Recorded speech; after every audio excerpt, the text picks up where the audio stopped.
This is a mic check for the stream. Mic check for the stream.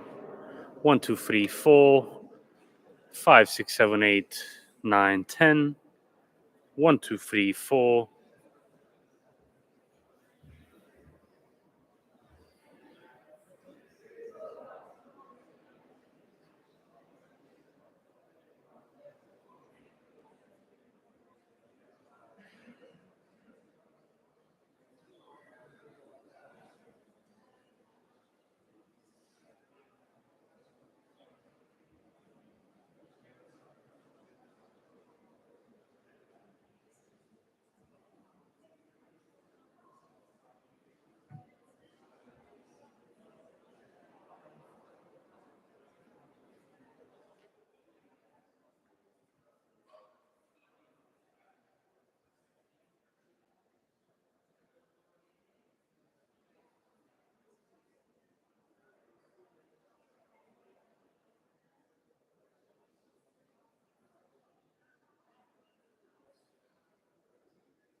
Ladies and gentlemen, if you can please take your seats, we'll be starting in just a second. Thank you.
Ladies and gentlemen, speakers, friends, guests, a very warm welcome to all of you today to this magnificent place, and thank you all very much for joining us today.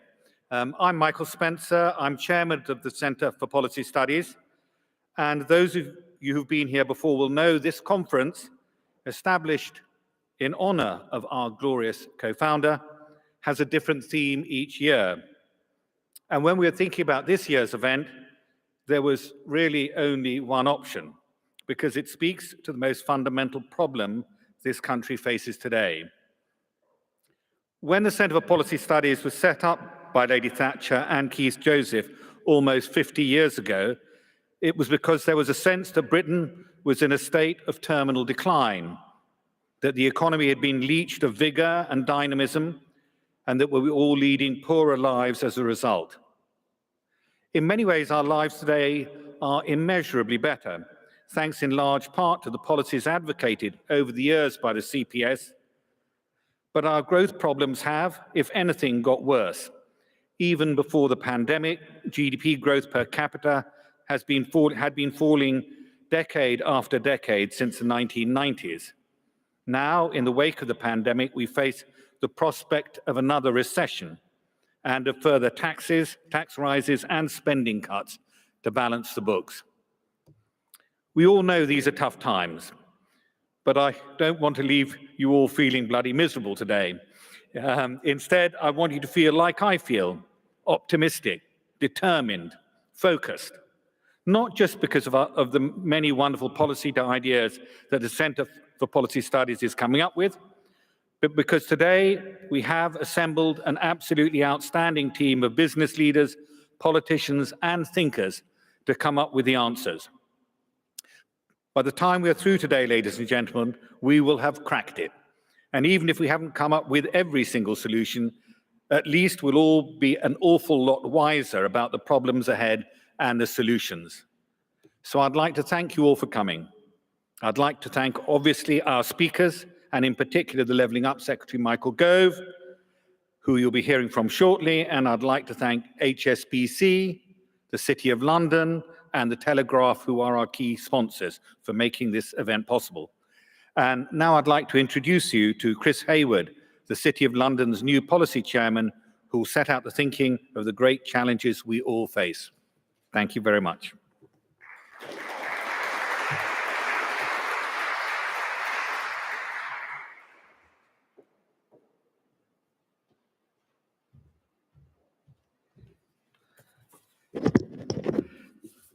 Secretary of State, Your Lordships, distinguished guests, ladies and gentlemen, good afternoon and a very warm welcome to Guildhall for today's Margaret Thatcher conference.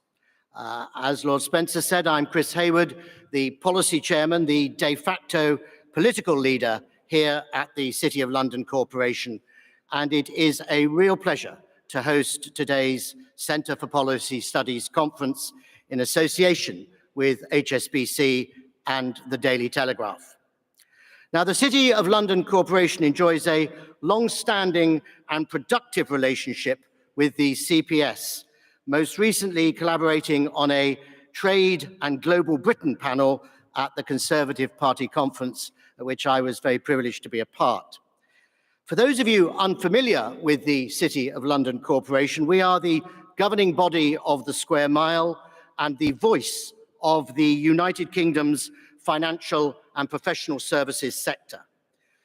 Now, whether we are enjoying the calm waters of economic prosperity or suffering the storms of turmoil, we champion the financial and professional services sector because it is in the national interest that we should do so and for our sector to succeed.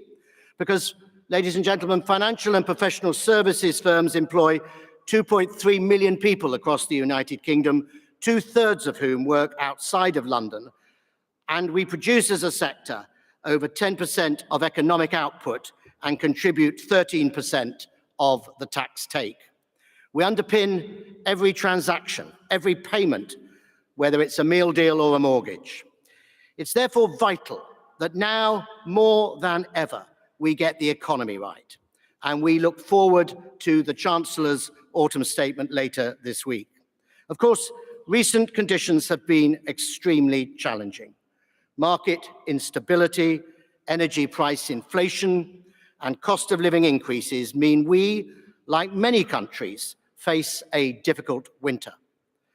Notwithstanding recent conditions, the UK's fundamental assets, such as our economic institutions and infrastructure, remain steadfast in their commitment to long-term stability.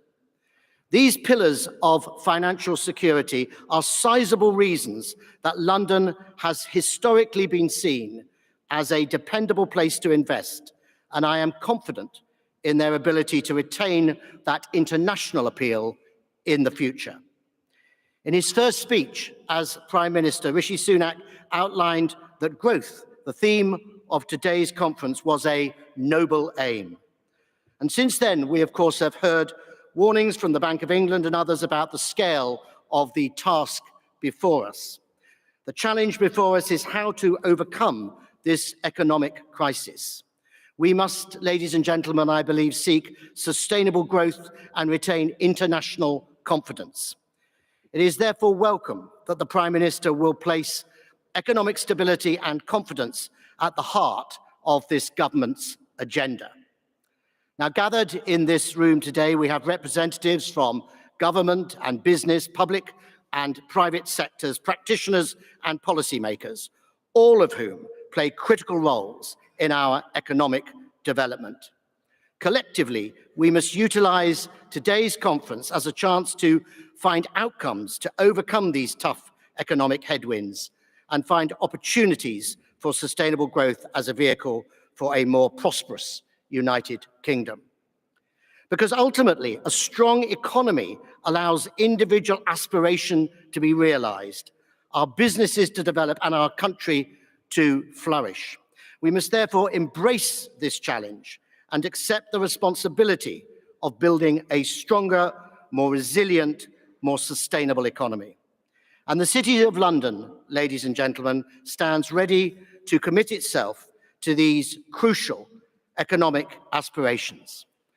Thank you very much indeed. Enjoy the conference. And I'd now like to invite Ian Stewart, the CEO of HSBC UK, to say a few words. Thank you very much.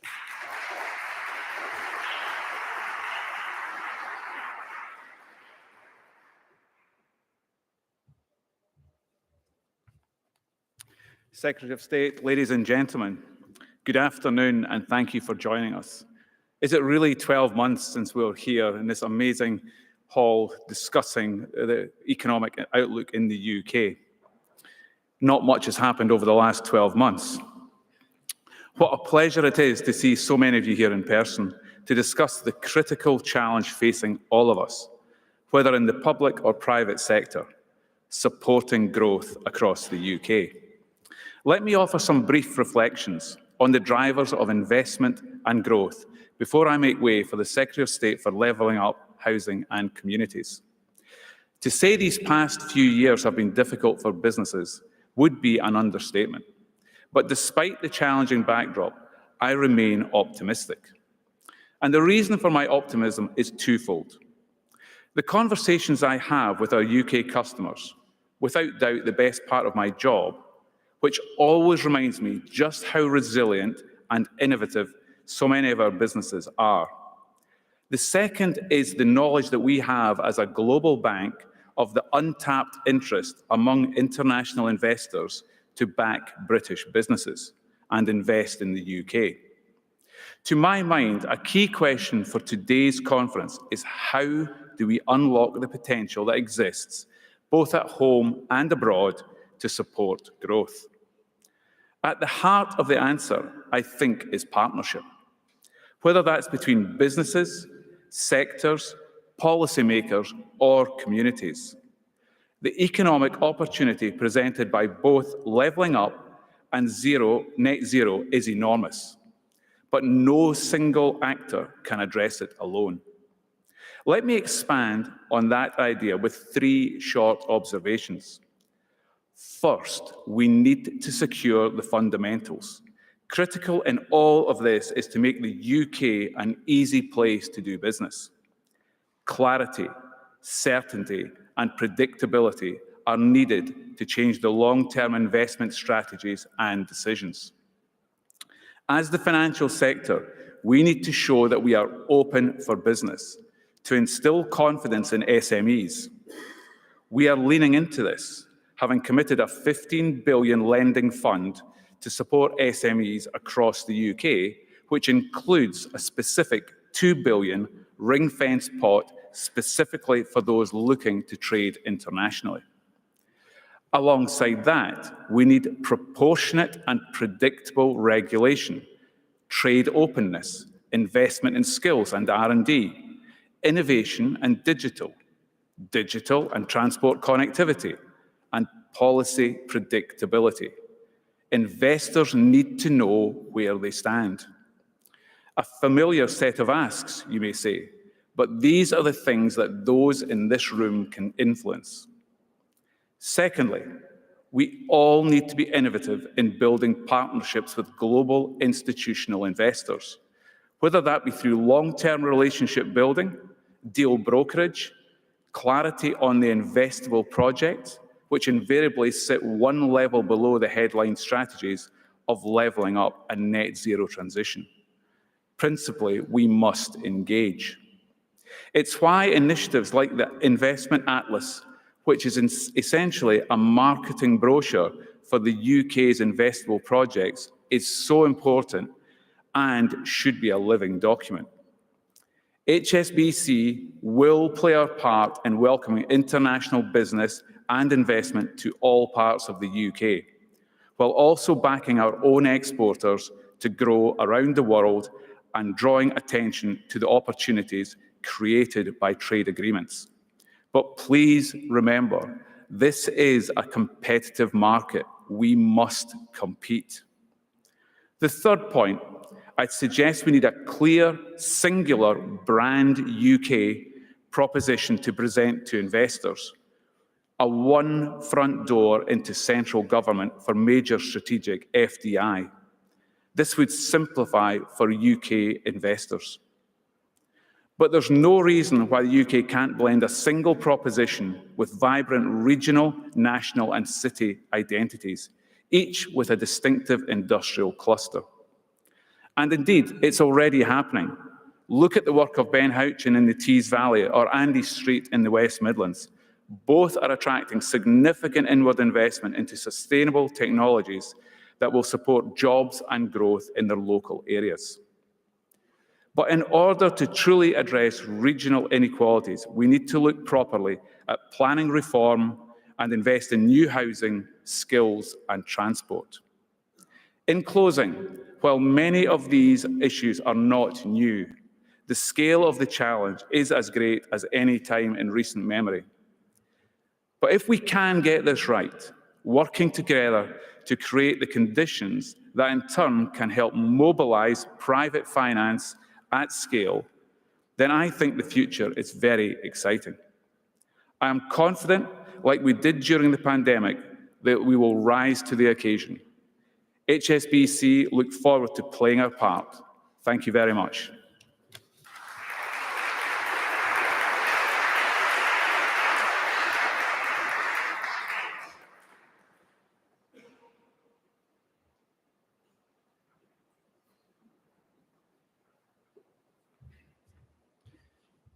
And now, ladies and gentlemen, our keynote speaker, the Right Honourable Michael Gove MP.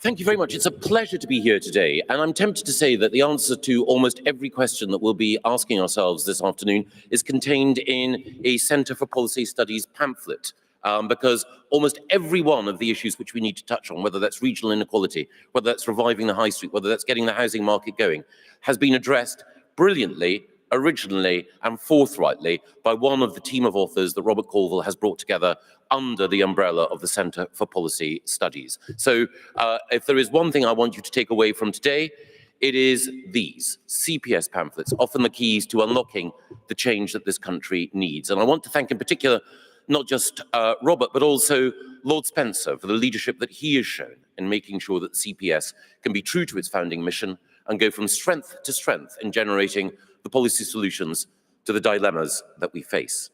And I'm also grateful to Chris and to Ian for their comments introducing today's conference. Chris has reminded us of the strength of financial services as a critical part of the United Kingdom's competitive advantage. And it is important for us all, even in challenging times, to remember those areas in the UK economy that are doing well, that are innovating, that are driving growth, not just financial services, but life sciences, retail, tech, our creative sector, our higher education sector. And of course, there is one major new growth area that Britain has been powering ahead in the last few months.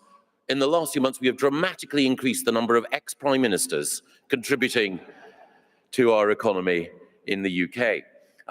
One of the other points, of course, that Ian made was the vital importance of one front door when it comes to investment. And one of the things I would say is the Department for International Trade is that front door.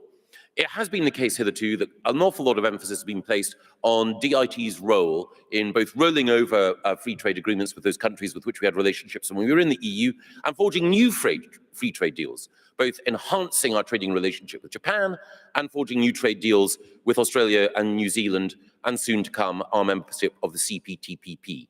Those free trade deals are important, but even more important under Kemi Badenoch is the role that DIT will play in making sure that it can be that front door, that friend, that guide for international investment and for making sure that the world recognizes that there are investable propositions within the UK. And I know that Kemi will be speaking to the CPS again in the future, outlining more about the role that DIT will play. One other thing, of course, that Ian mentioned is the importance of green growth as well. It is sometimes the case in some of the more simplistic commentary that you see about politics and political economy. And by simplistic commentary, I do not mean in the pages of the Daily Telegraph. It would not occur there. But you sometimes see a tension being held up between our move towards net zero and environmental enhancement and economic growth overall.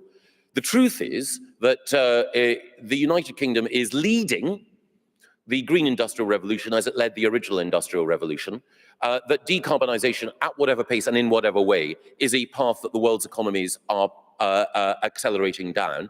We need to ensure that the advantage that we have, both in research and development and in manufacturing and renewables and in other areas, is not an advantage that we retreat from.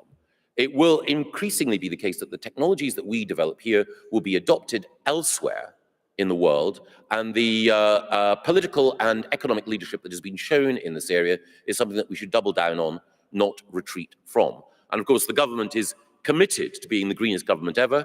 As we've seen recently, our government's commitment to recycling has been shown by the way in which the Secretary of State for Justice and the Secretary of State for DLUC have been recycled effectively after only a few weeks on the waste pile. The other thing that I want to emphasize, and these are the two most important areas that I wanted to touch on today, are the importance of the two areas for which I'm directly responsible: levelling up and housing. I wanted to say just a little bit about levelling up first, before then going on to housing, an area where the Centre for Policy Studies has been brilliant in making the case for the reforms that we need, not just to planning, but to the housing market overall. when it comes to levelling up, the simple moral case is easily stated. It can't be justifiable, it can't be defensible that a country with the resources of the United Kingdom should be so fundamentally unequal and fundamentally geographically unequal. The difference between the productivity level, the growth rates, the number of new and successful firms being established in the east of England, the southeast, and London, compared to the rest of the United Kingdom, is a chasm. It's a gulf. And that means that the opportunities for individuals in this country are blighted based on where they are born. And no government can be indifferent to the fact that that inequality has a scarring effect morally and socially. But even if you were indifferent to the moral imperative of levelling up, you would be foolish to ignore the economic damage that is being done by having such a lopsided model within the United Kingdom. If every part of the United Kingdom were as productive as our three most productive regions, then we would be the largest economy in Europe. The failure to ensure economic growth in those areas that have been overlooked and undervalued has held us back. It's not just the case that transfer payments from the wealthier areas have to go to those poorer areas. It is also the case that there is untapped potential that we need to do more to ensure that we can benefit from. But there is no single simple answer to the question of levelling up. We can't do it just through deregulation. We can't do it just through education and the enhancement of human capital. We need to bring a variety of different forces to play. And that is why in the Levelling Up White Paper, we outlined a series of missions, all of which are designed to address the complex interplay of factors that have held particular areas back. So different parts of our country that have suffered economically have been held back, of course, by deindustrialization, by the long-term scarring effects there. But they've also been held back by other factors. Firstly, and most importantly, it is human capital and education. That is why I'm so pleased that Mark Lehane, one of the leading education reformers in the UK, is now working with the CPS in order to make sure that energy is put back into education reform. We're unique in this country in the gulf between what happens in our very best state schools and in our weakest. We're also unique in the fact that London is the only capital city in the developed world where the schools in the capital are better than the rest of the country. So we have a huge gap to overcome. That can only happen if we go back to the dynamism in education reform that saw free schools established, academy change expand, rigor in the classroom, whole class teaching with traditional pedagogy, and at the same time, transformation of what's happening in technical and vocational education, where the current incentives for further education colleges are far too often to offer people low-value courses so that the FE principals can earn their fees rather than providing the sorts of qualifications that our economy needs and that individuals will benefit from. And as it goes in FE, so it goes in HE.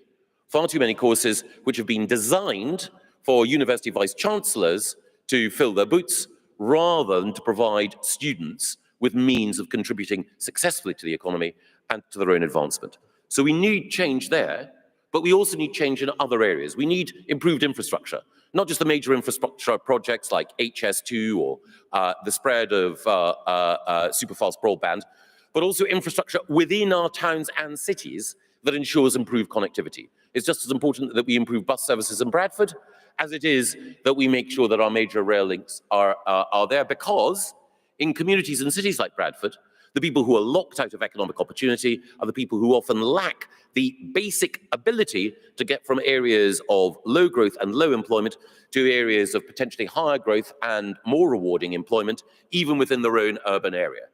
That's a critical factor as well, that our cities overall, as the CPS have pointed out, are less dense overall in terms of population than comparable cities in Europe.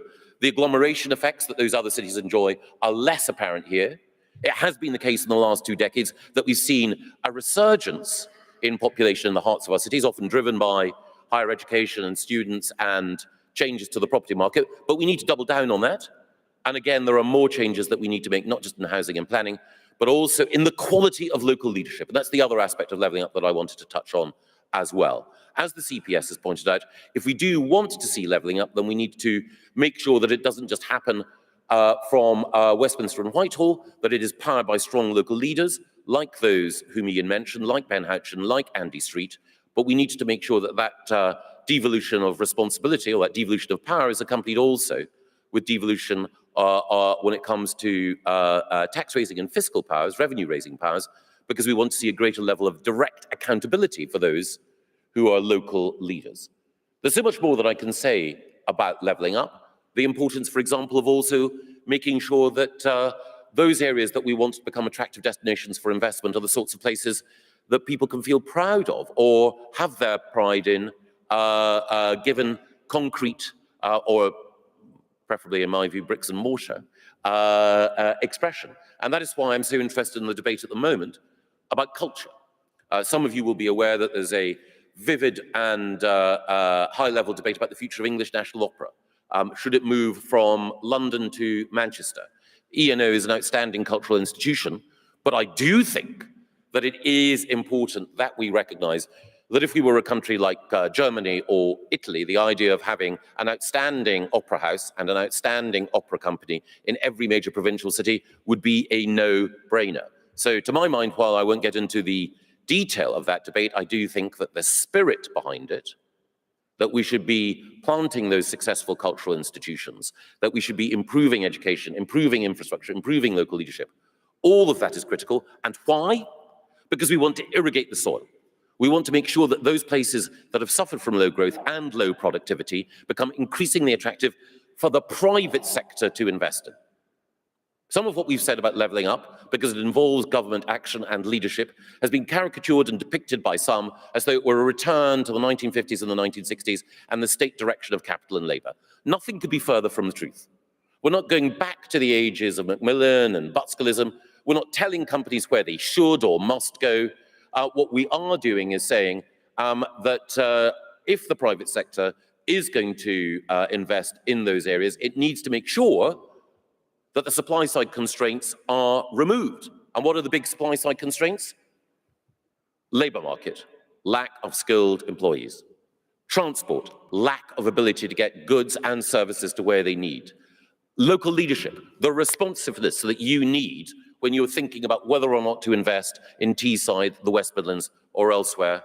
And of course, as I mentioned, the other supply side concern is the quality of life ingredients that make countries, or rather parts of countries, investable. But of course, the biggest supply side reform for which I'm responsible is planning reform. Now, again, the argument that you sometimes see is that planning reform is dead. That following on from my colleague Robert Jenrick's attempts with the planning white paper to look at how the system should change, that any remodelling of those proposals is somehow a retreat that has become a rout, and that the government has given up on looking at our dysfunctional planning system and improving it. Not at all. But it is absolutely vital, I believe, if you're going to change something as complex and as dysfunctional as our current planning system, to understand why it is the case that previous attempts at reform have foundered, and to understand why there is resistance to the development that this country needs. I think if you attempt simply to, please excuse the metaphor, bulldoze your way through opposition, rather than taking people with you, you will create a backlash which will mean that you will not see the development that you want to see. And I think there are 5 basic factors that we need to recognise are entirely rational reasons for opposition to new development. The first is the quality of so much that is built, particularly the quality of new homes built by our volume house builders. The experience of many first-time buyers is that the homes that they buy, incredibly expensive homes, simply aren't fitted out to the standard that they should be. There are far too many faults and defects. But more than that, for those who are seeing the new houses built, the fact that so many of our volume house builders use a restricted pattern book with poor quality materials, and the aesthetic quality of what they produce is both disappointing and also not in keeping with the high aesthetic standards that may already exist, that is a reason why communities say no. They do not want ugliness to be imposed on them. So one of the things that we will be unveiling are a series of policies in order to ensure that we improve the quality, and in particular the aesthetic quality of new development. Beauty. The second reason why there is a opposition to new development is the lack of infrastructure that accompanies new development. People are naturally worried that when new houses come, there'll be more pressure on schools, hospitals, and roads. And also, they worry that it will be the landowner who will get the cash benefit from the uplift in land value that planning permission gives. They won't. That's why we're introducing a new infrastructure levy to build on Section 106 and the community infrastructure levy so that more of the value in land value uplift can go to the community. So we can have the GP surgeries, the schools, and the road improvements that are needed. Infrastructure. The third reason why there's resistance to development is democracy is seen to be overturned. Local communities adopt plans. Those plans have space for new homes, but it is often the case, and I won't go into the details how, but you can ask me later if you'd like to, it is often the case that some of the big developers manipulate the way in which plans operate, manipulate the presumption in favor of sustainable development, so that a community that has taken the risk of saying that it wants a set number of new homes finds that that democratic decision, that democratically adopted plan, is overridden by the way in which the planning inspectorate and current legislation works. So we need to put democracy back so that people feel that they have control over the way in which they accept new homes. D for democracy. Two other things. The environment. One of the perfectly rational reasons why people object to new development is the loss of green space, the loss of wildlife, and indeed the impact on the climate and on nature of new development. Now, sometimes, of course, this can be a convenient new passion. It is surprising how many communities that had not hitherto shown a fondness for newts and bats can suddenly discover a love of reptiles and of flying mammals that they did not have before when new development is promised. But nevertheless, these environmental concerns are real and they need to be addressed through environmental net gain, biodiversity net gain, and other tools. And the final thing, and this is perhaps more inchoate but just as important, is the sense of neighborhood. One of the problems that we have with much new housing development is that you have those new homes without a sense of community behind them. So it's not just the infrastructure that is there in the public realm, the hospitals and GP surgeries and schools. It is also the case that you have a sense that a new community is being built. But there is an example of what a new neighborhood and a new community is in front of our eyes in Poundbury, in Dorchester, and there are many, many other examples. The reason I mention it is that it's controversial. It's controversial because people say, oh, it's pastiche, and, the King, the Prince of Wales, his architectural vision, misty-eyed, old-fashioned. That's all rubbish. The thing about Poundbury is these are beautiful homes. You cannot tell the difference as you go around that community between homes for rent and homes which are owned. But also, those beautiful new homes are built around the sorts of facilities, pubs, shops, village halls, green spaces that make it feel like a proper community. And as a result, homes in Poundbury are now worth more than homes in Dorchester, the existing community beforehand. It is very rare that you have a new development attached to an historic settlement where the new homes are actually worth more in the market. And that's because it's a neighborhood. B-I-D-E-N. Beauty, infrastructure, democracy, environment, neighborhood. That spells Biden. Now, a week ago when I was accepting Rob's kind offer to come here, I thought, should I really endorse Biden in front of this audience? And one of the civil servants said, well, of course, Secretary of State, the initials also spell in bed. And I thought, however embarrassing it might be to endorse Biden, asking people to believe that they should be in bed with Michael Gove was probably even more embarrassing. But without reflecting on what happened in America last week, all I would say is, whatever the initials, whatever the order, if we do make sure that in the planning reforms we're bringing forward, people understand that new homes will be beautiful, they'll be accompanied by infrastructure, there'll be democratic input decision-making, that there'll be environmental enhancement, and that we're creating new neighborhoods, then we can build the new homes and the additional infrastructure that this country needs in order to power the growth to which all of us are committed. Thank you all very much. Thank you.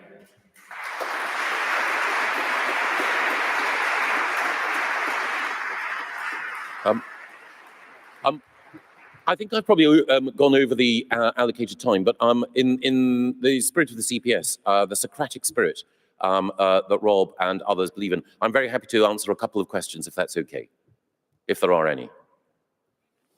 Yes.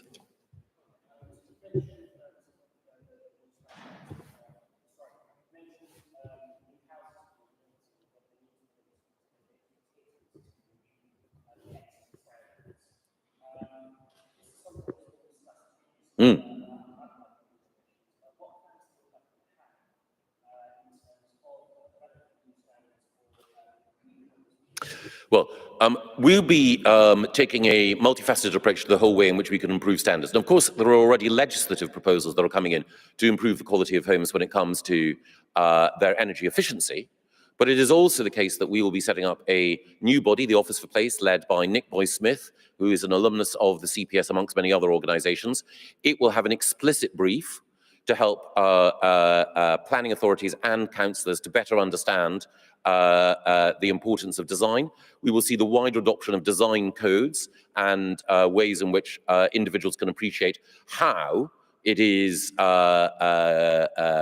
easier to secure planning permission if new build is consistent with those design codes. And it is also the case that we will use all the powers we have, including call-in powers, in order to make sure that developments which are not aesthetically of high quality don't go ahead. And yes.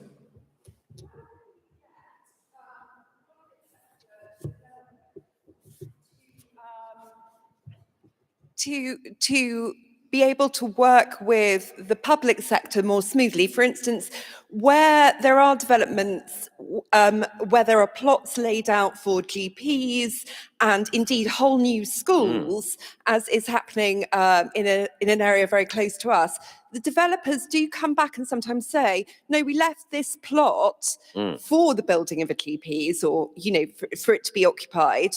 But after 4 years, no GP had taken up the plot. They didn't have the money to, you know, use the school as a school. So we kind of let that plan go. You're absolutely right. We can't meet the level of demand that we have for new homes without working with the private sector and the volume house builders. But it is the case, and this is perfectly rational behavior in the market, that those who lead these organizations use kinks and loopholes in the system to sometimes evade the responsibilities that government, central and local, would like to place on them. So it's often the case that developers come back and say this development with the GP surgery or the other facility that we agreed in the Section 106 agreement is no longer viable. We're going to have to resolve from that, or we can no longer provide the affordable homes that we wish to. We have a series of propositions in order to make sure that with the adoption of local plans that work, it will become more difficult for developers to wriggle out of their responsibilities.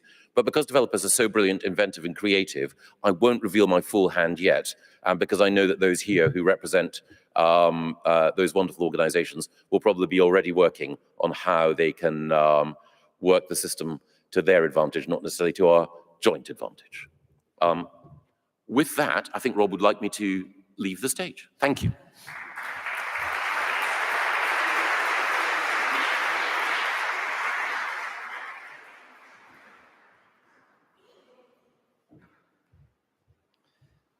Thank you so much to the Secretary of State for delivering added value, as always. Quite a masterclass. And now, from one masterclass, hopefully, to another, which is having discussed the growth challenge in the UK, our next speaker will be talking, I think, more about the growth challenges that we all face around the world, which have come into sharp focus in recent months. So please join me in welcoming Baroness Moyo.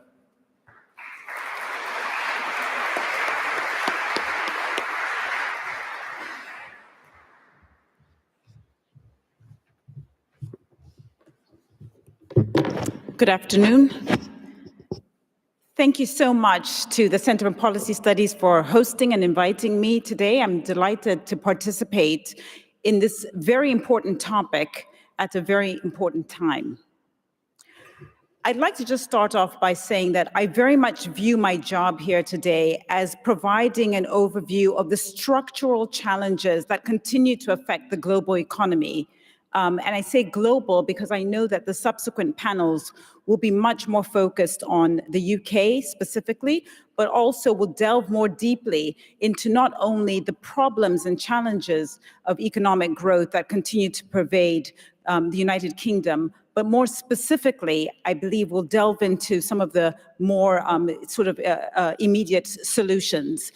So my job here, again, is really just to give a broad overview of the global economic environment, and specifically, rather than focusing on tactics, to really delve into the structural challenges that continue to pervade the global economy. So let me start off by saying that I have for a long time now been arguing that the challenge of economic growth is the defining challenge of our time.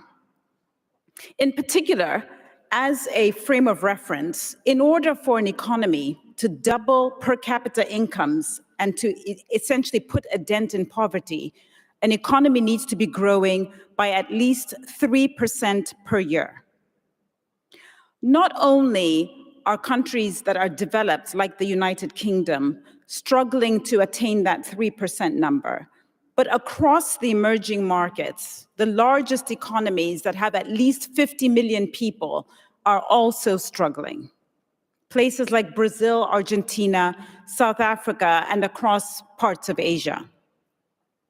But to my mind, that is not the most interesting and poignant piece of information. We all know that. The key piece of information is that even before the global pandemic hit in earnest in 2020, the global economy was already struggling to achieve that 3% magic number. If you hark back to 2019, for example, Q4 of 2019, Germany had posted 0% growth, no growth. For much of 2019, the UK had grown by around 1.2, by some estimates and revision around 1.7%. But if you take the period from 2008, the global financial crisis, up until 2020, really that period is marked by a period of low economic growth to such an extent that international institutions such as the IMF and the World Bank, but also corporations such as McKinsey, had already said after the global financial crisis that the world economy would never again see the rates of growth that it had seen before the financial crisis in the next 50 years. Or I should say subsequent 50 years. To be absolutely clear, the period between 1950 and 2008, which had seen not just enormous economic success across both developed and developing countries, but had posted in some cases double-digit economic growth, would not occur again. What I would like to do this afternoon is to walk you through the key, or I should say remind you, because I know this audience is very familiar with these issues, is to walk you through a handful of key structural changes that were occurring before the global pandemic that have essentially been accelerated in the period that we continue to deal with today. I'm going to go through them in no particular order, but it's important that we recognize that although this suite of challenges is structural, not only has the pandemic catalyzed or sped the challenges to make them more urgent, but also, as you will quickly notice, I am not going to spend a lot of time on the tactical challenges that the global economy is dealing with today. Things like inflation, things like deglobalization, and really the splinternet and the challenge of the certainly US, but also Western stance vis-a-vis China. There are many other areas in this tactical bucket, but I suspect, as I mentioned earlier, many of them will be covered in the subsequent panels this afternoon. But let me walk you through the structural challenges. And these are particularly problematic because not only were they identified by public policymakers and academics and business people, but they become particularly problematic in our ability to address the issue of economic growth and many of the challenges around the delivery of public goods such as education, healthcare, national security, and of course, climate change. Put another way, our inability to create economic growth in a sustainable way hampers our ability to address and to deliver on many of the aspects of the leveling up agenda and broader public goods that have been addressed earlier. Let me start off, as I said, in no particular order, to highlight where we are in some of these big challenges. First of all, there's the issue of technology and the risk of the jobless underclass.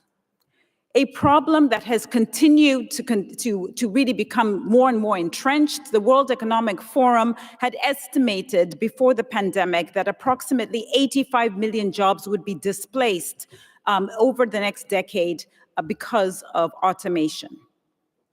Clearly, this problem has been accelerated. We're looking at labor participation rates having already trending downwards, certainly in places like the United States after the financial crisis, continuing to become problematic. This is a number of people who are actively looking for work and in the workplace, continuing to decline in the period post the pandemic. A second concern is demographic shifts.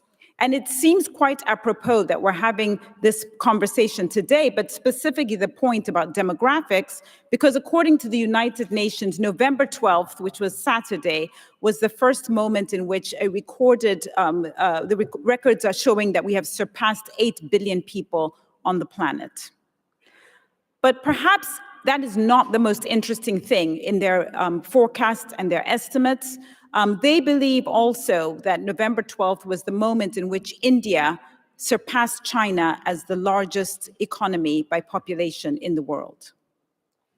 Of course, the consequences for immigration, disorderly immigration in particular, but also considerations around supply and demand of natural resources, concerns about the quality and quantity of the world's population and access to resources given climate change. All of these things I'll detail in a moment, but nevertheless, the sheer size of the world's population continuing to grow at a pace remains an issue of great concern. It may be worth me mentioning at this moment that by some estimates, India is adding 1 million people per month to our population. As we sit here today, obviously against the backdrop of COP27, I beg your pardon, we know that there are many, many tensions given the population size and population pressures that have continued to be placed on how to address climate change. And India is one country in particular where these issues have become very manifest, as we saw even last year with COP26 in Glasgow. As I mentioned, it's not just the sheer quantity of the world's population that is growing. I should have said that the world's population, according to the United Nations, will continue to grow at a rapid clip until 2100, which is when we'll start to see a leveling off. And the estimates are that by demographers that it will be at around 11 billion people at that time. But it's not just the quantity, it's also the quality of the workforce that's eroding, not just because of automation, but also the investment in education on a per capita basis has declined in many places, and the needs of what workers are providing versus what organizations are looking for, that gap continues to undermine the economic growth story. A third issue that is structural and has continued and has actually gotten worse over time is inequality. And here you notice I say inequality, it's not just about income inequality, which is quite well rehearsed and referenced in terms of declining real wages over multiple decades, even though we've seen some reversal over the last 5 years or so. But it's also about the widening of inequality in terms of access to education, healthcare, and opportunity. Again, a very familiar story that was really exacerbated during the pandemic. As a reference, over the past 50 years in the United States, which is very prone to talking about social mobility, they've seen a decline, about 50% decline in social mobility. So this is the probability of being born in one income class and ending your life in a higher income class has gone down by about 50%. We could spend a lot of time talking about the potential remedies, but I will say, remedies to inequality, I will say that one of the frustrations for academic economists, I would argue, is that we have seen over the last several decades efforts on both left-leaning policies as well as right-leaning policies. By that I mean tax and redistribution policies as well as supply-side interventions. And the reality is neither of these have really worked to reduce the speed of inequality, the widening of inequality that we've seen. In large part, people will argue, and again, there's unfortunately not enough time to delve into detail in my remarks, but people will argue that the gains from globalization have far too much accrued to the holders of capital and not to labor, and that has been problematic. But as we look to the future and think about the risks of automation and broadening inequality, I believe public policy will need to focus much more on this area. A third area, I beg your pardon, fourth area, so I've talked about technology, I've talked about demographics, talked about inequality. Fourth area naturally is the climate risks and climate challenges that we continue to face. To put this in context, the global economy is consuming, or we are consuming 100 million barrels of oil every single day. 100 million barrels.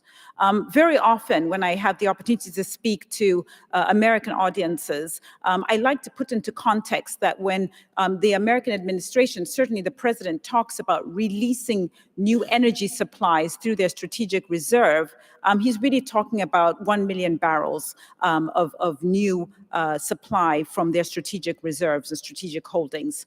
But in the broader scheme, as you can clearly see, vis-a-vis the 100 million barrels that are consumed every day, that's really not going to put much of a dent in things. There are many more structural issues that we can get into. Obviously, Russia and Ukraine has made not just fuel, but also food prices much more challenging.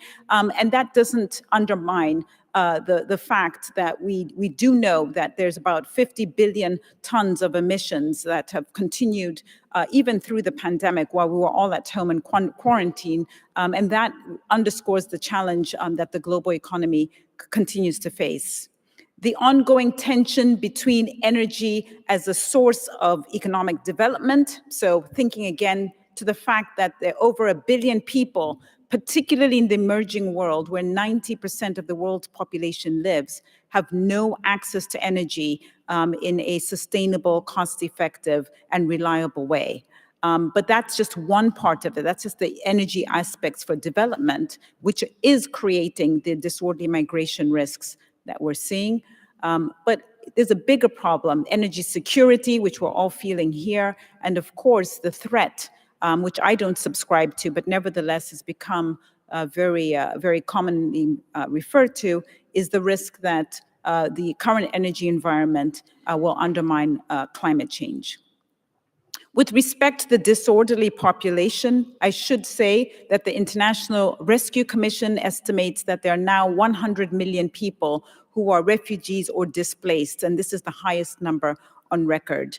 And the sense is that that will continue to happen at pace if we're not able to certainly solve the climate issues that we're dealing with.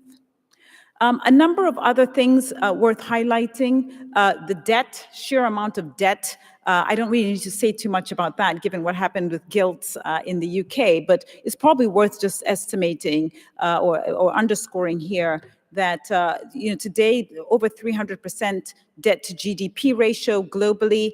We know many developed economies are at 100% debt to GDP ratios. I think there are a couple of things that are really worth reminding ourselves. Number one, the China leverage factor becomes critical with so much debt out there.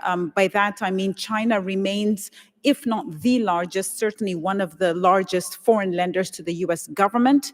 So the leverage that China has from the debt perspective is enormous. But additionally, China is the largest trading partner, lender, as well as a foreign direct investor in the emerging markets today.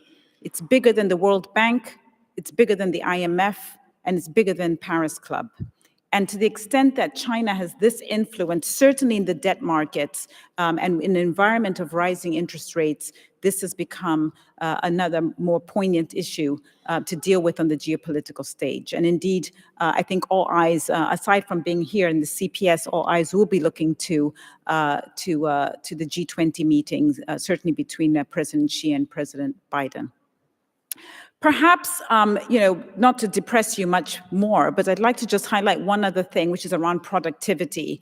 I know this is a room, I imagine, full of many economists, but productivity, just to remind people from Economics 101, is how much output we are all creating in terms of GDP as individuals.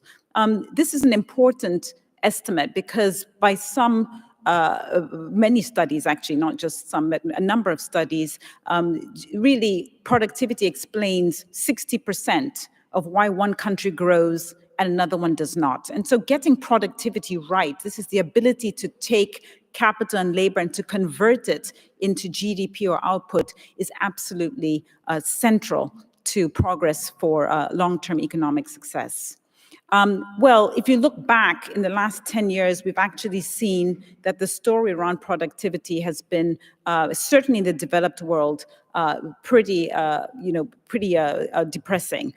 We've seen declines, and this is, in some cases, even when there has been growth, it's been pretty paltry. And the concerns around this in particular, vis-a-vis productivity, is why is our ability as individuals or as workers, why has it declined or stalled or certainly not grown very rapidly in a period of technology? So put another way, because we're in an era of technology, we would expect our ability to work more, to produce more, certainly in terms of a GNP or GDP number.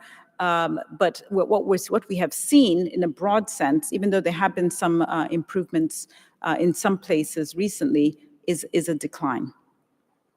So with the time I have remaining, which is brief, I just want to remind you that my job wasn't to just provide you a laundry list of things you're familiar with. I wanted to give you a snapshot of the current economic environment, recognizing that this is part of a broader trend. And I'd like to leave you with just one or two couple of thoughts.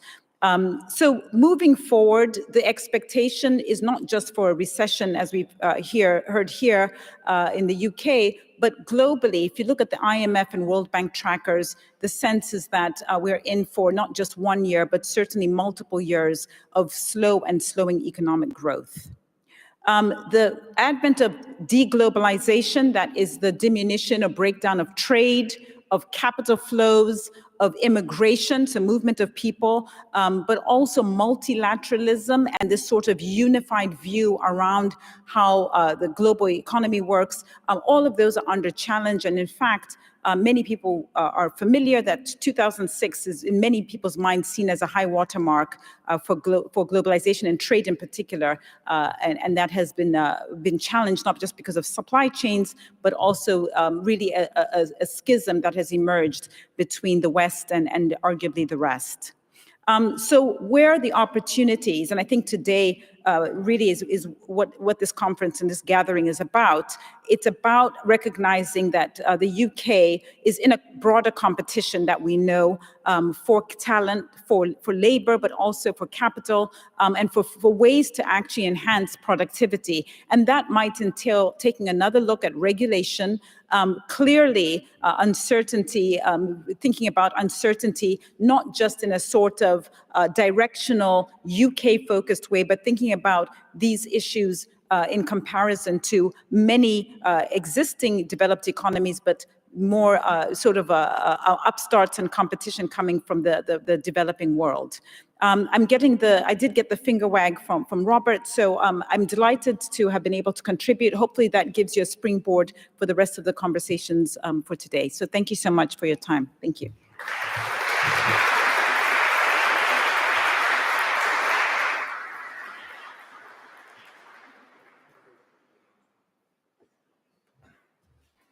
Yes. Apologies for the finger wag. That was very much the Secretary of State's fault rather than yours.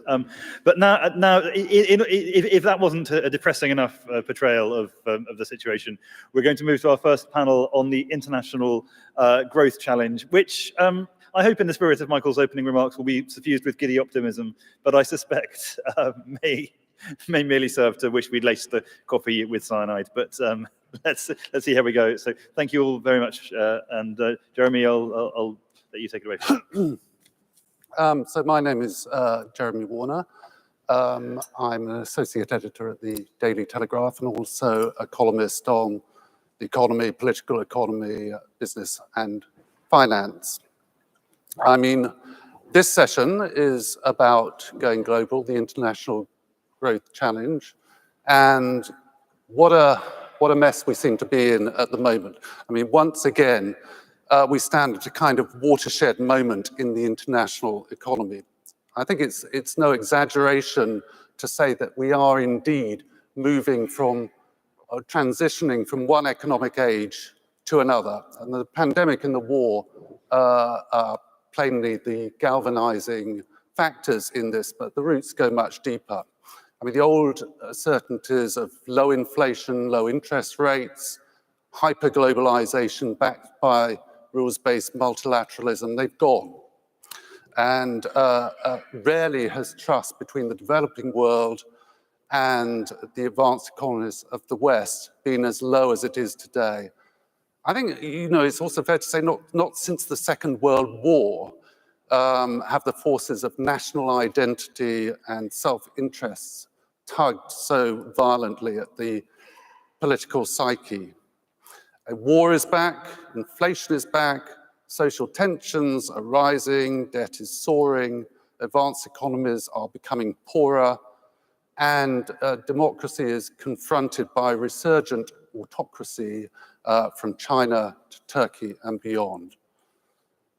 There is an air of fin de siècle about our time, with much of Europe again on the verge of a recession, we seem to be moving, as I say, from an era of relative economic and geopolitical stability and security into one of profound insecurity and uncertainty and superpower rivalry. Is there hope for global trade and cooperation in such a world, or are we about to enter a new dark ages similar to that of the 1930s?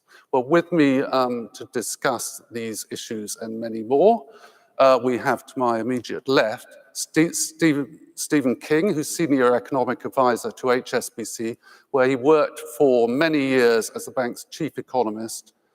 He's a regular columnist, newspaper columnist, special advisor to the House of Commons Treasury Committee. He's written several books on the theme of the shift in economic gravity from west to east. And I think the last one was particularly prescient, Grave New World, the End of Globalization and the Return of History. It's a kind of antidote to Fukuyama's End of History. To Stephen's left, we have Megan McArdle, who is a columnist on the Washington Post and is the author of The Upside of Down, Why Failing Well is the Key to Success. She began her career as a blogger. She was once described as one of the most influential bloggers of the right before moving into mainstream media, where she worked for The Economist and as a columnist for Bloomberg. Her last column for the Post, or the penultimate one, when I last read, that is, was on how US homeowners are not yet ready to admit that their houses are worth a whole lot more less than they thought. We know how they feel. And to her left is Fredrik Eriksson, and he's founder of the European Centre for International Political Economy. He began his career working in the office of the Swedish Prime Minister, has had spells at the World Bank and JP Morgan. He is also the author of a number of books, and he's about to publish, or maybe it's already published, he's about to publish a new one called Saving Liberalism for the 21st Century, which is about the challenges from populism and other ideas to the open society. And finally, we have to his left Soumaya Keynes, who is the UK economics editor of The Economist, but actually made her name writing about Donald Trump's trade policies, which interestingly seem to have survived largely intact into the present administration. It's a bit of a myth that Democrats are free traders. If anything, they are more protectionist in their instincts than Trump. Ladies and gentlemen, this is your panel. So without further ado, Stephen, globalization, is it all over? It's not over, but it is in terrible trouble. And it's been in terrible trouble for really quite some time.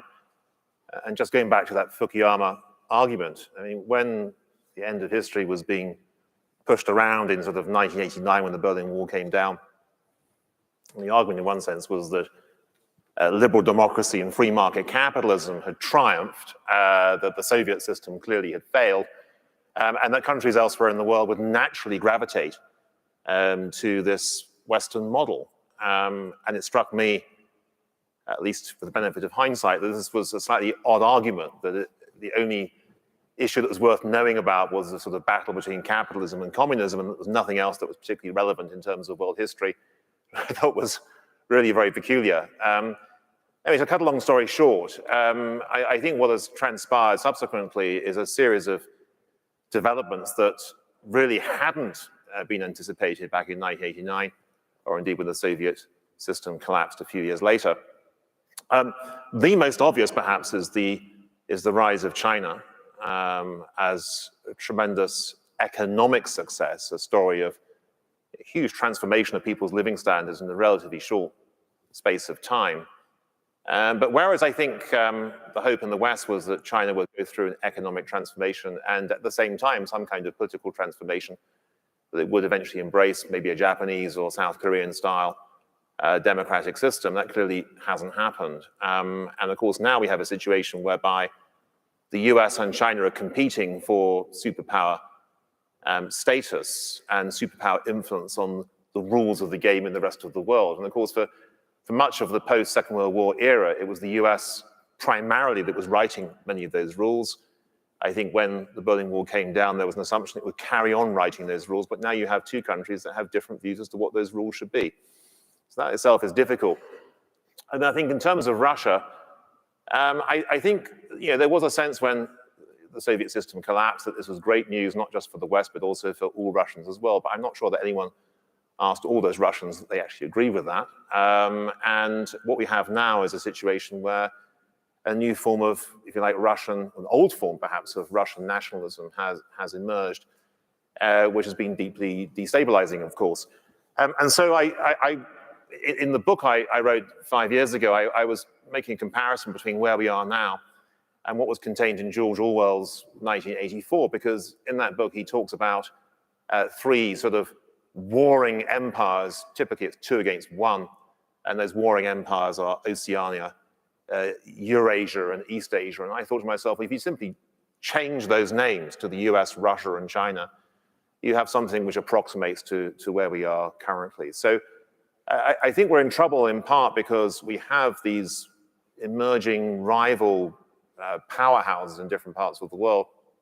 And those rival powerhouses, frankly, have very different views as to how the world should be run, what the rules of the game should be. And at the same time, I think particularly as a consequence of the pandemic, but not only because of the pandemic, you also have in other countries a push towards what we might describe as national resilience. And national resilience, I think, also means becoming less enthusiastic about vulnerable global supply chains, those kinds of things. And as a consequence of that, you're rebuilding borders and barriers that were supposed to be going away under the period of hyper-globalization. They are returning, and as they return, the costs of engagement with the rest of the world just become that much more expensive. I'll stop there. Yeah, thanks. Megan, building on that, we have another little, I was going to say little financial crisis, maybe a major one going on at the moment in crypto, which is kind of indicative of greater fragility in the global financial system and perhaps the global trading system as well. So why don't you tell us a bit about that? Yeah, for those who have not been following along at home, crypto exchange FTX went from being one of the best regarded crypto exchanges in the world, one of the largest by volume at the beginning of the month, to not existing and destroying the $16 billion fortune of its founder in the space of basically a week. And so I think this is actually a microcosm of a lot of the things that we're talking about, or maybe a metaphor is a better way to put it. You know, I think crypto represents a lot of the things that the very keen globalization advocates were hoping for from the economy more generally. It's borderless. It is kind of semi-immune to government interference. And that can be really exciting. You know, as a libertarian, my heart would soar when people would start saying distributed finance and permissionless innovation. But, you know, it turns out that a lot of that freedom ended up getting used to develop or sort of reinvent financial instruments that we had depermissioned for good reason, like the undercapitalized market maker, or the dodgy exchange, or the Ponzi scheme. And now people, I think, are going to have to look at this, and they're going to have to rebalance. I don't think that means crypto goes away, but I do think that crypto is going to have to take a long, hard look about how these markets work and rebuild them to be more trustworthy and to provide people the kind of margin of safety that they want. And that brings me to globalization, because I think globalization also, for the past few decades, it steadily removed a lot of margins of safety that we used to have. And, you know, I remember when I would write about these boring old companies that were auto companies that were destroyed by the fabulous Japanese just-in-time manufacturing. And globalization sort of hypertrophied that. It spread these supply chains out all across the world. It was always seeking the lowest combination of, you know, the best value combination of labor productivity and low wages. But what we discovered during the pandemic was that piles of inventory are sometimes good. They're really expensive to maintain, but they're also an insurance policy. And that those companies weren't quite as stupid as they'd seemed. In fact, they were using those inventories as a way to manage the possibility of an interruption of their supply chain. We stopped doing that until the pandemic hit, and all of these incredibly finely tuned supply chains got immensely strained, a strain that we are still working through right now. I think that what we need to do, kind of the way the crypto exchanges need to think about having adequate reserves. I think that the global financial system, the global economic system is going to need to think about how are we rebalancing to provide some of that margin of safety so that a disaster does not leave us exposed to the geopolitical risk of having one of your strategic rivals occupy a key point in your supply chain that you can't easily replicate. The political risk of the people who got left behind by trade, and unfortunately there were some, voting, you know, to sort of shut down your incredibly efficient, finely tuned system. And of course, the disaster risk of things like pandemics. But the problem with that, or you know, the disadvantage of that, is that insurance is expensive. The reason that people in you know, financial companies and booms tend to like ruthlessly wring the reserves out and try to spend every dollar that they can making money is that buying insurance costs you money, and you don't get anything except kind of peace of mind, and it comes in handy if there's a rainy day. But I think we've hit that rainy day. I think companies are seeing that they need to rebalance. And I don't think that that means that, you know, we're going to shut the whole system down, but it does mean that people are going to be, hopefully the best way we do this is that people diversify their supply chains rather than trying to pull them back within national borders. They say, okay, I'll be 20% in China and 5% in Vietnam and so forth. The bad scenario is, I think, that they just say, okay, forget it, this was a bad idea, which would make us all a whole lot poorer.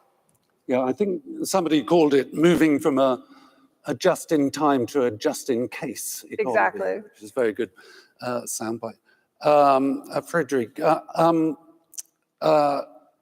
we've just had a fiscal crisis in this country, which surprised us, given that it's Europe which has fiscal crises. And so far, we've not seen much sign of that. Has Europe built the mechanisms and guardrails that are necessary to prevent a repetition of the debt crisis we saw more than a decade ago, or is it possible that the next crisis will be quite unexpected? It'll come out of a completely unexpected quarter, so that the safeguards we've built are a kind of a little bit like the Maginot Line. We're looking in the wrong direction. Well, first of all, thank you, Jeremy, and thanks for the invitation to come here. I think we all know that the answer to your question is no. I think it's been perfectly obvious ever since sort of the Eurozone crisis, the part of the Great Recession that led into the Eurozone problems, that it was a whatever it takes solution to it, in the sense that the European Central Bank was prepared to put its balance sheet up in order to protect the integrity of the euro. And that, of course, includes countries that, for a variety of reasons, cannot sustainably run their own fiscal policy or their own financial policies, countries where there are huge structural and cyclical risks to the financial health of the country. Now we sort of are seeing some experimentation with new instruments and new acronyms that are coming up for how the policy integrity of the European Central Bank is going to be protected in the event that markets are not going to respond in the way that the central bank is going to, the central bank wants to. And I think the only reasonable message to take out from it is, of course, that the European Central Bank is going to be there and use its balance sheet in order to save the euro if it comes to that. Now, that's not going to be an easy way, and it's going to lead to huge political frictions, especially if we see sort of continued sort of problems around relations between Brussels, Berlin, and a few others on the one hand, and then you have Italy and Rome on the other hand, where sort of there are new political elements to the frictions that exist as well. So I mean, I think the basic bet is basically that the European Central Bank is going to be there to protect. I think sort of that's the first part of the problem we have right now. The other part of the problem, of course, is that the Eurozone in particular, but the Europe more broadly, is of course on a long-term development with anemic economic growth, and where the underlying economic oomph in the system is very, very low indeed. So if you look at sort of long-term productivity forecasts for the Eurozone economy, it's even worse than this country, and it isn't good in this country. And I think this is a genuine problem, because Europe has increasingly become an economy which isn't able to sort of provide its own development that will make it a frontier economy in the future, in terms of being at the frontier of technological change, or business model change, or market change more broadly. And sort of my worry, and I end there, my worry is sort of far more about sort of long-term economic stagnation that is going to continue in Europe. It's not that we're going to be overwashed by sort of a big fundamental financial crisis that is just going to tear the system apart. Right. Thank you very much. And Sumaya, tell us about trade. I mean, has international trade peaked for good, or is it just sleeping through a sort of dodgy patch? And if it is the former, I mean, what does that mean for global Britain's pretensions and ambitions? It would be very, very foolish of me to predict, the peak in global trade. I mean, if you think about what the World Trade Organization is predicting for trade growth next year in terms of goods, they're predicting, I think, 1% growth, which is not great. They've just severely downgraded their forecasts. I think when people talk about globalization peaking, often they're thinking about trade as a share of global GDP, right? And that certainly seems to have stopped its kind of stratospheric rise over the 2000s. And arguably that increase was artificially strong as supply chains were sort of setting themselves out. And so it was never reasonable to expect that increase to go on forever. When I look at, when I think about the outlook for global trade, I suppose at the moment, it feels like the headwinds are stronger than the tailwinds. And I think that relates to a big piece I wrote, my last thing as trade and globalization editor at The Economist, which is this big piece looking at how trade policy is being used to achieve objectives that are not just about trade. Right, so for decades, I mean, this is a simplification, but only slightly. For decades, the prevailing wisdom was that trade policy was about increasing trade. It was about encouraging trade flows, and perhaps countries like China would democratize, and those trade flows would increase productivity and innovation, and it would lift the poorest out of poverty. So having more trade was the goal, right? And right now it feels like that is over, and trade policy is being used to achieve other objectives.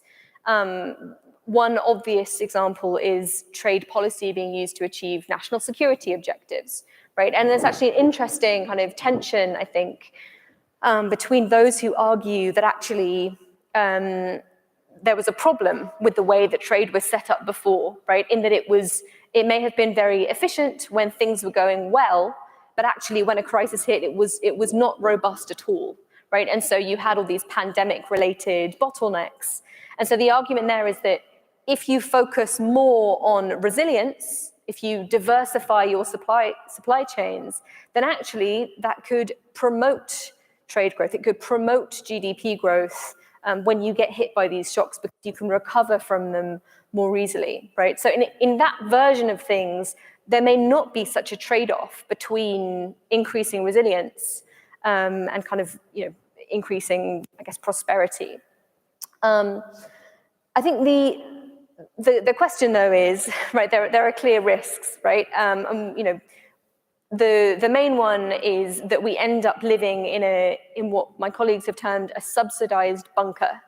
If the response to all these concerns about security and lack of resilience is that the government needs to essentially funnel lots and lots of money, either to build stockpiles for specific companies, then the risk is that we just get lots and lots of supply in industries where we don't particularly need it. We get big cycles of boom and bust, like what we're seeing in chips right now. And actually, we've introduced new problems into the system rather than fixing the old ones. So I think that's the kind of the big question going forward. Can policymakers navigate that really, really tricky landscape? There are other areas where trade policy is being used to achieve these other non-trade objectives. You've got trade policy, essentially protectionism, being used to help the environment. We will only give you this subsidy if this product is made at home. That raises kind of interesting tensions. And then also the use of trade policy to promote human rights, right? Should there be trade restrictions on goods imported from places where there are clear human rights violations?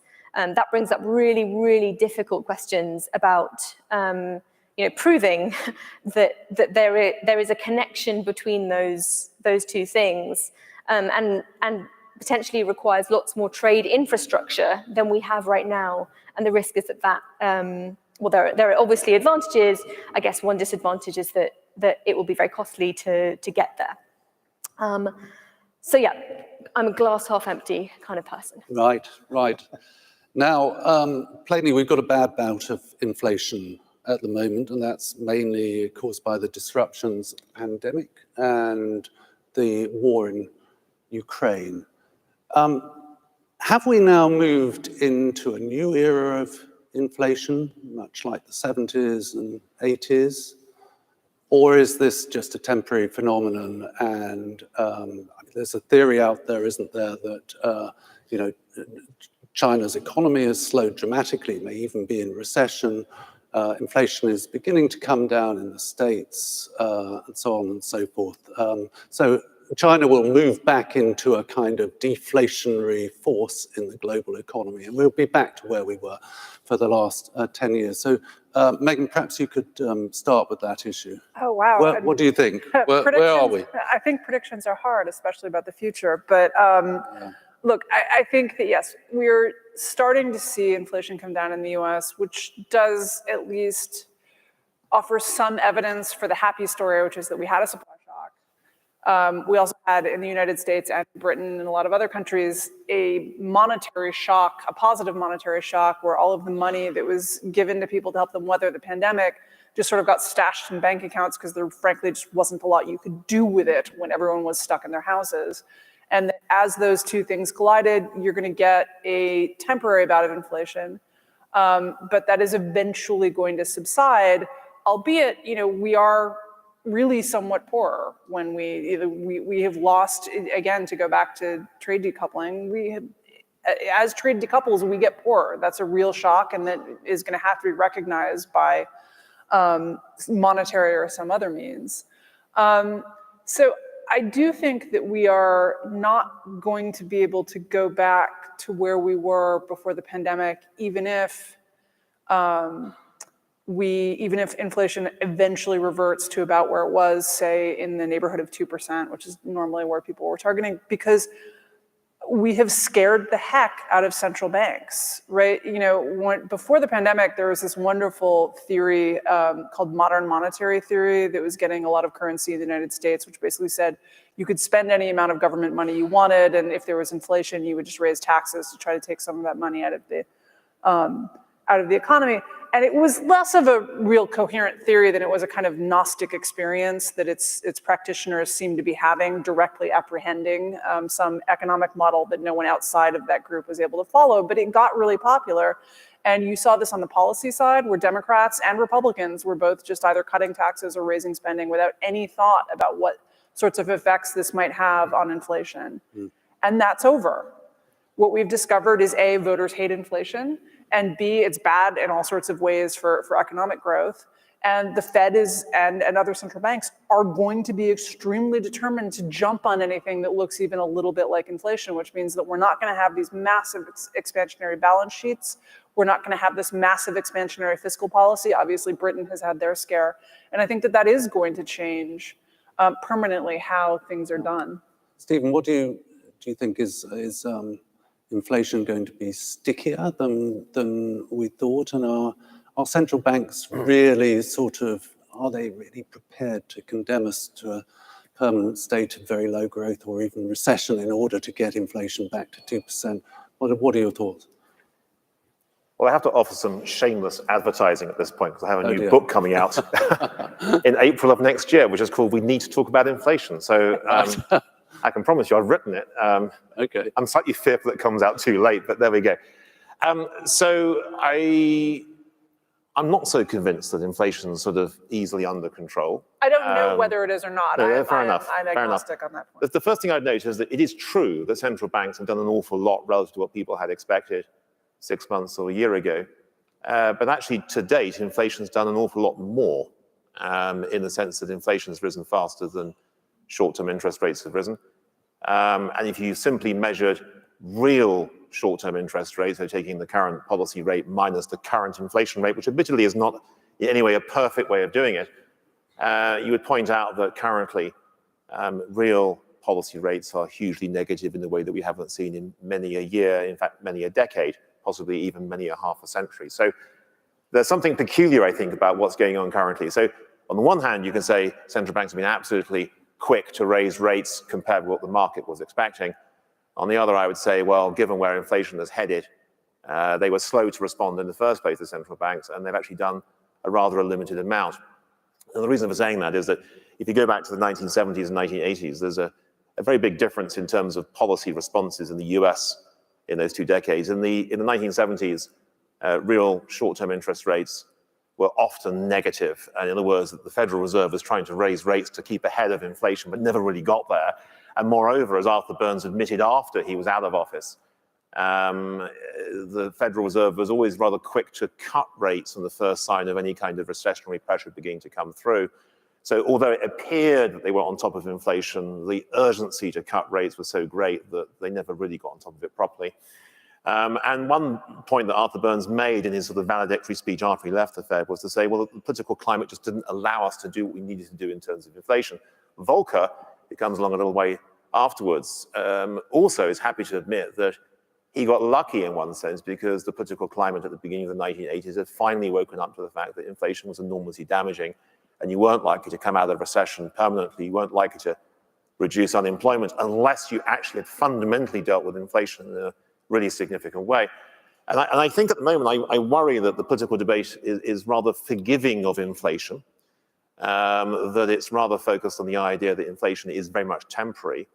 And in fact, that political debate also feeds through into the central bank's own inflation forecast, because if you look at what the Fed's saying for 2 years, 3 years down the road, inflation is going to be at 2%.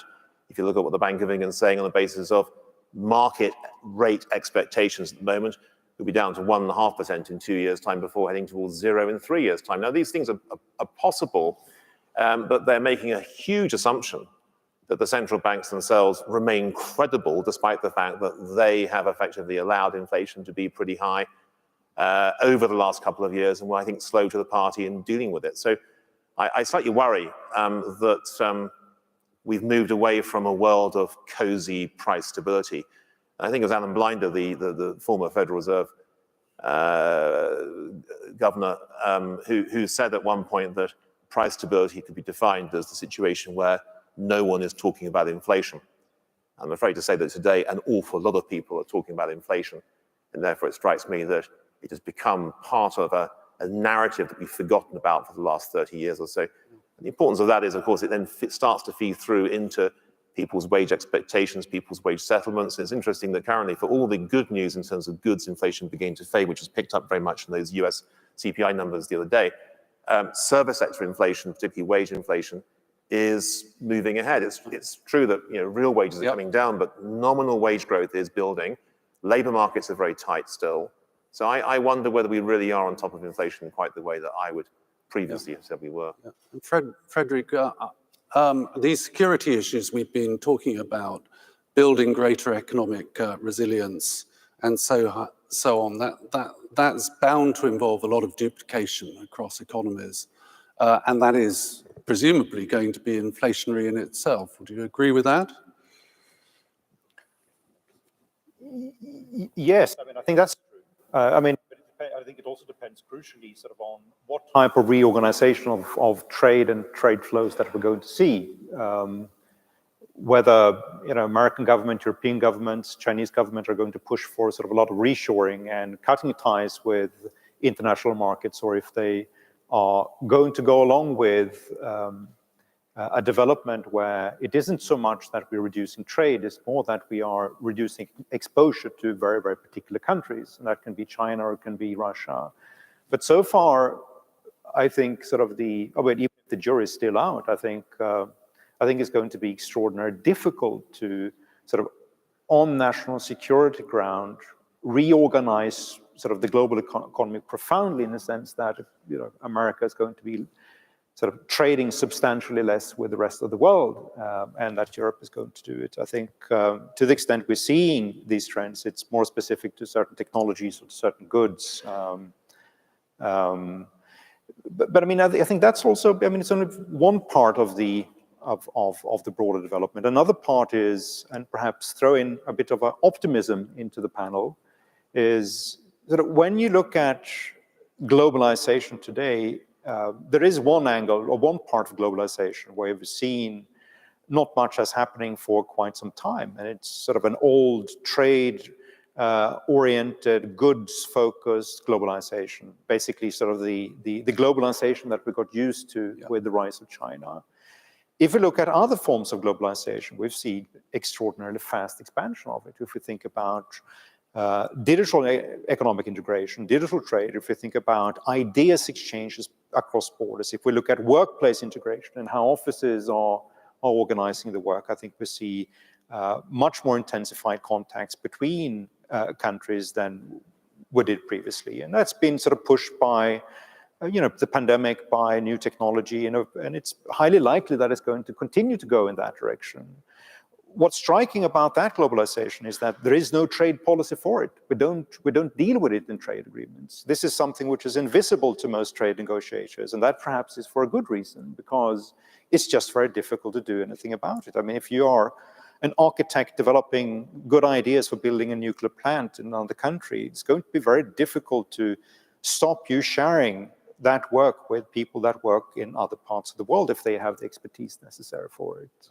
And whenever we try to measure this form of invisible globalization, it's growing extraordinarily fast. And it's growing, of course, on the back of technology. And if we assume that technology is going to continue to power our economies even more, it's highly likely that we're going to see another boom for this form of economic globalization, even if sort of that older part, the goods-oriented globalization, will continue to contract. Interesting. Thanks for that note of optimism. Now we're going to enter dangerous territory, which is Brexit. And it's fair to say, I think, that it's not been, from an economic point of view, a great success so far, but it's still relatively early days. Now, some of Brexiteers dreamed of creating Britain as a Singapore on Thames. I'm not sure myself whether that was ever realistic, but if not that, and that is plainly over for the time being, that particular dream, what is Britain's post-Brexit role in the world going to be? Sumaya, perhaps you could address that. Right, so Britain's post-Brexit role is as, I guess, a smaller piece of the I guess you need to think about which forum are we talking about, right? Are we thinking about the World Trade Organization, where previously Britain was part of the EU bloc and kind of could influence a much larger body than itself? Clearly that's ended, and so there's less influence there. There's clearly an opportunity for Britain to be nimble and agree trade agreements that might have been more difficult for the EU to agree. I think so far I haven't been entirely convinced that, I'm not sure that that's been demonstrated yet. There was a lot of chatter about a deal with India, and then a lot of scoffing from old trade hands who knew that you could talk about getting a trade deal with India, and that was a very, very different thing from actually getting a trade deal with India. And for a while it looked like perhaps we were on the cusp of agreeing something, and then now it's been postponed. I think the latest is they're now aiming for something in March. I think the other kind of potential area for Britain to show leadership would be when thinking about trade in environmental goods. Is there a possibility for Britain to join other groups of countries trying to sort of set new rules and new standards when it comes to liberalizing trade in those? I think so far I haven't been, I'm not sure they're blazing that trail in the way that I might like to see. And then finally, I suppose, thinking about, global Britain evokes this grand narrative of Britain, helping to shape the global trade rules. Just to give one example, we've got the World Trade Organization and its dispute settlement system, which is the method of resolving disputes at the level of the WTO. And this is an American fight. The Americans have messed up the system. They're being fairly slow about saying how they want it to be fixed. And so far, I think the UK has not joined the kind of alternative scheme to try and set up a replacement, which would be, I think, is another missed opportunity there. So yeah, potential, not sure it's been fully reached yet. Megan, I'd be very interested in a US perspective on this. I mean, our trade secretary is out in the US at the moment, although she's not meeting the most high-level official out there to try and revitalize trade talks. Our Prime Minister is at the G20 in Bali, trying to galvanize support for free trade. What future for Britain now it's outside Europe? I mean, look, I always think at of things that look like a really bad idea at one time and then turn out to look like a really good idea at another time. So I wouldn't count Britain out. I think right now the politics of doing trade deals in the United States is bad. I'm probably not telling anyone anything that they don't know. You know, Donald Trump came along and reset this issue for us, and it has been reset across the board. There's functionally no interest in trade anywhere in any party left to right. It's not that there aren't individuals who are interested in it, but those individuals no longer have a coalition. And I think back to, you know, when I was at The Economist in 2007 and watching the Bush administration pushing fast track authority, you know, you had a strong leader who really cared about this stuff, who was in the party of free trade, who nonetheless had trouble holding his coalition together in order to get the authority he needed to negotiate trade deals. And now you don't have that. You don't have the leadership. You know, Joe Biden is not a free trade guy. Certainly Donald Trump is not a free trade guy. And none of the people who are likely to replace them are free trade people. They're policy people are by and large not free trade people. You know, and the problem for other countries is that the US, more than almost anyone else, can't afford to go it alone. I don't think that's good. It would be hugely costly for us to have fewer trade deals, but we don't need them. We're so big, we're so integrated, we produce so much of what we need domestically that there's just less pressure to figure out how to make trade work in the United States than there is anywhere else. And so, you know, the leadership that we had, which I think we did provide a lot of really valuable leadership on the issue, that was just an ideological push. And that ideology has now been displaced by our quite populist and fractious internal politics. Right. This is not exactly on the agenda we're talking about, but Frederick, I'd be really interested in your quick view on this, because a lot of the problems that we're talking about today have their roots in the sort of made in China lockdown strategies of the pandemic. Sweden didn't go the same route as the rest of Europe and much of the rest of the world, and does seem to have got it more right than us in doing that. How did Sweden manage to get its approach so right? Yeah, good question. I think it comes down to two individuals, both who became world famous during the pandemic.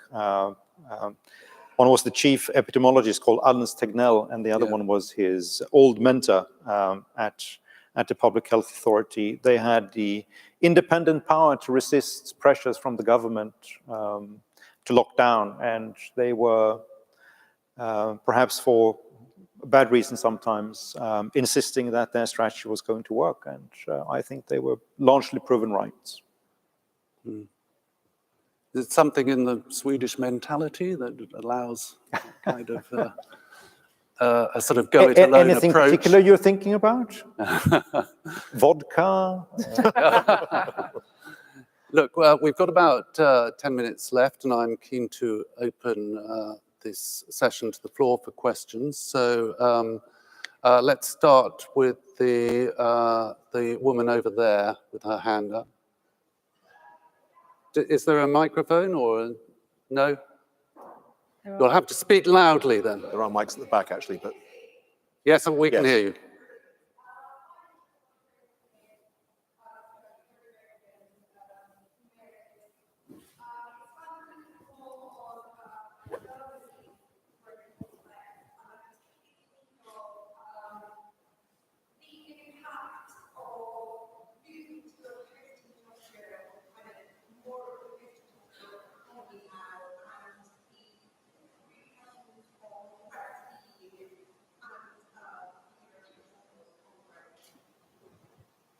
You hear that? I'm not sure I heard all that. So, was it post-industrialization in Germany, was it? Yes. There's the microphone, right. Sorry. Can you hear me now? Yes. A little bit better, yeah. Okay. Now we can, yeah. Yeah, I was hoping to hear from Frederick and Sumaya on speaking a little bit more about Germany's growth prospects, and in particular thinking of them moving towards more of a post-industrial economy, and how that's likely to affect growth levels across the EU and the European continent in general?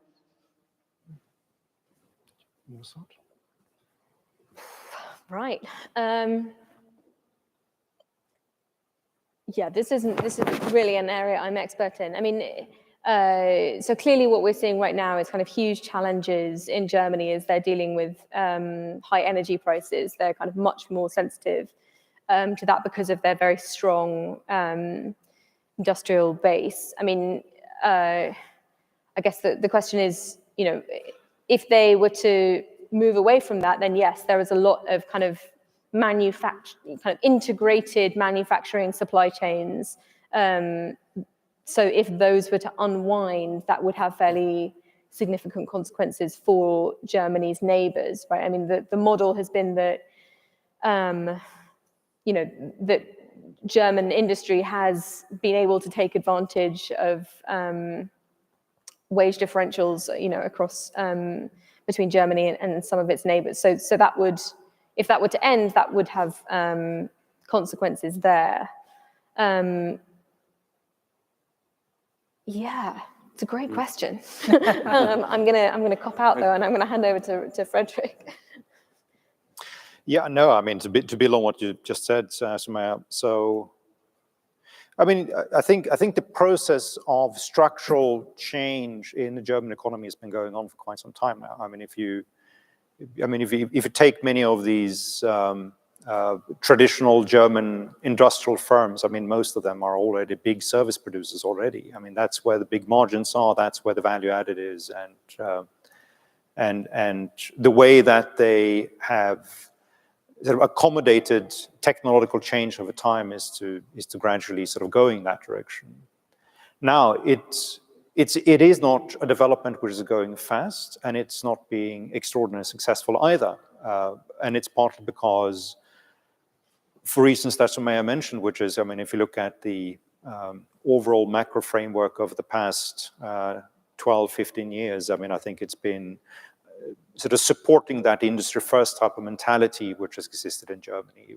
Every time we go into talking about labor market changes or making labor markets more adaptable to fit in with sort of a new type of economy, we always begin to talk about as if we are still in the 1970s type of economy, and sort of people are going to start to go into the steelworks of the rural area and need to find sort of arrangements for that, while of course the German service economy has been suffering from not just the same problems that service economies in many Western economies have, which is that sort of low productivity rates, etc. But the German service sector has been even worse than most others in terms of incorporating modern technology and sort of make it much more productive in that way. So if you look at standalone engineering services, business services, management services, transport services, and others, the performance of the German service sectors is not as good as it should be if you look at sort of the underlying sort of factors that should define their competitiveness. But there's something holding it back, and I think that's the thing they're going to struggle with for several decades to come: underperformance in the services area. There's a question over here on the right. I just wondered if the panel would agree that most of our economic malaise, the reasons are fairly obvious, and that we, in pursuing net zero and its predecessors, we effectively contracted out our manufacturing to China, etc. So Europe did that, America did it less. That we locked down, and that we pursued quantitative easing for too long. And I just wonder, are these things not very, very obvious as to why we're entering into this global recession now? And just on a point of fact, I think the other Nordic countries followed Sweden quite quickly. They had very short lockdowns. I think I'm right in saying that. But my question is it not obvious that this Western pursuit of strict environmentalism, whilst other countries set it aside. Again, the lockdown, quantitative easing going on for too long. Are these not the primary causes of our economic malaise, globally and in Europe in particular? Yes, but this is a fascinating question. Stephen. Thanks for that. Well, okay, first of all, as an economist, I will tell you that nothing is ever obvious, because the number of times I've been wrong rather than right thinking that something was obvious, I can count on the fingers of more than both my hands, so to speak. So things are never that obvious, in my view. So a few things I've mentioned. The first one is the decline of manufacturing starts donkey's years ago. And it starts long before China really arrives on the global scene. And in terms of jobs, at least, one of the reasons why it declined is because even before China arrives on the scene, you've already got a huge amount of automation coming through in terms of manufacturing jobs.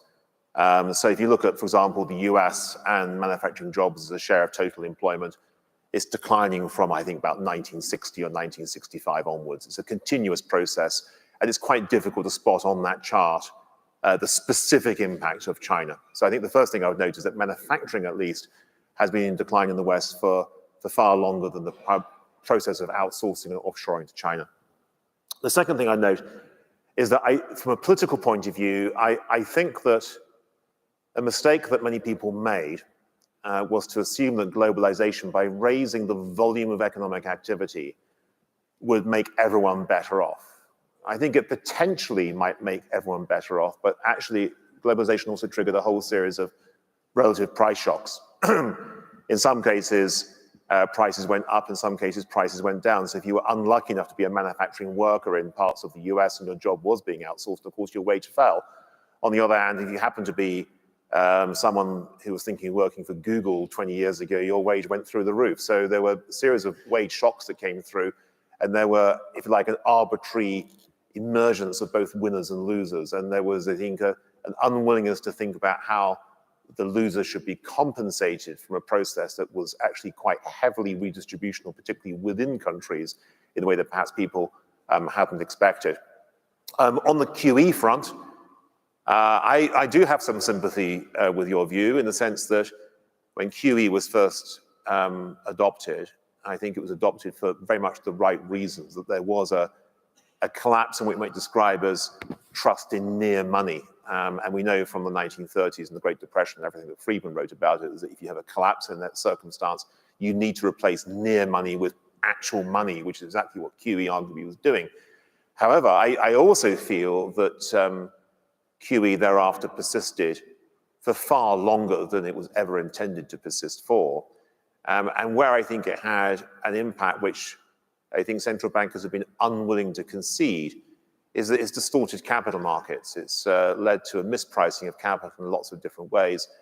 And I'd argue that at least part of our productivity performance, poor productivity performance, is because capital has not been allocated as well as it might have been in the absence of QE. Now, I accept that's a controversial view, but I think there is quite a lot of evidence over the last few years that indeed capital markets have not worked as they might once have done. So I have some sympathy with some of your points, but not entirely all of them. And I'd emphasize again that nothing in the field of economics is ever as obvious as you'd like it to be. I mean, Megan, isn't the whole energy transition more of an opportunity than a cost, and a possible galvanizer of cooperation between countries which at the moment seem to be at daggers drawn? I mean, I think, look, the energy transition is going to be, in my opinion, a huge boon for humanity, just in the sense that particulate matter is very bad for people. You can see, if you look at places that have a lot of particulate matter, you have higher miscarriages, students do worse on exams. As we move towards cleaner and cleaner energy, we're just unlocking human capital, we're making people better off. Second of all, we are preventing, hopefully, some level of global warming, which is going to be a net cost And by mitigating that, we make ourselves better off. And possibly the third, the most hopeful scenario is that this actually ends up being cheaper than it would have been to stay on fossil fuels. I don't know. I'm not skeptical. I'm just agnostic about that. I think the calculations are so hard to make, and everyone likes to make them depending on where their ideological priors started. But I am hopeful and optimistic that that will end up being the case. So yes, I think that it mitigates certainly some forms of tension between people. It allows a lot of countries to be less dependent on countries like Russia. And it onshores things that are currently offshored, but it also is going to require a lot of integration. I mean, certainly in the United States, we're seeing this with, we need better grid interconnections within the United States and to Canada so that we can take advantage of pumping their hydro to store some of their energy.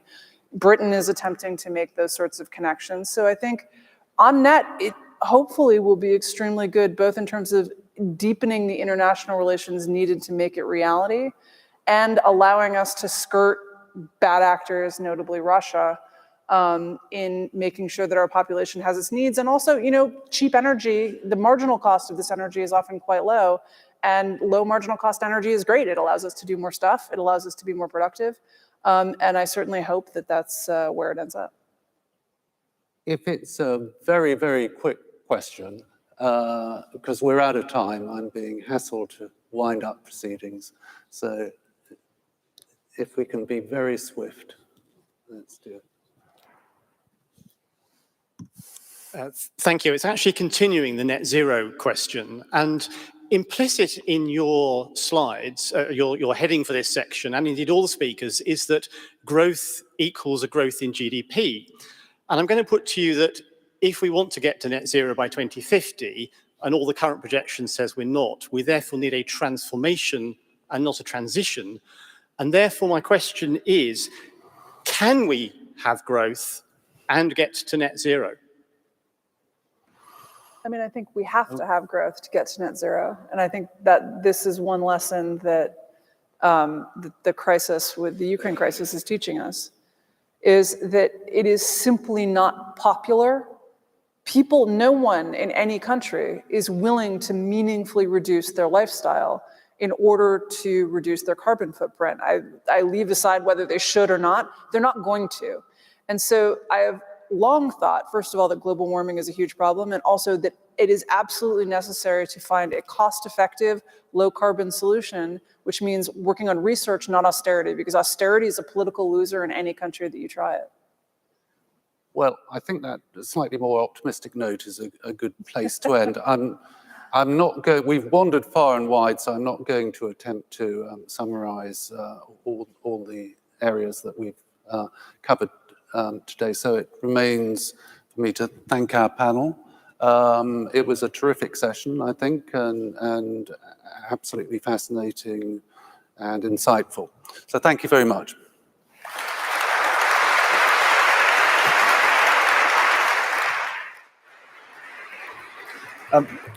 Thank you again to the panel, and thank you also to HSBC for supporting that panel in particular. After the coffee break, we will have the panel supported in particular by the City of London, which will also feature Chris Hayward of the City of London. But given that we're running 10 minutes late, we're going to extend the coffee break by 5 minutes to give you all a bit more chance for networking. So if you can take your seats again at around quarter to 3, that would be very good. Thank you very much.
Excuse me,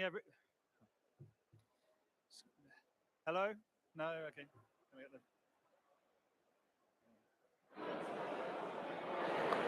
Oh. Hello, thank you. Sorry, if everyone could please make their way back to their seats. I promise there'll be another coffee break soon.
Ladies and gentlemen, if you could really please make your way to the stage, add to the to your seats, even.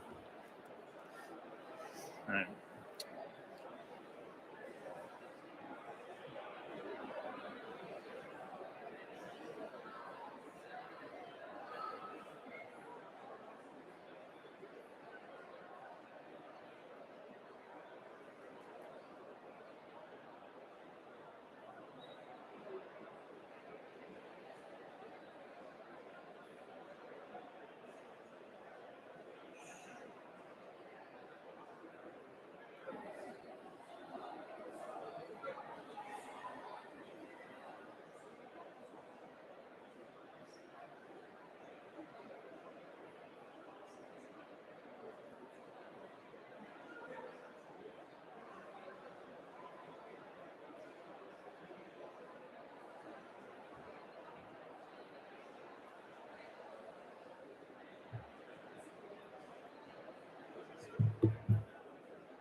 Ladies and gentlemen, thank you very much. We're going to start our second panel discussion, supported by the City of London, on why choose Britain. And I'd like to ask to the stage Charlotte Croswell to lead our lead the discussion with. Andrew, we're off, I think. All right. Okay. Yeah. Right. Yeah. I think you're first. Oh, it's all a bit fireside-y, right? Which one is? Next to you. Okay. Great. Thank you very much, Rob. And great to see you all. Working on the mic? Not working. Not working? I think mine's working. Mine's working. I can do all the talking. Yeah, you can, Dominic. Can we get a handheld mic for Charlotte, because her microphone's not working? Oh, yeah. It's because it's by your ankles. There we are, see. Okay, we're back on track. Apologies. Joys of not having wireless ones. Thank you, Andrew. Great to see you this afternoon. Thank you very much. My name's Charlotte Croswell, and I'm Chair and Trustee of Open Banking, but I also have the privilege of sitting on the board of CPS as well. Thank you, everyone, for coming back after the coffee break. Just a quick reminder, do put your phones in silent mode if possible. We are going to try and find some time at the end for some questions. I think that's been happening at the earlier sessions. There'll be roving mics later as well. Right, so we get the optimistic session this afternoon. Why choose Britain? I've been told we have to stay on optimism and tell us all and cheer us all up ahead of a busy week of what's going to happen and why we still have to have faith in Britain and move it forward, something that CPS is obviously a great believer in. I have an amazing panel, obviously, as you can see this afternoon. We have Andrew Griffith, Economic Secretary and City Minister. I've worked with a number of occasions, so great to see you, Andrew. Chris Hayward, as you all know, Policy Chair of the City of London Corporation. Lord Johnson, founding partner and Chief Executive of Somerset Capital. And of course, Sir Vince Cable, now visiting professor at the LSE. So I am going to invite each of the panelists to just give us a couple of minutes on their take on why choose Britain before we move on to questions. So perhaps Chris, I will start with you. Charlotte, thank you very much. And it was good to be able to welcome you all here at the very start of our conference this afternoon. And Charlotte, I'd want to start, I think, also by congratulating you on your recent appointment as chairman of CFIT, the Centre for Finance, Innovation and Technology. FinTech, hopefully we'll end up talking about a bit as one of the reasons why people should choose Britain during the course of this afternoon. But look, I mean, I come at this obviously from a fairly London-centric position initially, in the sense that London is one of the truly global cities alongside New York, Singapore, and Hong Kong. And in spite of, the recent turmoil in the markets and financially, I think, we have our fundamental institutions, our infrastructure, our rule of law, our time zone, our language, our talent. These are all reasons why people would want to invest in Britain. And these are reasons which practically no other global city, I think, in fact, let's say no other global city can combine all of those abilities in the way that London can. And I touched at the start when I welcomed you earlier that, in the financial and professional services sector in the United Kingdom, we're feeding 2.3 million jobs. And here in the City Corporation, we have a regional strategy, which actually means that we support financial and professional services clusters all over the United Kingdom. Financial services shouldn't be seen, in my view, as a London-centric situation. It's one which has tentacles throughout the United Kingdom and has the ability to drive economic growth and jobs right throughout the kingdom. So I think, moving forward, we have the opportunity to increase inward investment into London and into the United Kingdom, I should say, as a whole. And part of this, for me, and this will be my closing remark, really, is about optimism. It's about talking up Britain. We're too fond of always finding what's wrong rather than the multiplicity of things that are right. And you touched at the start, Charlotte, on, this is the positive session, and it needs to be positive. United Kingdom has a great future, notwithstanding the challenges we've got, and they will, of course, take time to work through, and no doubt we'll talk about those this afternoon. But I think we've got a big future ahead of this country, and we should all get behind it, and we should all back it. Yeah, thank you. It's delightful to be here. So thank you for the City of London and the excellent CPS for bringing us all together. Can I also, on behalf of the government, thank each and every one of you. This government is on the side of wealth creators, of entrepreneurs, of investors, of participants in the capital markets that make this great country what it has always been. And I suspect deep in the history of the arches of this building is that same historical sense of being willing to take risk, to sail over the edge of the world and find new markets and find new products to sell. It's absolutely critical to what we do. Now, Chris and I have got the same script, so it'll be very easy. By the time we end up this panel, we'll have brainstormed a full pantheon of the rule of law and the language and all the rest of it. So let me just try and distill that down into a few points.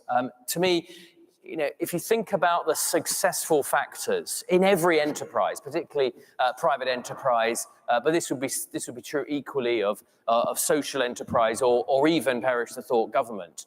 At the end of the day, you're talking about the combination of capital, people, and ideas. And I think, why choose Britain? Because I don't think anywhere else on earth, and some of us are party pre in this respect, would you get the same combination of a respect for capital, for freedom of contract, all of the things that the common law bring us. The deep liquidity that London has offered ever since the first galleys sailed up to the Pool of London. The flexible labour markets that, despite the endeavours of all sorts of political governments of all sorts of shades, still having done business in other markets, there's a respectable honesty about the flexibility of the UK labour market. It's easier to attract, to retain, and to hire and generate productivity from labour in the UK. And a great skills base that perhaps I'll leave for others to talk about in terms of our great universities, the prodigious amount that the government is spending and increasing on the science budget, combined with that ability to take risk. And then one thing we should not overlook, because there are many pretenders to the UK's crown amongst the world, but they don't always share our value system. And from our value system flows that Darwinian testing of ideas, that ability to think freely and to alight upon the best ideas for the moment in time. And sad to say, as we see in too many parts of the world, that freedom of thought, that freedom of expression, protected by the rule of law, is not something that people can take advantage of. And of course, that is an inhibiting factor when it comes to where you would locate and the prodigious latent supply ability of the economy to create and embrace new ideas and to grow. So, great love of capital as something we celebrate, the right skills, the right flexibility in our labour markets, but also that values-based openness to ideas. I'll leave it there, Charlotte. Great. Thank you, Andrew. Dominic. Well, thank you very much indeed. Am I allowed not to be optimistic just to start with? Because actually, I think this country's in serious trouble. I think we're entering some cataclysmic headwinds. And I was always told as an investor, and Michael Spencer will understand this, you should watch the tides, not the eddies. And the change in the interest rate environment, plus the political instability that we've faced over the last couple of years, is a serious challenge to this country. The good news is that investment can change all that, because foreign investment in this country actually makes companies more productive. They're also more likely to export, the two things that we desperately need. And if we change our domestic investment processes, we can unleash billions of pounds in order to change the infrastructure and human skills investment that we need in this country. But we have a lot of work to do. And my concern is that we've allowed ourselves to fall back on these very important things, which are culture, rule of law, and language, and so on and so forth, without really trying as hard as other countries are now trying. So we live in a competitive dog-eat-dog world. 5 years ago, 10 years ago, it was very easy to say, okay, come to Britain. It's a fabulous place. We have a stable tax regime. We have a stable economy. We have low interest rates. And we have a stable political system. And I think it's just much harder to say that to investors now. So we have to work extra hard And one of the wonderful things about the CPS is it continues to put pressure on the government to think great thoughts in order to become more innovative and to stretch ourselves in order to attract investment. And I think we need to do a number of things. Firstly, we need to try and get Whitehall to look at every activity through the lens of the investor. So rather than just taking each law in its own case, to say, okay, what are we actually doing? And how is this going to affect investment? If it's going to block it, if it's going to create extra friction, then we should work for a way to ameliorate it. So I'd ask the CPS and our minister to put pressure on there. The second point, which we're very bad at, and this might be anti-Thatcherite, but we should look to champion sectors. And no country that's had a successful sector creation, such as Taiwan and semiconductors, has done that by accident. It's not entirely left up to the market. I think the government needs to be highly proactive in developing an investment strategy to promote sectors so that we can become world leaders and be successful in those areas. Otherwise, we will be left behind. And the last point I'd say, which I think is important and actually very exciting, which is that the world has changed. And I think we're still too often caught in a sort of 19th, 20th century view of how people live and how they accumulate assets. So when we were, well, our lives, my age 48, although I look a lot younger. You're born, you go to school, you finish school, you buy a car, you get a job, you marry, you buy a house, you have children, you retire, and then you die. And so you're accumulating knowledge at the beginning, and then you accumulate assets, and then you run them down. My daughter, who's 14, she's not going to finish school. She'll probably be educated continually throughout her life. She doesn't buy a car, she'll share a car. She's not going to have a career like we might have had. She'll have many different careers. She won't marry. She can't afford to buy a house. She won't have children until much later. She can't afford to retire, and she may not even die. So the whole principle, of our sort of liberal democratic system are really based on the wrong tenets. But how exciting is it for us in this room to think of new ways to answer these challenges, to create new solutions for how people are actually going to live for the next 100 years? And that will require investment, and that means people have to choose Britain. Thank you, Dominic. I'm fascinated whether you've managed to tell your 14-year-old that and whether she's actually believed you as compared to my. She's keen to leave school, that's for sure, but that's about it.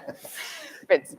Well, thank you for the invite. I guess I'm here because I was Secretary of State for 5 years, as opposed to the 5-month average or the recent 5-week average for my successors. But I think the coalition was actually a template for what it is we should be trying to do. I mean, we stabilized the public finances and we created an attractive environment for inward foreign investment. What's happened since is less happy, I'm afraid. My memo to the Chancellor for Thursday is a couple of no-nos. No more magic money trees, whether they're of the Truss or the Corbyn variety, or the people who say we can finance the whole of government through ever-increasing windfall taxes on wicked oil companies. It isn't going to work. And secondly, avoid expensive gimmicks. We've had years of enterprise zones, investment zones, free ports, all of which, at great public expense, are shifting investment from one side of a road to another. And we don't need that. And 3 positives, if I can, quickly. First, the importance of prioritizing public investment over public current spending, something we failed to do, sadly, in our coalition. And one way of doing this is to have a supplementary debt rule, public finance, not just reducing net debt, though that's important, but having increasing net asset value for the public sector. Secondly, we've got to decentralize. We're not going to get the energy of decision-making unless we get elected mayors and councils with more genuine financial freedom. And to do that, we have to reform council tax. Somebody has to bite the bullet of revaluation and reforming the multiplier so that it's at the very least proportional. And my third suggested point is about planning reform. We always talk about it. Nothing ever happens. The reason I think at last has been alighted on by Michael Gove, who is proposing, rightly, we have to deal with the Land Compensation Act, 1961. Under the current system, local communities get no value from planning uplift and hope value, nor do builders. And so we have to change a system that relies almost exclusively on increasing values for landowners. The important reform, but until we do that, getting rid of excessive planning regulation isn't going to produce the outcomes we want. Thank you. Thank you very much. Let's talk about mood at the moment, and perhaps, Dominic, I can start with you. Talk about mood from investors. You touched upon it in your opening remarks. Recent events, has that changed the mood from investors, and where do you think we are at the moment? Well, yes, thank you, Charlotte. And I'm sorry, Vince, I undercut your average. I did 24 days as a minister for investment, so I'm rather sorry about that. But in that brief period of office, I did go to India, and there I saw a number of businesses who intriguingly want to manufacture in India, but want to export our human capital. And they are obsessed with the opportunities that we present. They see us, particularly if we can more effectively craft a post-Brexit vision of Britain, as the fulcrum point in the world. The issue they had was that we started to lack predictability and stability. And the one thing that investors want above all things in the world is predictability and stability. And so as you rightly say, the most important thing that we can do is to try and reassure investors with the budget, and that includes not having surprises in the budget or changing complicated tax and regulatory regimes, to give them a sense of a 5 to 10 year planning opportunity in this country. So they're still very positive, but as you can imagine, everything's on hold. And that's disastrous because a delayed investment is a non-investment. So we need to do everything we can to reassure people that they can plan long-term and put money into this country.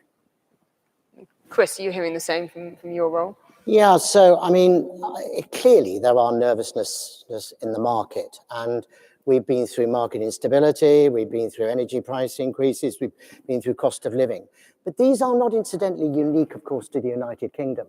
You know, I was in the US a couple of weeks ago, when you're in the US, they're facing higher interest rates, they're facing inflation, all the challenges that we are facing in the United Kingdom. So what I hope that the government will do, and I hope we will see this in the announcement, or the autumn announcement on Thursday, is more measures to boost growth and boost investment. Because frankly, I think that's the only way out. And actually, there's no difference between that umbrella of growth and investment between a Truss government and a Sunak government. There may be different ways and timings and positionings of how you do it. But we all know that with precious little growth in this economy over the past 15 years, if we don't address that, and if we don't get investment into the United Kingdom, then we cannot find our way out. This is the only way out. So my hope is that the government will move in that direction, and we'll see it on Thursday, and that will steady and stabilize the markets, and we will be able to drive forward from that position. Thank you. Now, Andrew, I'm not going to put you on the spot, obviously, on the autumn statement, but I know that you and I have incredible interest in fintech, where we are seeing increasing investment still coming into the UK. How do we replicate that, maybe perhaps across other sectors as well? And do you share the views of your fellow panelists? Yes, look, I think that's exactly right. I mean, people understand. I mean, you should never underestimate the innate common sense of the British people, and people understand that we've been through unprecedented periods. I think something like £6,000 for every household was the overall cost of COVID. And then we have war on European soil. Somewhere you'd take a sort of charter flight to a few years ago is now an active war zone.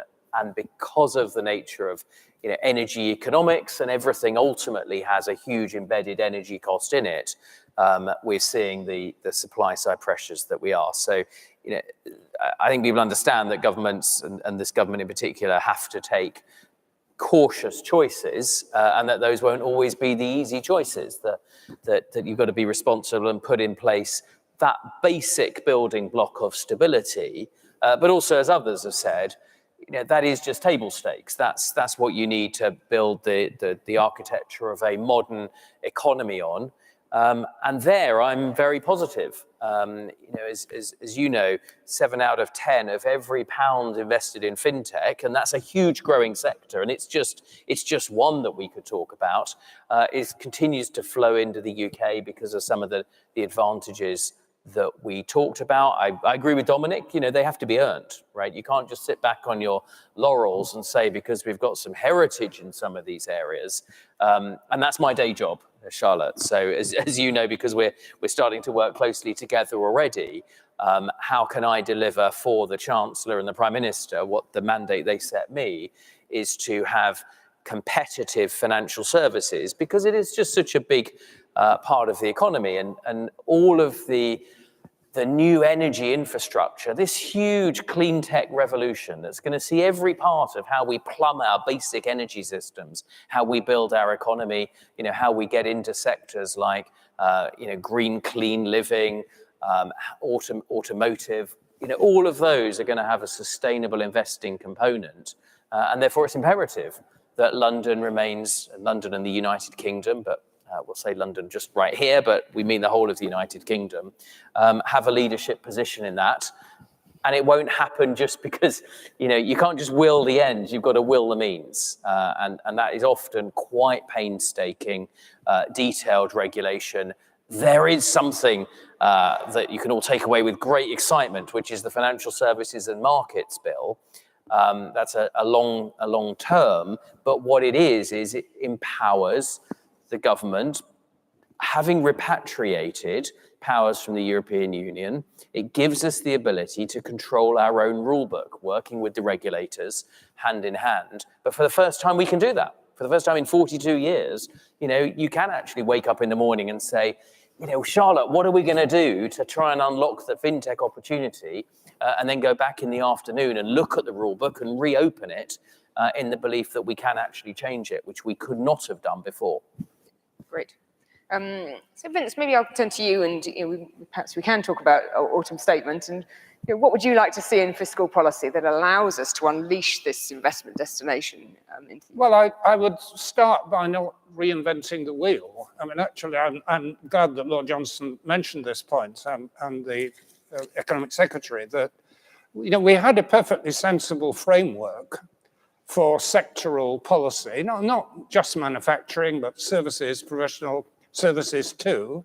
Government and private sector having a sensible dialogue around innovation, training, these long-term confidence issues. And yet every government comes in, feels it has to sort of reinvent the whole industry process all over again. And so just let's have a period of stability, 10 years, where this kind of sectoral approach, call it industry policy, whatever, is given time to work. Coming back to you, Dominic, perhaps on policy and sort of looking ahead to the next few months, how do you think we do stimulate this continued investment into UK, particularly in tech and innovation, but all the other parts of our audience is looking at? To follow on from that point, I think there are two things that you can do. We haven't got any room to spend any money. Ultimately, we're quite constrained. So we have to sacrifice that. Sadly, for those of us who believed in Trussonomics, we have to sacrifice that and look for other alternatives. So we have to be incredibly bold when it comes to deregulation. And as Vince said, planning is a huge issue. So I encountered a lot of businesses in my short tenure who wanted to build quite exciting opportunities in the UK, but couldn't because of a local council objection or whatever it may be. Energy is a huge issue. Now, I'm not talking about renewable energy, I'm talking about access to energy. I was astonished to discover how many companies were on waiting lists of up to 5 years to get connected to the grid. Now, can you imagine what other European countries are offering these companies when they come to them? They're offering them, a plug socket, for one thing. They're offering them the ability to build their factory. This doesn't sound very advanced, but it's absolutely essential, and we're lagging behind aggressively on this. So deregulation is essential, and we still have to be bold and brave on it. And the second point is access to capital. Why are all our businesses listing in the US rather than in the UK? There's no mechanical difference between the LSE and NASDAQ. It's simply because that's where the capital is, and we haven't developed our domestic capital markets at all. In fact, we do everything we can to hinder the ability for pension funds and so on to invest in greenfield venture-type sites. In the stroke of a pen, in a budget statement next week, or when Thursday, whenever it is, we could change that. And not squander money on white elephants, but actually allow there to be an effective capital market for growth in this country. These are easy things to do on paper, but we're not doing them. And we've talked about listings for a long time, and how do we attract that? How do we get growth capital, crossover capital, patient capital? What would you like to see? What is that magic line you'd like to see put into that statement? Well, I might put that back to Andrew, actually, because he's more of an expert in how you can restructure the domestic pension funds, but really allowing pension funds to invest in growth opportunities for starters, which they can't do. They can't invest in greenfield and so on. It's very complicated. And ultimately being a lot more aggressive when it comes to trying to encourage companies to list in the UK. And there are ways in which you can change listing regulations to make it more, more attractive for startup businesses and so on, particularly those who want to keep more of their shares and so on. I mean, these are, you can list some quite straightforward things that aren't actually that complicated. But I just sense that we're entering a period of a bit of malaise. We think we haven't got any money, so we can't do anything. And everyone always just wants money. Well, actually, the money is there. It just has to be released and directed in the right direction. I mean, Andrew, coming to that, I'm sure you spent time with Jonathan Hill since his review and the Austin review as well. Would you like to comment on sort of listings and how we can accelerate that? Yeah, look, we've got to deliver. I mean, the truth is there's been lots of reports written, there's lots of slides of PowerPoint.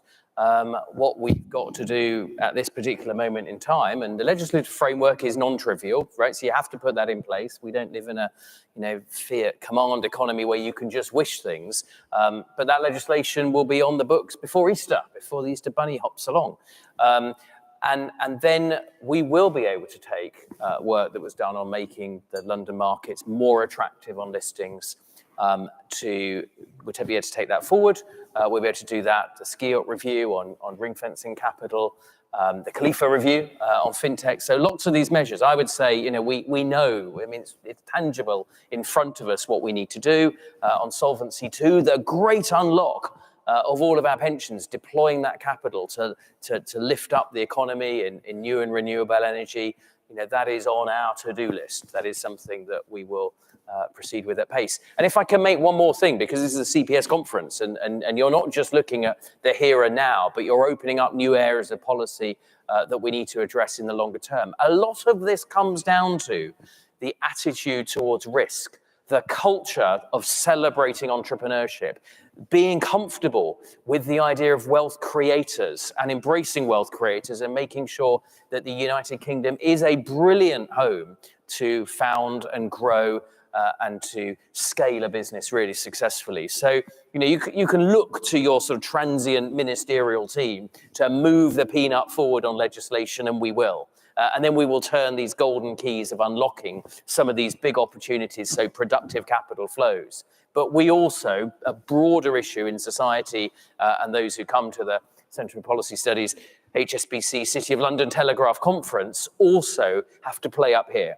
We have to make the positive case, because if we see a generation of people who don't feel connected with capital markets, who don't have a stake in their own home, who don't have a stake in society, who think financial products are things that are for other people rather than themselves, or people in large parts of the United Kingdom who think it's all about a few folk in the City of London rather than on every high street and in every terrace in the United Kingdom, then we won't build that philosophical, moral, political complexion that will give us the license to operate in the sort of society that we want to see.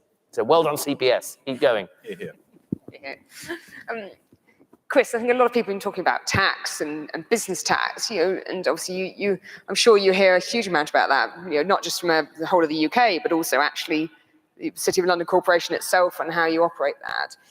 What do you think we need to do to change our business tax structures and then effectively take that to appealing more internationally? Well, I think we need a tax structure for business which is competitive. And I mean, this is a word we use a lot, but competitiveness really does, in a post-Brexit environment, have to be at the centre of everything we consider, and tax is one of those. And it'll be very interesting to see what will happen on Thursday in that respect. So, look, just let me touch on banks for a moment, because they're always at the centre of this, and the levy on banks is an interesting one, particularly as Europe is running off its equivalent, etc. So how do we keep, because banks create jobs as well, it's important to remember that. But what we need, I think, are tax plans which stimulate that growth, which stimulate prosperity and risk-taking and entrepreneurship, all the things the Minister was outlining. So what we need is a tax regime which will help our businesses to be competitive. Yes, of course, if you're talking about international capital flows, there is no sense in being significantly above the OECD average. But I just wanted to throw a bit of a stone in the pool, which may not agree with most of the people in the audience here, but If we're talking about non-business taxation, personal and spending tax and so on, I mean, we're not a high tax country, and we really have to get away from this idea, which has been around under government, Labour, coalition, Tory governments, that we can continue to enjoy European standards of welfare and public service with American levels of tax. It just won't work. And Jeremy Hunt has got the enviable job of pulling the plug on the fantasies that have gone with that. And we are just going to have to live with areas of taxation which can be increased without affecting international competitiveness. In other words, taxes on property, expenditure, to some extent income, and there will have to be a once and for all significant increase. And we just got to be grown up about it. Thank you. Looking at sort of government policies and how we can obviously battle inflation and cost of living, which obviously is tied to trying to making us an international destination for investment. Chris, what would you like to see to sit there and see how we can do that? Is it about opening up the data? Is there bills in there that we can look at? How do we really make that change in government policy to help people through what's going to be quite a tough 12 to 18 months? So yeah, it is going to be very tough, and nobody is going to deny that. I want to just focus on just quickly three things, if I may, around what can government do? What can they do? They can create an environment, first of all, of talent. Talent is an incredibly important resource in this country, and we've been proud to have it for many, many years. But we've got to make sure we hold it. We've got to make sure that the best people in the world want to work in the United Kingdom. So things that stimulate having the best talent pool and retaining the best talent pool, I think, are of fundamental importance. Second thing is around innovation. This country is remarkably innovative. And if I just take two areas, and one is fintech, the minister's mentioned it, you've mentioned it, and you look at what our fintech market is doing, but you look at the further opportunity for exploiting that even further, it's a remarkable, remarkable thing that we should be really hanging on to. So incidentally, is sustainable finance. Sustainable finance is the future, frankly. It's not going to go away. I've just come back from last week being in Egypt talking about sustainability and sustainable finance. And this is something which we've really got to see as an opportunity. But the third one, which I would just touch on inevitably, is regulation, because in the financial services sector, our regulatory system is probably regarded as one of the best overall in the world. I mean, there are challenges, both with the PRA and the FCA, and particularly maybe the latter in timings and in ensuring that they speed up a bit. But the Financial Services and Markets Bill that the Minister made reference to is probably the most important piece of financial services legislation for the past 20 years, because, as he said, it sets us free from what we've had when we were in the EU. And we feel in the City of London, and I know this is not necessarily shared by everyone, that the secondary clause for the regulators of competitiveness and promoting competitiveness is actually fundamentally important, because for me, good growth and high quality regulation are two sides of the same coin. And that's what attracts investment. It doesn't detract investment into Britain, it actually attracts it. Great. I mean, that's so well put. And thank goodness we've got Andrew Griffiths as in the Treasury, actually, making sure that the values of the CPS are properly upheld. And I've been pushing for a competitiveness mandate for the FCA and the other regulators for years. Every other major regulator around the world, like the MAS in Singapore, has this. But I would just jump back a bit. I think we should be a low-tax economy. I think it's the right moral approach of a government to try to ensure that they run the services as effectively and efficiently as possible. And if we allow ourselves to think that it's okay to pay lots of tax as a good thing, you won't get better services. You'll just get more waste, effectively. And so I think that's and your liberty is impinged upon. So you can't then invest in the things that you want to realize yourself. And my concern, and I have great respect for Jeremy Hunt, and I think what they're going to do in the budget later this week will be absolutely right, because nothing matters more than bringing stability to the economy and trying to lower our cost of capital. That's just it. That's 99% of everything. But we mustn't be tricked into thinking that it's sort of a good idea to take people's wealth. And I worry that as we raise our tax rates on income and people's dividends and their small businesses, that it's just going to become impossible to earn wealth. And that might sound a bit sort of overly capitalistic. You can still make a lot of money if you build a business and you sell it for a fortune. But if you want to work hard in a traditional sense, the tax burden around you, both on what you earn and then how you're taxed and how you spend it, will just make it impossible for our citizens to earn wealth. And I don't think that's healthy. And I would also say, go back to the topic, why choose Britain? Let's be very careful not to scare away very rich people who want to come to London and spend their money and run their family offices and go to Harrods and buy Ferraris and have dinner at the Dorchester, because we're doing everything we can to make life for non-doms difficult. We're really trying quite hard to sort of send political messages, and have done for the last 10 years. It's accretive, it's slow, and it means that people on the margin stop making the decision to make this place their home, which is extremely disadvantageous to us. Do we think that's fair criticism, Andrew? And, how will you use your role? I was going to say I would agree with nearly everything all of the panel said, other than the bit about being lucky to have me. But no, look, I think there's strands of everything there. We've got to find the right balance. It's the reason we have governments, elected politicians when they're not in jungles, is because we need a resolving mechanism for all the really hard stuff in society. If it wasn't hard, then business would have sorted it, or charity sector would have sorted it. This is one of those moments of, quotes, hard. The Prime Minister, when he came in, was very clear that he was going to level with people, he was going to tell the truth, he was going to have that level of integrity and restore confidence to the markets. So, as I said before, we need to do that, and that is, in my view, table stakes for where you build an economy from here.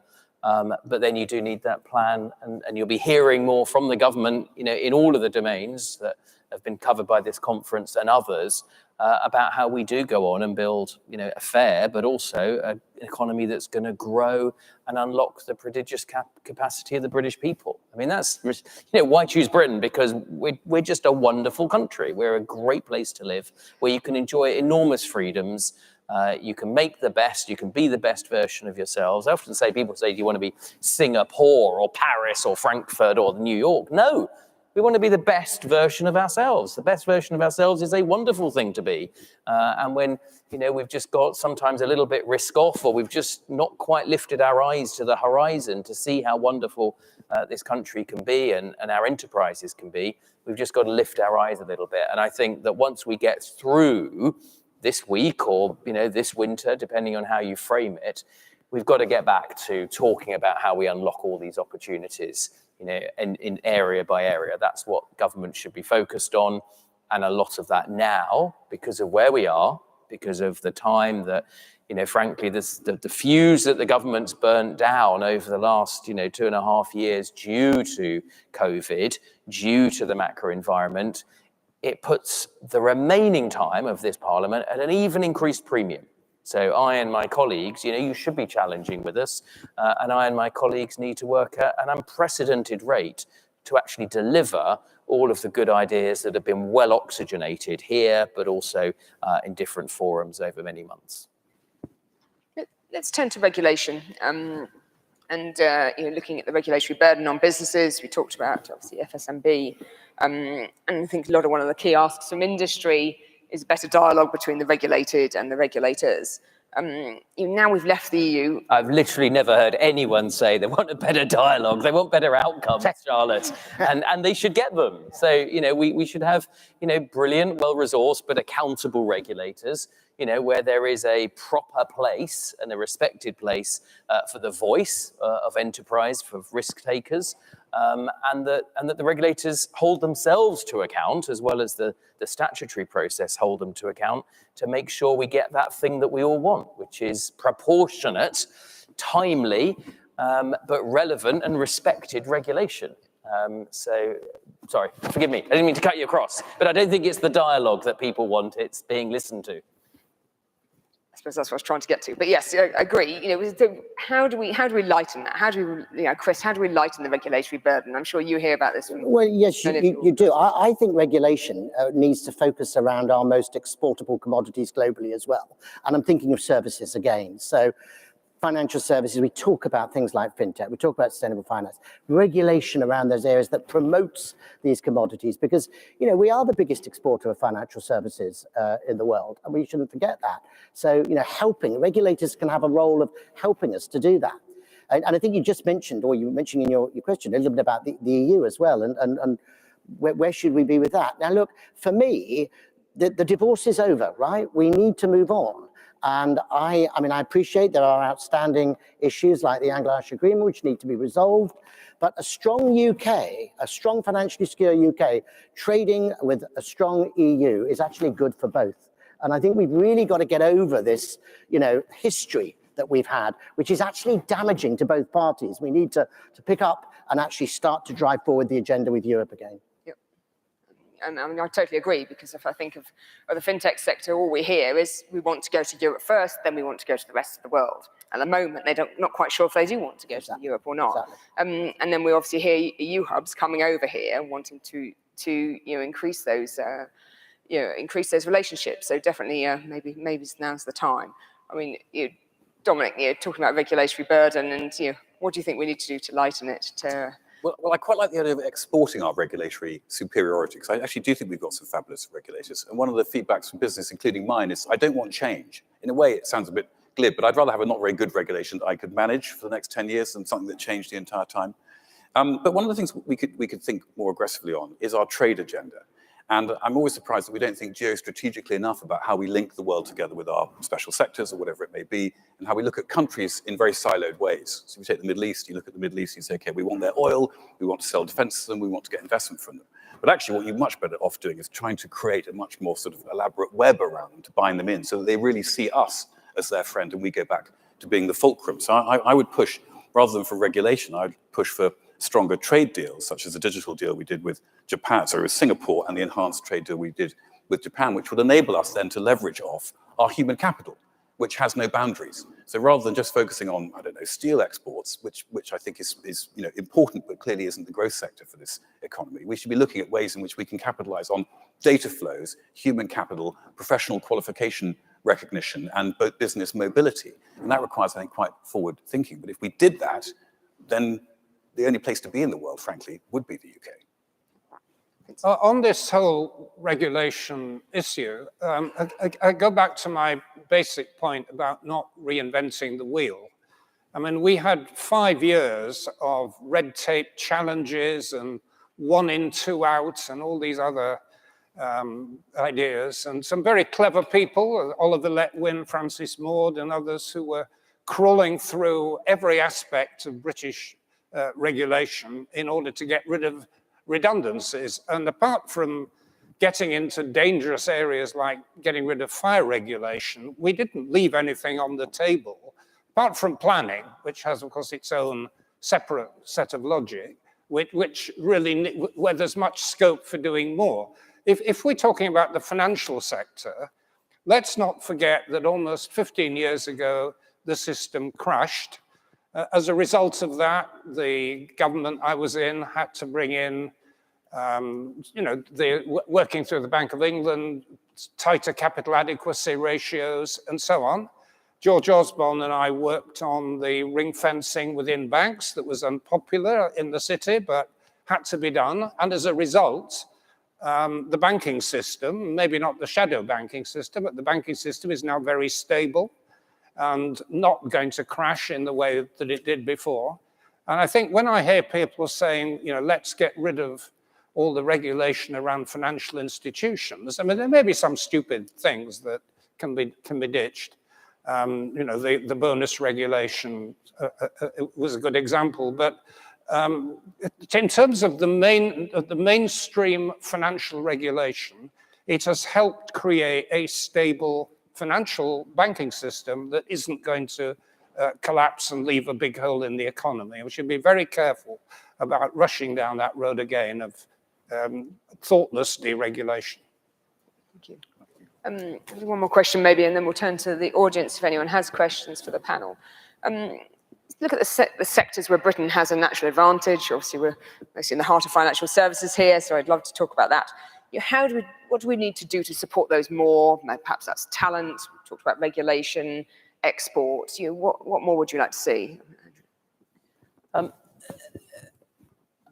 think the first thing is to communicate. All of us, I think, has said exactly the same thing, actually. And I always observed in different positions in government, that probably everybody would iterate their way to the sort of top 6, major opportunity sectors, the life sciences, AI, machine learning, fintech, climate tech, and then, you get a couple of different people have very respectable different views. But I think there's an enormous power from actually being willing to communicate that as well and say, you are important, we're on your side, tell us how we can help.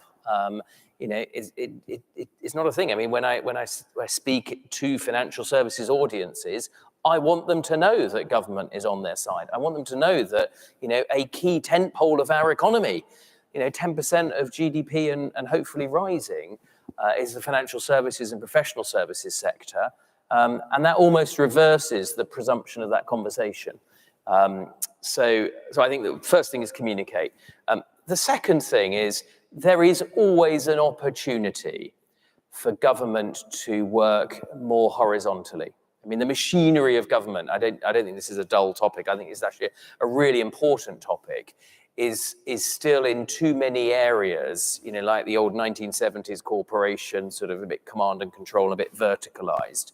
All of the really big opportunities happen horizontally.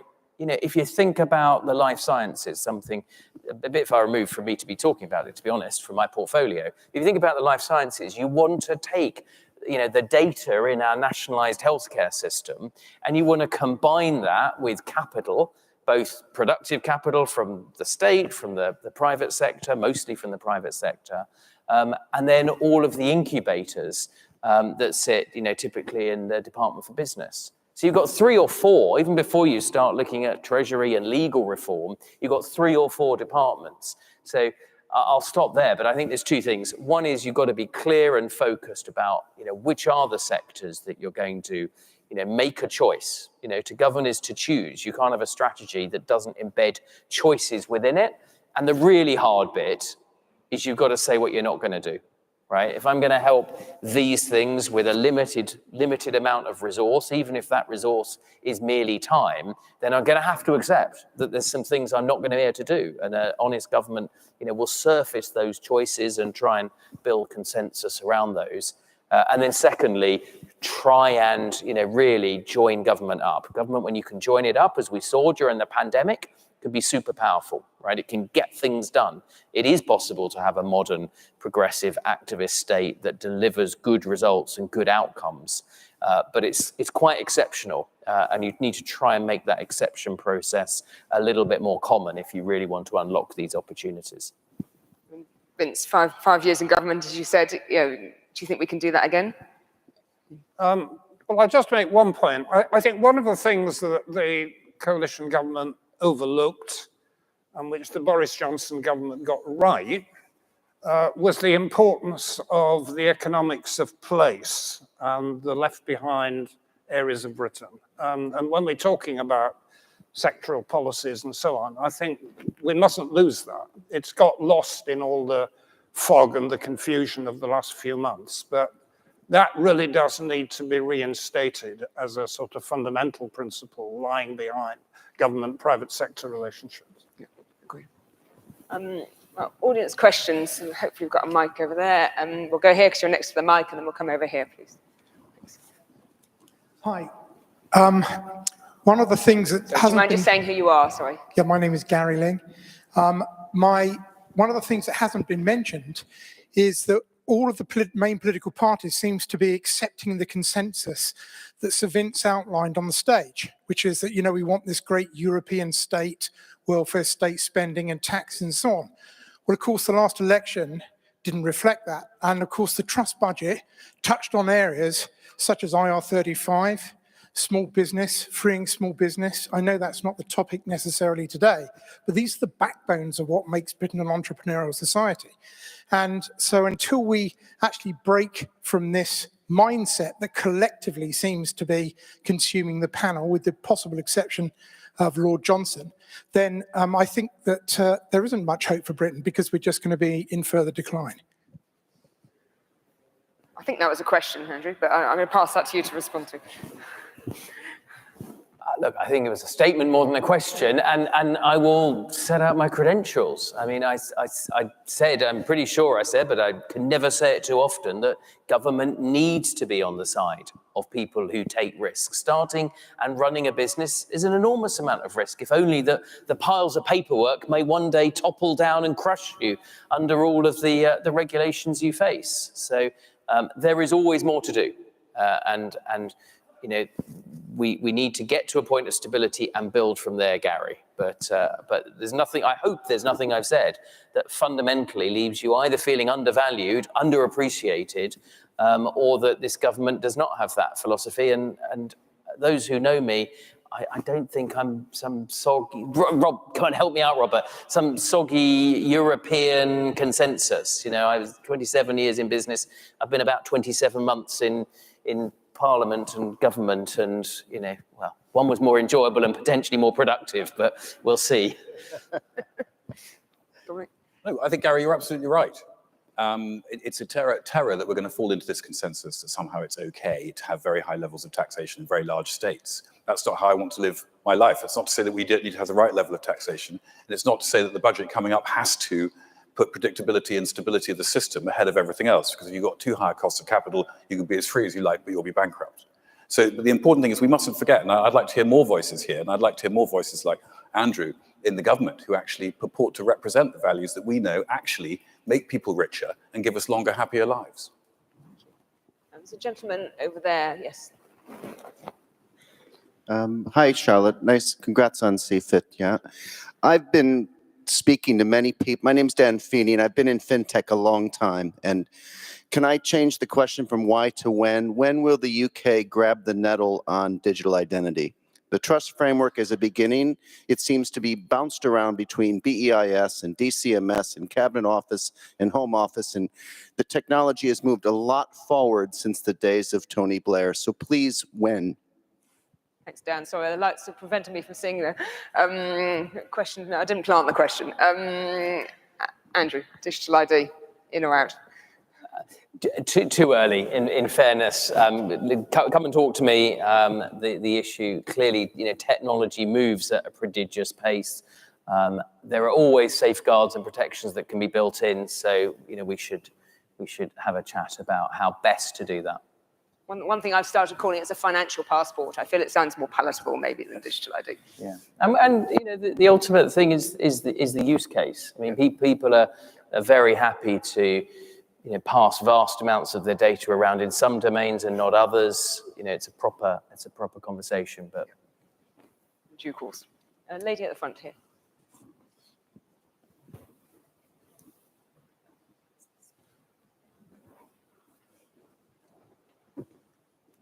Thank you. Hi, everybody. Michelle Chivunga from Global Policy House. We're a blockchain company. I'm just wondering from the panel what your thoughts are around, you know, your trade question. You talked a lot around really expanding around trade. Now, we're doing quite a lot of work in Africa, for example, where we're looking at things like cryptocurrency. I'm sure everybody's heard about what's going on in the crypto space.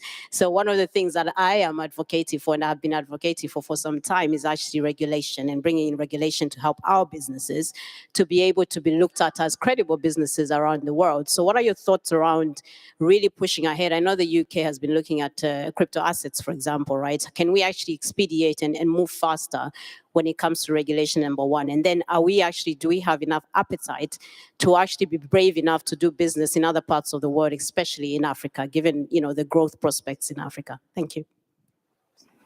Take crypto.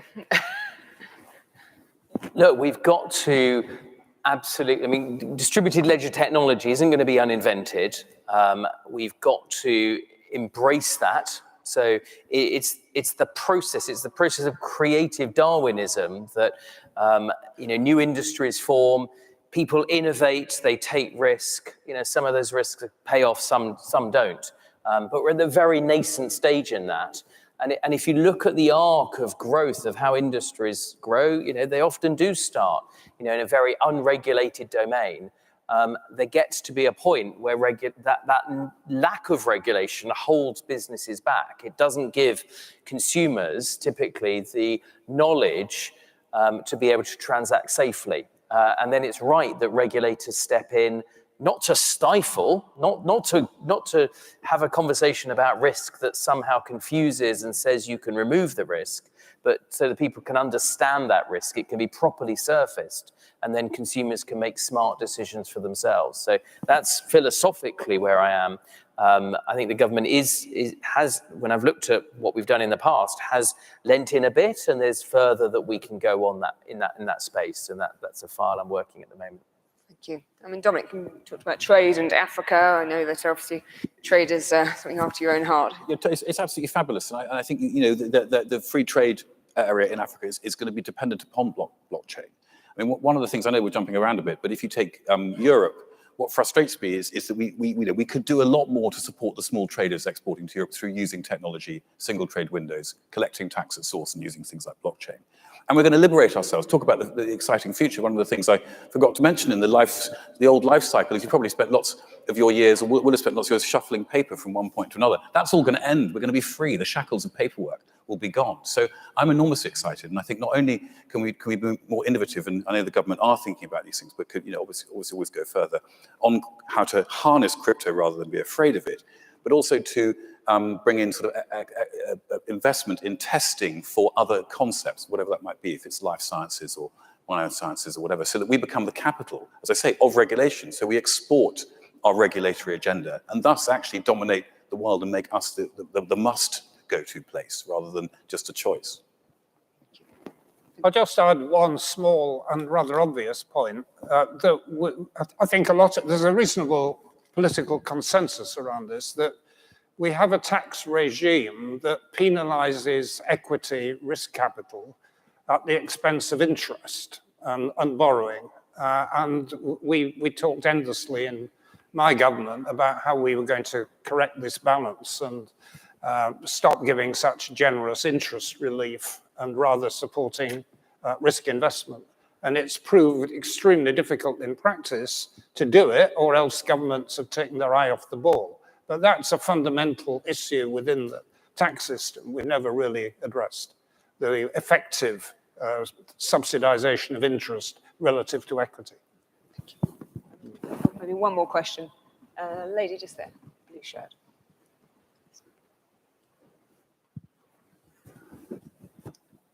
Thank you. I'm Laura Barker, and the title of this is actually Why Choose Britain? So purely the centre of this must be talent. How do we develop anything if we don't have the very best talent? So then if we look to the latest statistics in August 2022, we look to housing price growth, 14.3%. We look to wage growth, 6%. Our wages are not growing as much as our housing prices are growing. How do we actually encourage those younger people, middle-class people, to get onto the housing ladder, give them better wages so that they can actually be encouraged and incentivized to help drive the technological advances that we're going to need? Surely we have to look to wages. Do you agree?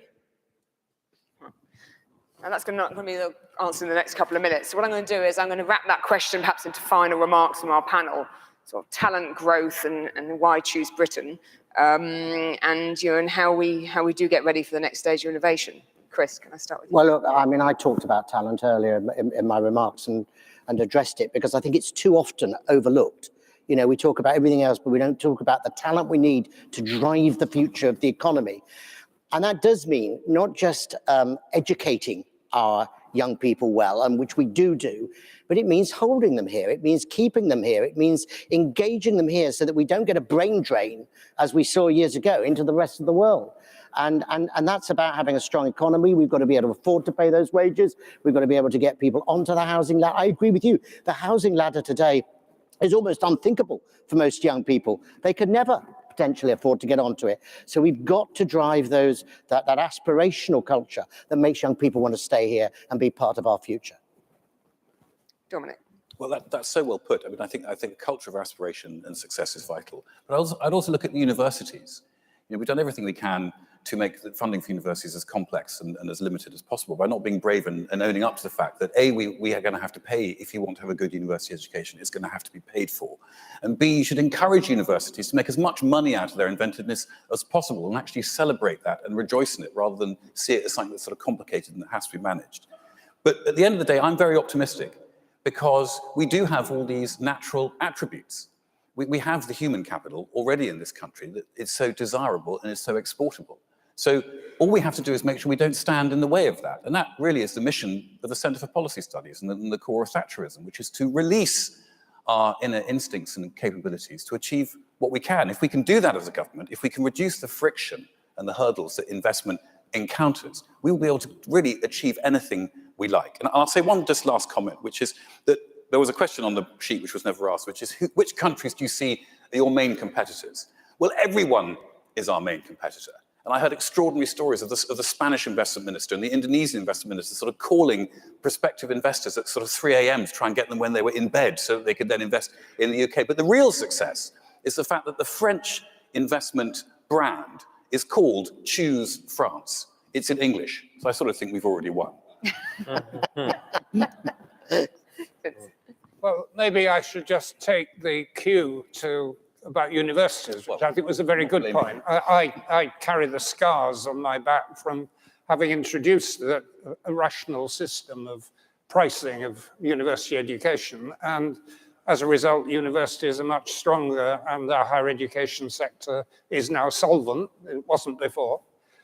So that's a very good point. I can just ask one slightly sectarian point, that it causes enormous damage when the Home Secretary raises questions about why we need to admit overseas students, who are an enormous benefit to the university sector, the British economy, who are a symbol of having an open economy, which we're now supposed to be embracing. So that sounded to me a very sour note, and I would hope that my Conservative friends relay that back. And just a final point, which is, I think, an area where I probably am out of step with most of the people in the room, is that I personally wouldn't have any problem living in a country like Denmark, which is 30% richer than we are, and has a significantly higher level of public spending financed by fairly egalitarian taxation. Final remarks to Andrew. Well, you can read it here first. I'm definitely not going to Denmark. We're a wonderful country for all of the reasons we talked about today. Fundamentally, the question that the lady asked, we're only going to answer by growing our economy. I mean, fundamentally, it all comes down to, we can all spend a lot of time just playing at a sort of cake that's either pretty fixed or getting slightly smaller by the year in relative or absolute terms. Or we can look at our thousands of years of history about what's made us successful when we've been at our best. And one of those moments at our best was when, Mrs. Thatcher came in and she confounded pessimism, and she didn't just change economics and put up a little bit of tax and then cut a little bit of tax a great deal more, but actually reframed how people thought, lifted their eyes upon the horizon, saw that we're in a big and global world, but a big and global world where an awful lot of people covet what we do, whether it's our people, the way of working, even the way we regulate things. And so we need one of those moments. That's actually what's going to give us the resources to solve some of the big topics of our age. How do we get young generation on the housing ladder? How do we deal with intergenerational fairness? How do we provide long-term healthcare when, Dominic's daughter's going to live forever? Think about the financing of that. You're just lucky it's not school fees, Dominic. But the only way at the end of the day is to have a strong and productive economy that involves us building some sort of consensus so things don't chop and change all of the time. But it also involves making some sensible, wise choices, which is why you're so wise, Charlotte, to have assembled such a great group of people here today. Thank you. Well, what an amazing panel. I think we've covered talent, regulation, tax, competitiveness, attractiveness, investment, and I think before we went on stage, I did hear the Minister talk a lot about action and the fact that action is what we need now, and it's time for action. So very much looking forward to working with you and with all the panelists. But please do thank the panelists for their great comments today.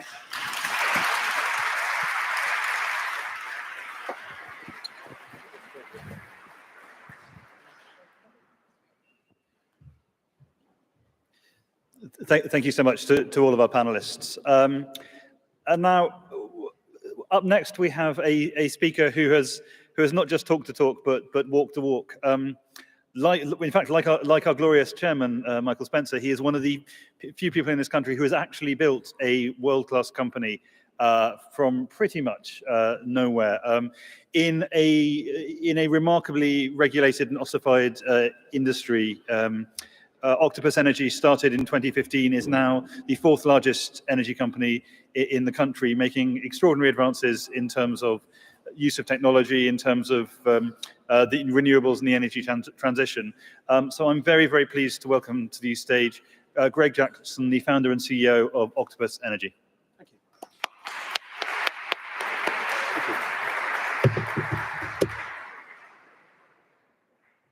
Hello, everyone. As per the intro, I'm the founder of Octopus Energy, and I guess right now is a time that everyone's thinking about energy, perhaps more than ever. Very briefly, I should tell you about Octopus, just because if you know us, you may not, it may be the tip of the iceberg, but Octopus currently serves 3.5 million-ish customers here in the UK. That's pending whether or not we acquire Bulb, which would take it to 5. But we're present in 14 countries. We've got £5 billion worth of generation, and that's only half our business. The other half is technology, where we've created technology we export around the world, and is responsible for about half the valuation of our business.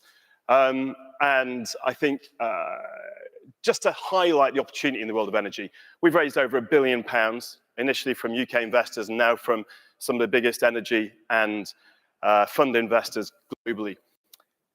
And the reason they've backed us is fundamentally, energy is this kind of $2 trillion snow globe that's about to be shaken. In fact, the shaking has already begun. And I don't mean the crisis, at least not the energy crisis. But countries around the world are increasingly working out how do they tackle climate change, and changing the energy system is a critical part of that. But I'm not here to talk about climate change. I guess you might expect someone from a renewable energy background, if they're going to quote Margaret Thatcher, to talk about her famous speech to the UN General Assembly. But I'm not. I'm actually thinking about when Margaret Thatcher showed Mikhail Gorbachev around London in 1980. And he saw the shops were plentiful and there were no queues. And he said to her, "Who does your central planning?" And she said, "It's market forces, price signals." And fundamentally, market force and price signals have suited us very well as an economy. They've led to so much of the growth across many sectors that we've enjoyed. But sadly, they're largely absent in the world of energy. And I'll talk a little bit about the opportunity to turbocharge growth through more market forces in energy. And the start point for that really is that even before the crisis, renewable energy was the cheapest source of electricity we had. Before the crisis, it cost around 5.5 pence to buy fossil fuel electricity on the grid.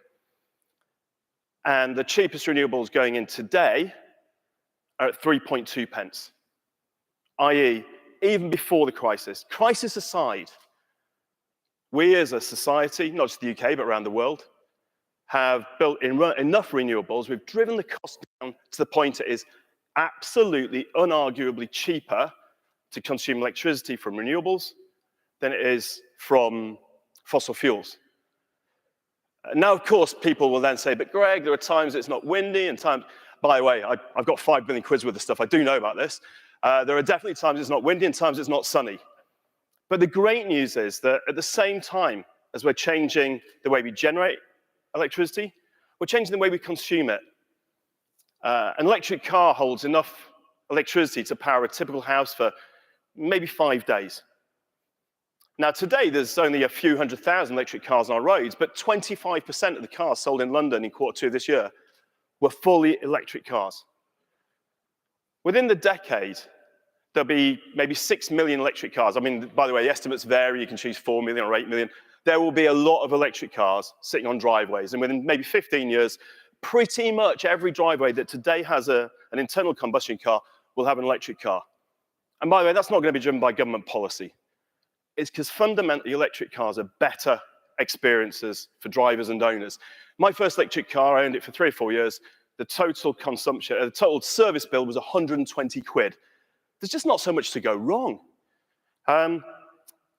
So as electric cars start to dominate, and by the way, of course today they're expensive cars, typically because there's no second-hand market, we've got supply chain issues in every sector, and the market's not yet to scale, but the costs are plummeting.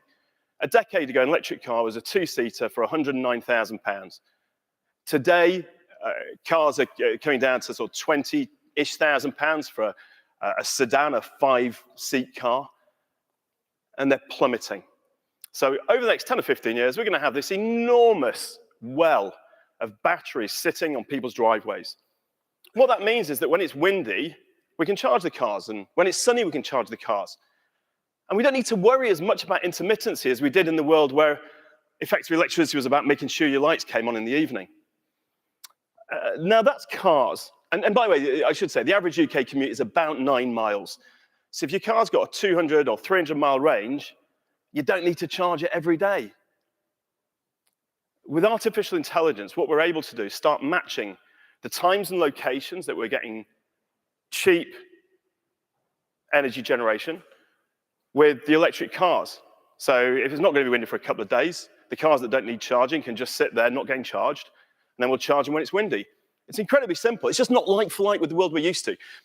But like for like thinking, incumbency thinking is what held back so many organizations. Why did Nokia not invent the iPhone? Well, they did. It's just that they thought that a phone needed a battery that lasted a week. Whereas what Apple worked out was actually, if you gave people a good enough phone, they're happy to charge it every day, or I don't know if you're like me, but leave it on charge pretty much all the time. So what we need to do is understand that if we're going to move, we're going to make the most of the cheapest energy we've ever had as a society, and it's going to get cheaper every year, we're just going to be using it different. And it doesn't mean that you're not able to turn your lights on when you want. Lights use no electricity. A light uses 3 watts. An electric car uses 7,000, all right? So that's the order of magnitude we're playing with. Obviously, the other thing we've got to do is start thinking about how we heat our homes. And there's this hilarious debate at the moment about heat pumps versus hydrogen. As soon as you start electrifying things and you look at what you can do with electricity, you look at electric heat pumps.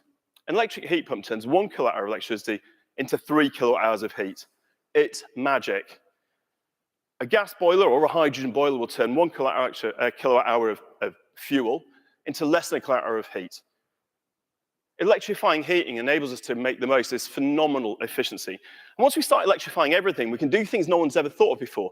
Octopus this year announced a collaboration with an innovative home building company. It was the most effective announcement we've ever made. And it's that we're building homes that will have 0 energy bills. They've got a heat pump, they've got solar panels, they've got a battery and a smart hot water heater. It's all optimized through machine learning. The householders don't need to do anything different than they've ever done before. It's just they'll never have an energy bill. Right? Now, I could stand here and talk about 0 carbon and no one really cares. But 0 energy bill? That's transformative. Now, the reason I'm talking about these things is I'm supposed to be talking about, I think, green growth. Is that right? Magic. Because fundamentally, we're on the cusp of something very special. The first industrial revolution came from Britain, and it was powered because we discovered a new form of energy and how to harness it. Now, for the last sort of few years, you'll hear politicians of all stripes talking about Britain being a leader in renewables. But sadly, that lead is slipping. It's slipping very, very rapidly.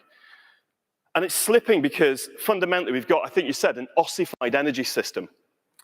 It takes a year to build a wind turbine. A wind farm. The actual physics, the engineering takes a year.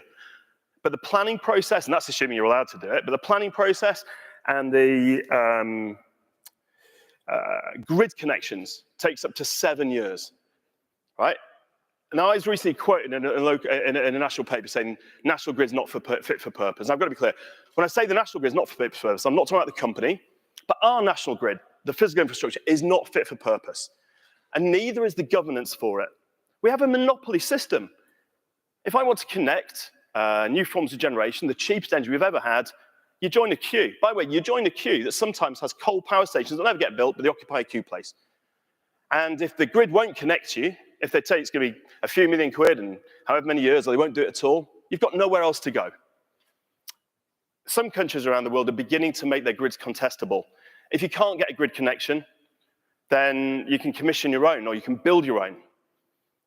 And I think that's the kind of market forces we need to start unleashing to drive benefits for consumers here in the UK and for businesses from the fact that we had this early lead in the world of renewables, that we can bring cheaper energy than people have ever had. But we need this contested. But now let me give a couple of examples of about just how bonkers our current system is.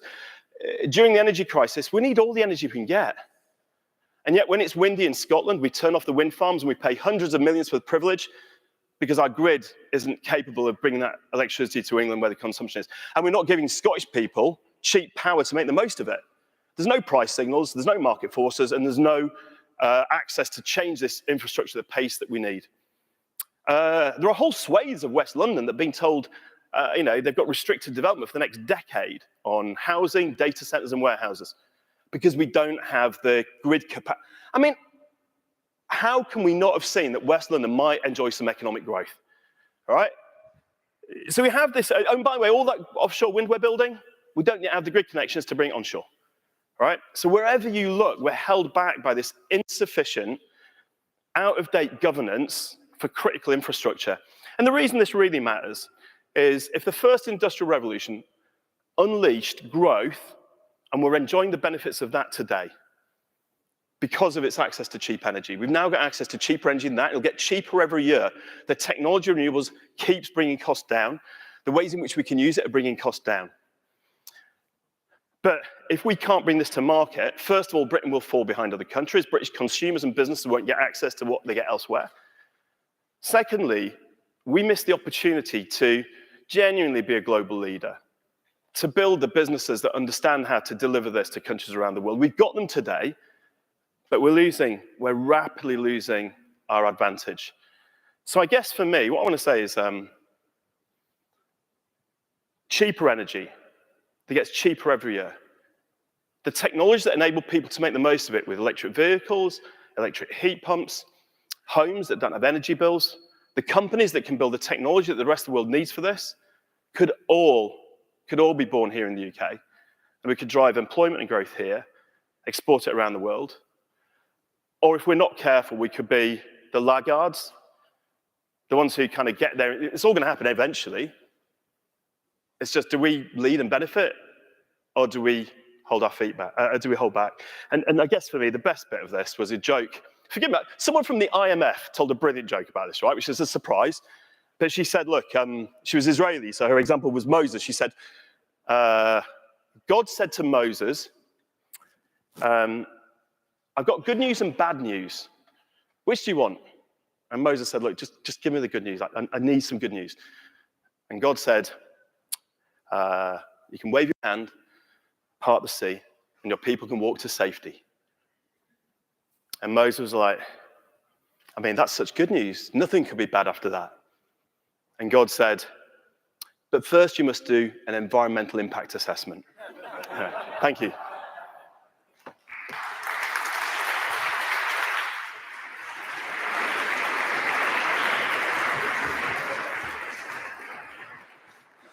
Thank you so much, Derek. That is not the story I thought we were going to be hearing, but that's a perfect way to finish this section.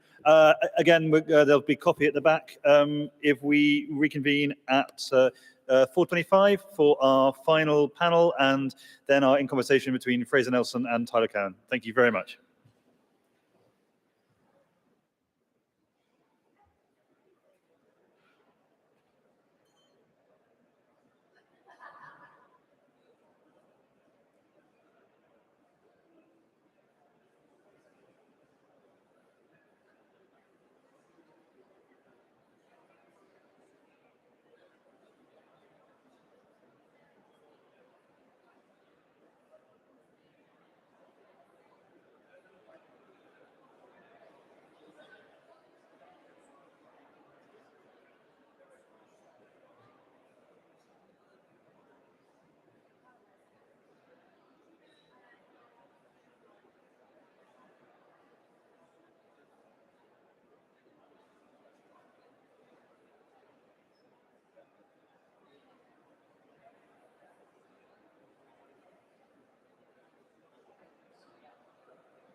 Ladies and gentlemen, if you can please take your seats for the final session of the day.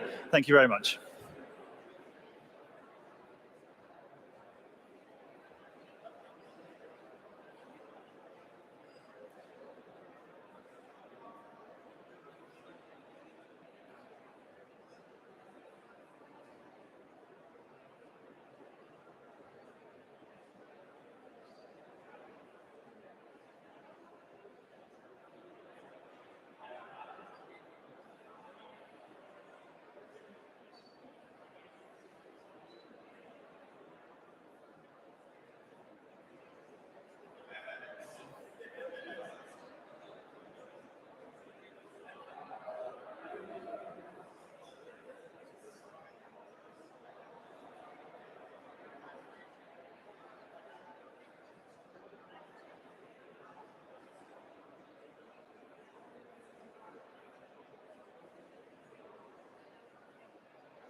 Ladies and gentlemen, please take your seats. We are about to bring on the panelists for our final panel on levelling up, sharing the growth and solving the levelling up challenge. Speak for? Thank you very much. 2 minutes. 2 minutes? Yes. That's very precise. I know, I'm not going to write.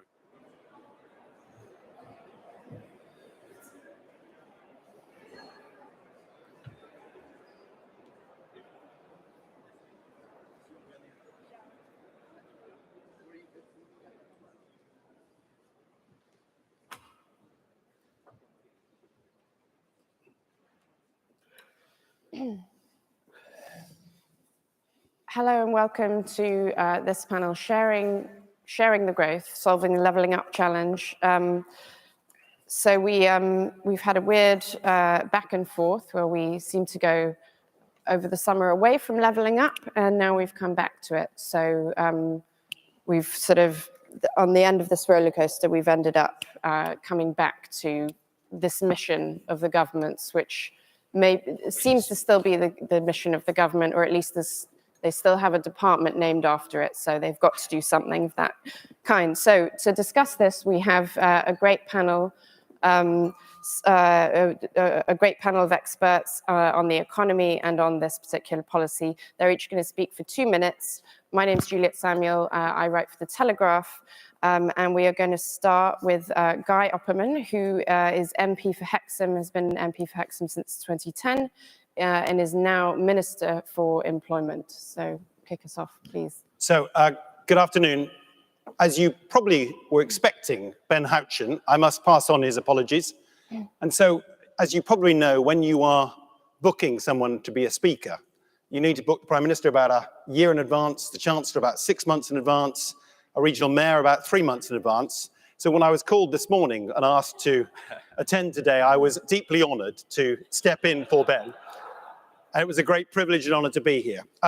So it is true that I am the Hexham MP for the last 12 years and have pioneered and supported the growth in the Conservative Party from 1 seat in the North East in 2010 to 11 seats already, and very much got behind devolution. In my 1 remaining minute, gag having put to one side, I would say clearly regional mayors work.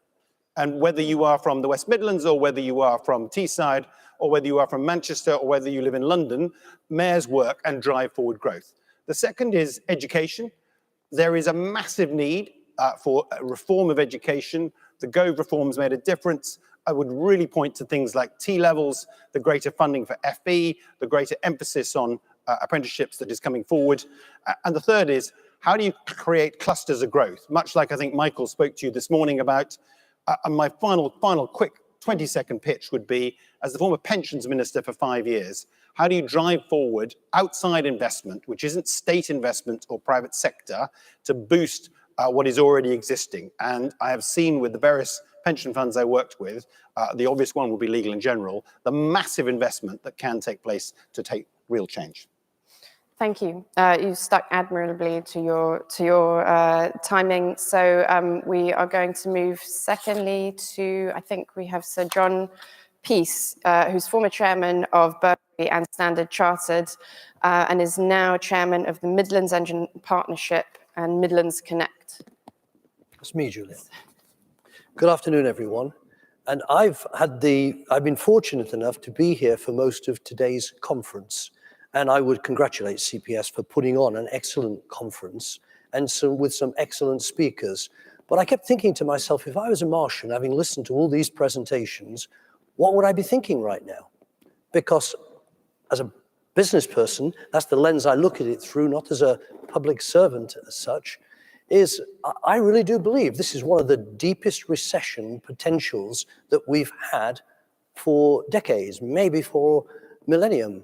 It's a very serious situation we have to deal with. And I think it's also true at the same time to realize that there are many opportunities that we have here in Britain. It's one of the greatest places in the world to invest. And there's no doubt at all there is capital out there looking to invest in Britain. But having said all of those things, it's also true to say we need to level up. But one thing I know is if we can't grow the economy, unless we can achieve economic growth, we can't afford much of the leveling up plans that governments have been putting together. I believe it's essential that we are able to level up. I represent, as chairman of the Midlands Engine Partnership, I represent a part of the country of 11 million people, 800,000 businesses. And it's very important from the Midlands point of view, where the Industrial Revolution started, much of the Red Wall is located. It's very important we can improve productivity. It's important we can improve people's prosperity. If in the Midlands we were able to take productivity just up to the national average, we'd add 80 billion of GVA to the national economy. It's not rocket science. It's simply, what do we have to do to achieve it? And in my closing comment, I would say to you, that's the key. We have to be able to execute better. Strategies, policies, we've got lots of them. Lots of great ideas have been talked about already today. The question is, how can we implement them to make a real difference? And we don't have long. We can't put policies in place that take us 20, 30, 40 years before the benefits come through. The financial crisis, the social crisis, the geopolitical crisis is with us now. Do we want to be leaders or do we want to be followers? Thank you, Sir John. And we'll now hear from Andy Haldane, who until 2021 was Chief Economist at the Bank of England and is now Chief Executive of the Royal Society for Arts, Manufactures and Commerce. Andy. Juliet, thank you. Afternoon, everyone. Nice to see you all. It's an FT report today about levelling up, being quite critical about not enough having happened given the Westminster turmoil. Actually, beneath the surface, quite a lot has happened despite the Westminster turmoil, perhaps even because of the Westminster turmoil. When it comes to all matters Devo, things have continued apace. We've seen new mayoralties springing up with a new pipeline of new mayors coming to pass in the fullness of time. Funnily enough, just right now, there is more stability in local politics than there is in national politics. And that provides a great fulcrum for moving forward, I think, on the broadly speaking Devo agenda. There are headwinds. One, of course, is fiscal. One, of course, is financing. The cost of living crisis. Does that put paid to this great endeavor? It cannot and must not, because we know the burden of the cost of living crisis will fall disproportionately on those people, and on those places that are doing least well to begin with. What's more, if we are to unlock potential in people and place, and indeed grow our economy, you could not look for a better recipe book than by levelling up. If you like, we don't need a new national economic plan. We have one already hiding in plain sight in the form of the Levelling Up White Paper. That is a national economic plan, but led not from the top down, but rather from the bottom up. And in terms of making good on that bottom up plan for national renewal, growing the pie by at least £100 billion each and every year, what could we do that wouldn't cost too much money right now? Some of the options have already been touched upon by the previous speakers. They would include going gangbusters on devolution, empowering and enabling local leaders to seize control and drive forward the spontaneous combustion of clusters that exist in every corner of the UK. It would include revitalising and amping up our efforts on skills, the great Achilles heel of the UK, and a greater Achilles heel now than at any moment, working in partnership with business. And third and finally, finding ways of mobilizing those deep pools of patient capital that Guy mentioned just right now, ready to be put to work in levelling up. Those are three policy options that come at next to no fiscal cost, where the role of the state is to coordinate and catalyse rather than finance and make good on what couldn't be a bigger prize. Thank you. And we'll now come to our last speaker, Julian David, CEO of Tech UK, which represents UK technology companies, 850 of them, who previously had a long career at IBM and as a consultant for small tech companies. Please. Thanks very much, Juliet. Sharing the growth, I think I'll sort of echo Sir John's comment here. The first thing we've got to do is ensure it, to secure it. And as you'd expect from somebody from the tech industry, a good place to look is the growth of the tech industry in the UK. It's grown 25% faster than any other sector, has lots of headroom. The government has put everybody's throwing billions around on the panel, aren't they? Which is encouraging. £40 billion of extra growth if we really empower the tech industry here. But it has similar problems at the moment to every other sector. Problems of staff, costs and availability, problems with energy costs, particularly when you consider the data centers and the energy they use. But actually, the thing I really wanted to talk about was not so much our industry, but what our industry can do to help the agendas you've heard from the other panel members. And in particular, this contribution that digital technology in leading companies makes, and the opportunity, which again, there are plenty of studies that show this. There are literally hundreds of billions of pounds of opportunity if we can get every part of the UK and every sector and every company within the sectors operating at the best level using digital technology. However, there are things that need to be done. We've got to get our infrastructure sorted out. There is money available. It isn't being spent as fast as it should be on things like fibre and 5G. We really got to get a move on that. You touched on the point, Andy, about skills. It really is a national emergency to skill our people, particularly with digital-related skills, and that needs a focused effort. Probably, again, not a lot more money, but a lot of focus on what really matters. We've got to keep the increase in R&D going. I mean, that's one of the things that really must be protected in whatever spending cuts happen. And we've got to encourage businesses to start investing again. And here, despite the continuity that you see, Andy, in local government, there has been an awful lot of policy shifting around in central government, and that still affects local government. So we need some continuity of policy there. And we need to have a sensible approach to regulation. There's a lot of commentary about, we are in charge of our own regulation now, but have we got a plan to realize the things that are going to make a difference? Last of all, can we actually measure what we're doing properly and see where policy lands? That's one of the things that Tech UK has done, is to actually go out and ask now 41 places in the country, against a measure of things that we defined for local digital capital. So 6 things that you should be able to measure to tell you how well your city, region, country, area, or devolved administration, the nation is performing. And we found it very difficult to get consistent data, but we now have a data set. And this is one of the challenges that I think, how do you see on a coordinated basis what the effect of policy initiatives is? Great, thank you to all of our panelists. I'm going to ask a few questions. We're going to have a discussion, and then you guys can ask questions as well. And I'm going to start by asking whether levelling up is compatible with the new era of fiscal austerity that we are entering. And maybe, Guy Opperman, you could...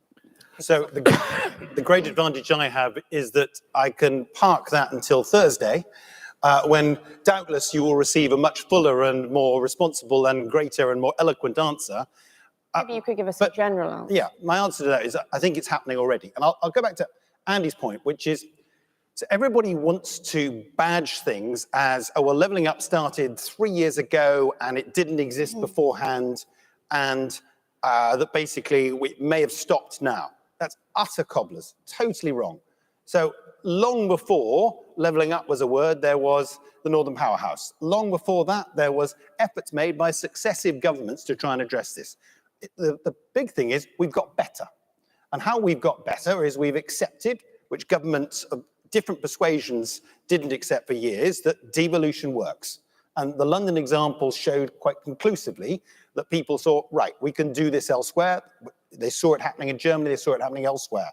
So this has already been going on, and I agree with Andy that, you know, despite what is happening in the sort of London politics, you know, Greg Clark was only for 60 days the Minister for Levelling Up, but he managed to get over the line most of the Yorkshire bid that has been done. He's managed to get most of the stuff of the North East bid over the line, and frankly, it's continuing notwithstanding politicians. So my gut feel is this didn't start 3 years ago. It started a long time ago and has just got better, and it will continue whatever happens. And this process is a long-term investment. It's just like business. You don't suddenly turn the tap on just straight away.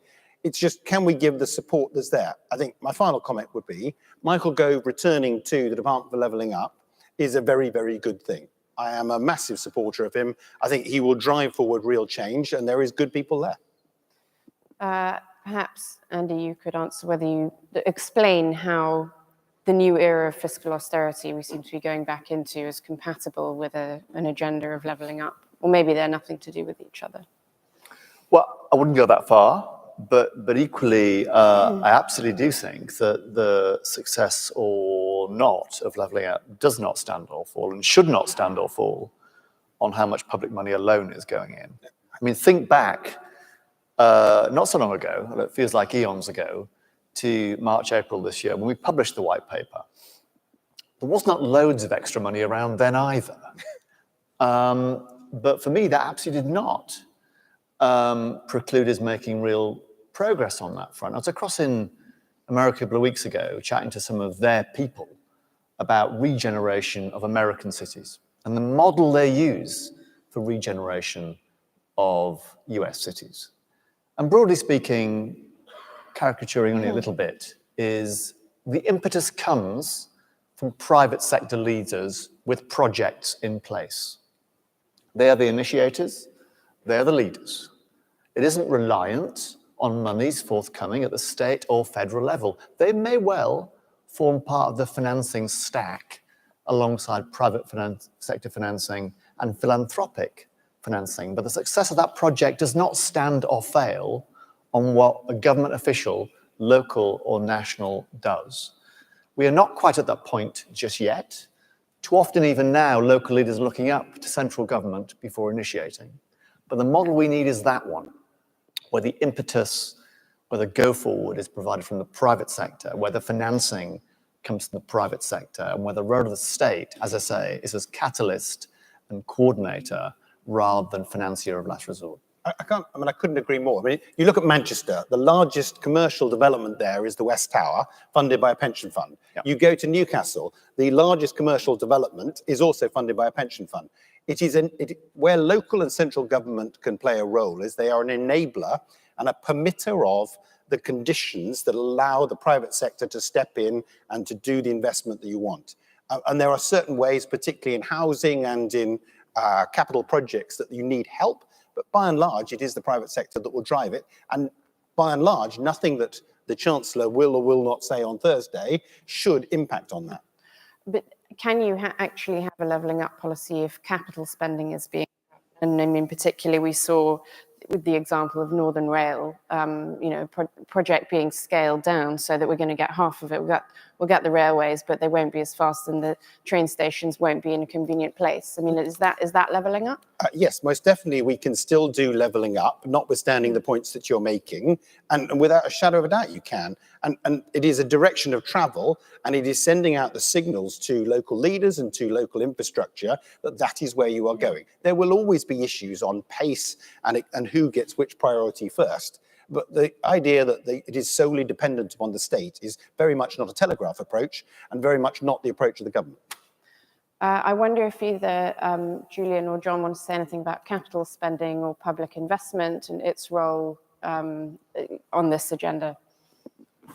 Julian, shall I have a go? Julian, I've got to address your first comment. I actually think if most members of the public were at the back of the room listening to what we were saying, I think they would be horrified that we don't immediately acknowledge just how tough it is out there. The impact on their lives because of the food inflation, energy inflation, just general cost of living is huge. So when we come to defining levelling up, it means different things to different people. Where I live, 10 miles away, the life expectancy of people living in this community versus one 10 miles away is 10 years. That's how dramatic this is. Now, I agree with Guy. This just didn't happen overnight. This is something that's been happening over decades. And I personally believe levelling up is fundamental to keeping our union and our country together and moving together in the right direction. I don't think government on its own can do it. I think we're in an age of collaboration and cooperation between the public and the private sector. And this morning, Guy, when Secretary of State talked about the very good mayors that we have in Andy Street, in Ben, and I agree with him. But this is a comment which I know resonates with you. If I look at the Midlands, my 11 million people that I talked about 3 million of those are in the combined authority. That means 8 aren't, and they're in rural areas. So if we're going to have a levelling up strategy, if we're going to attract capital, which I think we can, and we've identified in the Midlands something like 40 billion of investable projects, then you've got to do it that it levels everything up, not just one or two small, relatively focused areas. Otherwise, you're not going to change very much at all. Did you want to say anything? Yeah, I would sort of pick up on a couple of things. The first is that the devolution point, it's not finished. And you've got the sort of islands of excellence where there is some coordination, collaboration going on. But most of the country, and within the devolved administrations and nations, most of their countries also don't really have an effective collaboration, coordination at the level it needs to be. So we need to finish that, and that's a policy that needs to carry on through any sort of government and into the future. Both main parties should be able to agree on that, and the SNP as well. The second thing I would say is that what government should focus on, and it isn't necessarily about investment, is actually understanding where they need to transform the essential skills.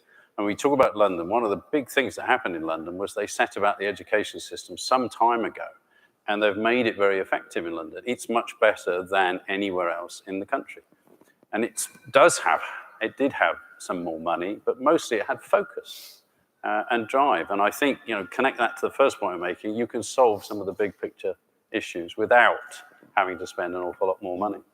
So since there's such a dangerous consensus on the wonders of devolution, I thought maybe we should consider where it doesn't always go so well, and why necessarily does devolution lead to regeneration, good projects happening, competent government, or, you know, in the case of somewhere like Croydon, you know, you have the counterexample where it leads to corruption, the local government effectively bankrupting itself. So how do you get the good kind of devolution, not the bad kind of devolution? That, Juliet, is the most important issue for us to address here when it comes to capital. Because I believe there is capital out there. You heard Ian Stewart say that this morning from HSBC. And I believe Britain is one of arguably the most investable places on this planet. London's the best capital city in the world.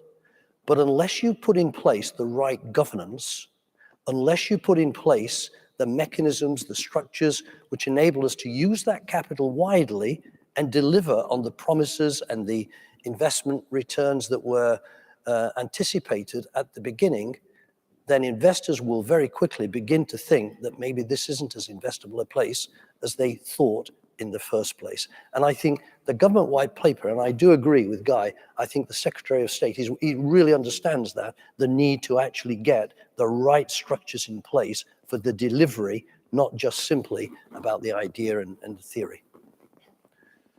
Anyone else have a strong view on that? Well, just on All Matters Devo, I mean, such is the richness and granularity of the UK's economic and social geography, it's absolutely fanciful to think that we could level up from the centre. Yeah. I mean, absolutely no chance you have the information, much less the agency, to do so. So for me, you know, us going much further down this path is absolute sine qua non of making a headway on levelling up. Now, the points you raise are right. As with everything else in life, it's not always an unmitigated good. That's why we need appropriate accountability devices in place to learn from experience of what counts as good Devo and what counts as bad. Other countries have been through that process. We have to a far lesser extent. And within this, one final point, the ultimate accountability device here for local leaders is being held to account for local taxation. That is what squares the circle of incentives here. I mean, right now, we have an interesting situation where, with very few exceptions, all the local mayors have the power to spend, but very little power to tax. And surprise, surprise, they're jolly popular. Now, if I had the powers to spend and not tax, I'd be really popular as well. And the way to reconcile that, the accountability gap, which I think currently exists, is to give a little on taxation as well as powers. Without that, Devo is half a loaf. Right now, Devo is at best half a loaf. We need to move it forward. You're going. I was going to say scale, I think, is important here. I mean, you know, the classic small authority doesn't have the competence. They just don't have enough Croydon's people. pretty massive. I mean, They their don't have budget's over $1 billion. But so I do think scale matters, but then data and transparency, and that's, you know, also very, very important. So having the right mechanism for seeing what's going on and having the scale where you've got enough competent people in the administration to manage the thing properly, I think those would help. You could take your lessons learned from Spider-Man, where I think somebody says, with great power comes great responsibility.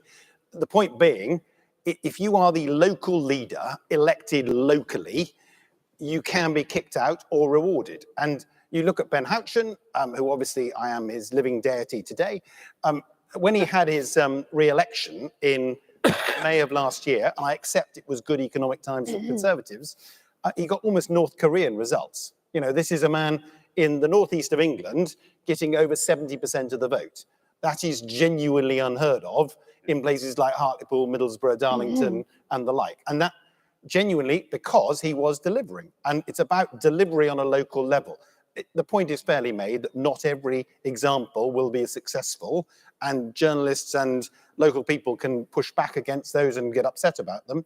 But the principle of devolution of power to the local communities on a large scale, and I agree size matters, of at least 1 million people ideally, really makes a difference. And that your buying power gets better, your ability to bid to investors gets better. Trust me, local authorities have no prospect of going to heavyweight organizations, whether they are banking or fiscal giants in this room, and the private sector saying, come on, invest in my small local authority. But if I am the whole of Teesside or I'm the whole of the West Midlands, I have a real capability of doing so. So I thought we'd then move on to the workforce, which seems to be a huge problem in the UK at the moment. We have a huge labour shortage contributing to inflation, which is, I mean, as you said, is probably the levelling up issue really at the moment is inflation. You know, some estimates say there's 5 million people inactive who would have been active before on pre-pandemic trends. So you're the employment minister. What's going on in the labour market?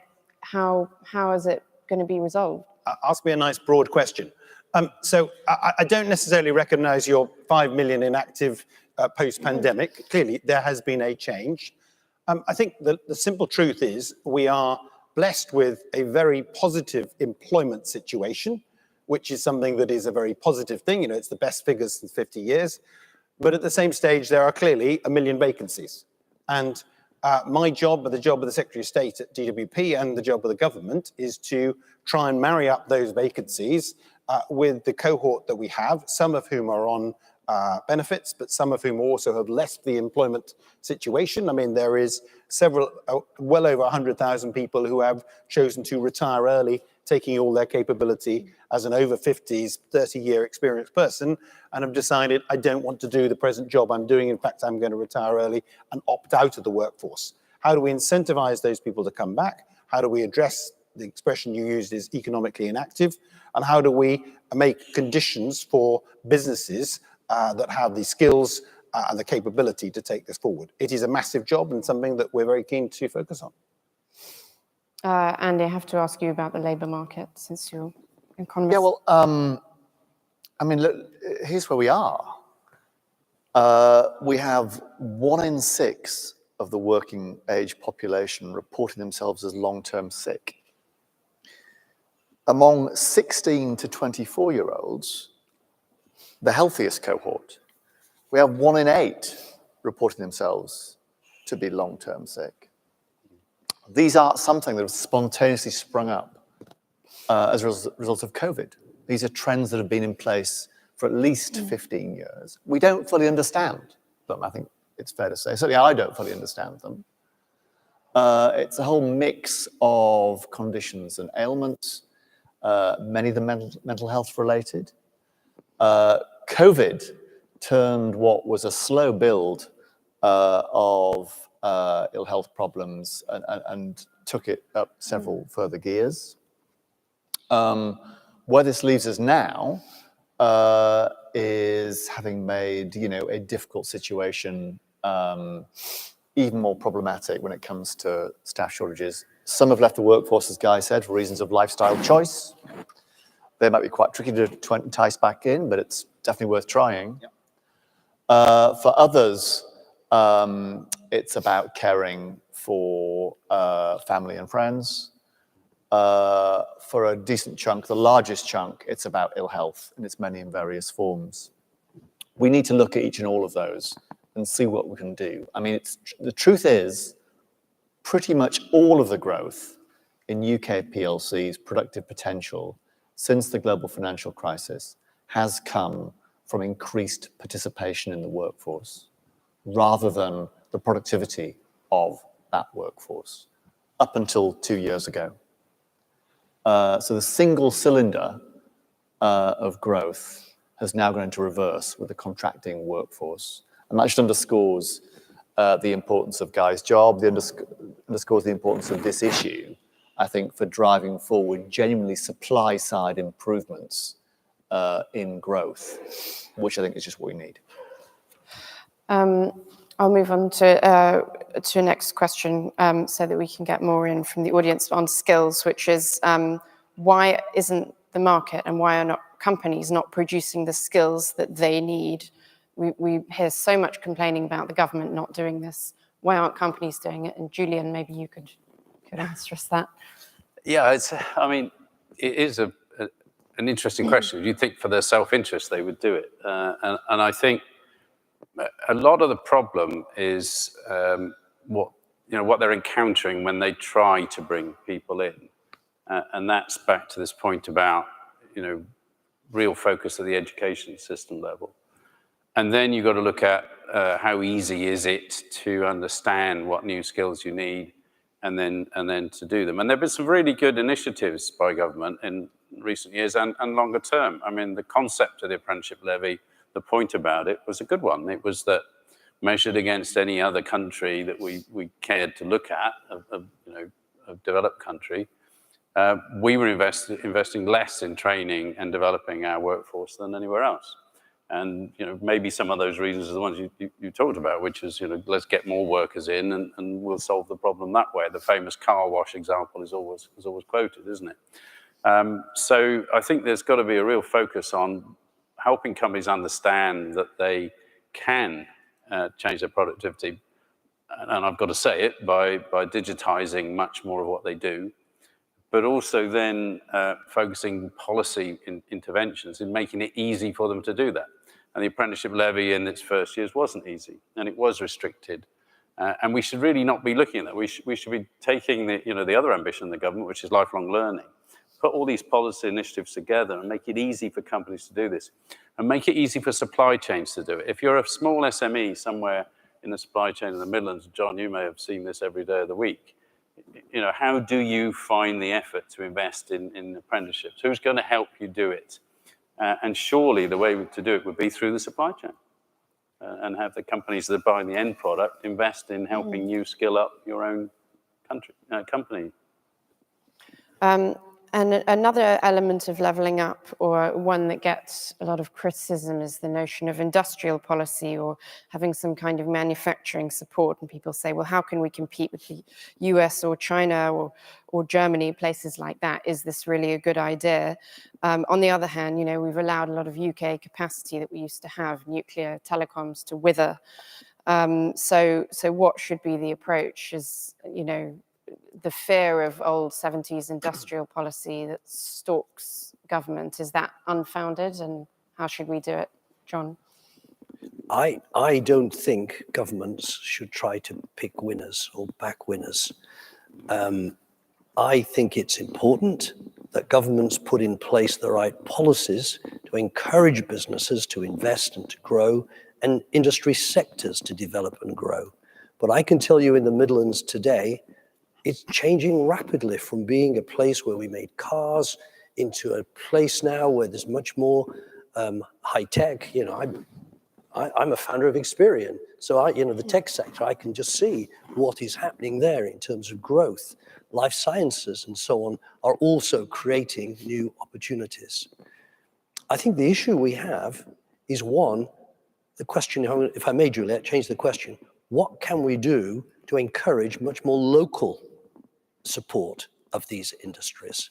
Because one size doesn't fit all, and different parts of the country are sometimes trying to do the same things, but differently. If Ben was here now, I'm sure he'd be talking to me about hydrogen, because I know how important that's been in the Northeast. Well, I can tell you, and I'm delighted, and remember, this government's done some very good things here. We're building in Nottinghamshire now the STEP, the coal fusion project, which will revolutionize the way Britain can compete in the world with the supply of energy, and hydrogen, the offshore wind, and the ability to connect all this together in a corridor, for an energy corridor running down the spine of Britain. I think it's amazing. But governments at the center and civil servants at the center can't and shouldn't try to shape that. They should encourage, they should support, but it's very much up to local leaders to determine how best that's implemented locally. So I wouldn't necessarily be going down the industrial strategy as a global whole, a la sort of the Wilson government time. I don't think it works, and I don't think it's government is best at running industry, frankly. What I do think government can do is two things, well, three in fact. The first is you can have a sector-based approach. And there are clearly certain sectors, digital is one, construction is another, green jobs is obviously another. You can look at sort of life sciences as a fair point totally, where those individual sectors clearly need certain people trained in certain skills. How do we then provide those particular areas with the skills they have? We can do that as well because we now have much more technical education than we ever did. So, you know, the blunt truth is, for the last 10, 15, 20, 30 years, further education and apprenticeships were not considered nearly as important as universities in any way, shape or form by successive governments. That has changed. FE is now really being supported. Secondly, you know, it's been a long time coming, but I met a whole bunch of kids who are doing T-levels. And T-levels are transformational in the way in which they are earning and learning and working to try and get the skills they wanted to do. And I met in 3 different sectors, all of whom at South Essex College I visited last Monday, were learning for local jobs and local providers. Some were in basic construction, but others were in sort of mechanical engineering. Now, those are things where they have local providers who are providing also the trainers, which is key. And my one plea would be, if you run a company and you're here today, are you actually allowing your staff to go and work for the local colleges to train the people up? Because there is clearly a gap in that. And whilst they may be very important to you, if you want to think long-term about your business, you need to do that. My final point is, devolution works. So, you know, whether it's if Ben was here, he will be preaching to you about the Tees Work Academy that is providing apprenticeship skills to, you know, hundreds and hundreds of different local people set up under his mayoralty, which is very, very Teesside specific. And that devolution, coupled with sector-specific training, definitely works. Okay, the last question from me before we go to the audience is a general, perhaps more philosophical one as to whether the focus on levelling up, or perhaps more explicit focus on levelling up, you know, since it's been named into the title of a department, does that signal, or is that a symptom of a new era that's fallen a bit out of love with globalized free markets, where the chips fall where they may? Is there a new consensus coming out that actually we need to, you know, to go back to communities that have had a rough time of it, well, I mean, and change policy, or is this continuous? We're sitting in the heart of London with a lot of very lovely people who are by and large working in the city of London, and London generates a massive proportion of our tax revenue and our growth. And yet we are missing a trick as a country, as any country would be doing, if they don't harness the entirety of the country. And signifying that that is the department that's going to do it, and these are the people who are going to drive it forward, and putting probably your best Secretary of State in that department, in my view, is a really good signal, and is actually trying to make sure that if you want to get growth in this country, it cannot be just from London and the M25. It's got to be, as Michael was saying this morning, other cities driving it forward. West Midlands is clearly doing very well. Manchester is clearly late years difference to what it was 10 years ago. And other countries and other cities need to catch up too. Does anyone else have a view on that?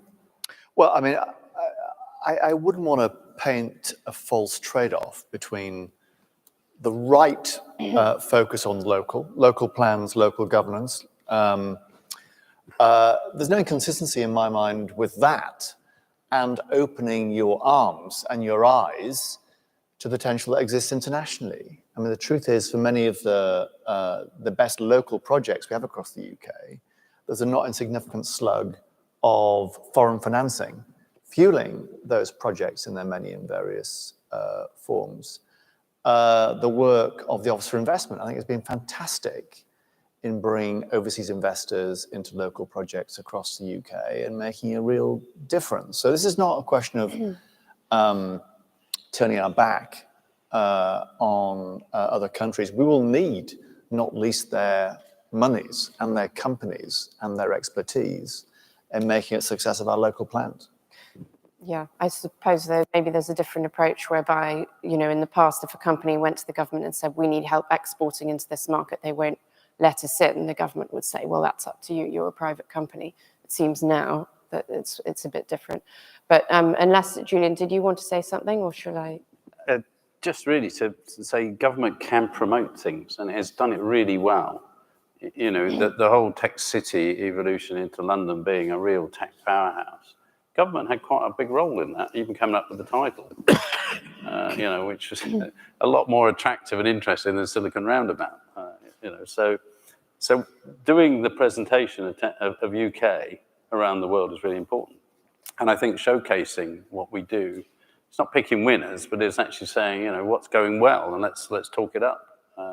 Places like Cambridge are so well known internationally. Manchester is now becoming the same. Edinburgh, you know, these places can all be boosted by connecting to the outside world. Please raise your hands, and when the mic comes to you, say who you are and if you're affiliated with anyone. This gentleman in the front, I think, was the first. Do you want to do 2 or 3 questions at once? Okay. Hi, I'm Sharon Cooper-Coles from HSBC. I wanted to pick up on Andy's point about capital from overseas. I was on Tyneside the other day, and the attitude of the local council there was opposed to money coming in from a certain Middle Eastern country. We all read, or many of us read, the story in the paper, the damage done to the UK economy by the U-turn on Huawei, which has cost us about £18 billion and 2 years delay in the rollout of 5G for no obvious security reason, at least not obvious to GCHQ.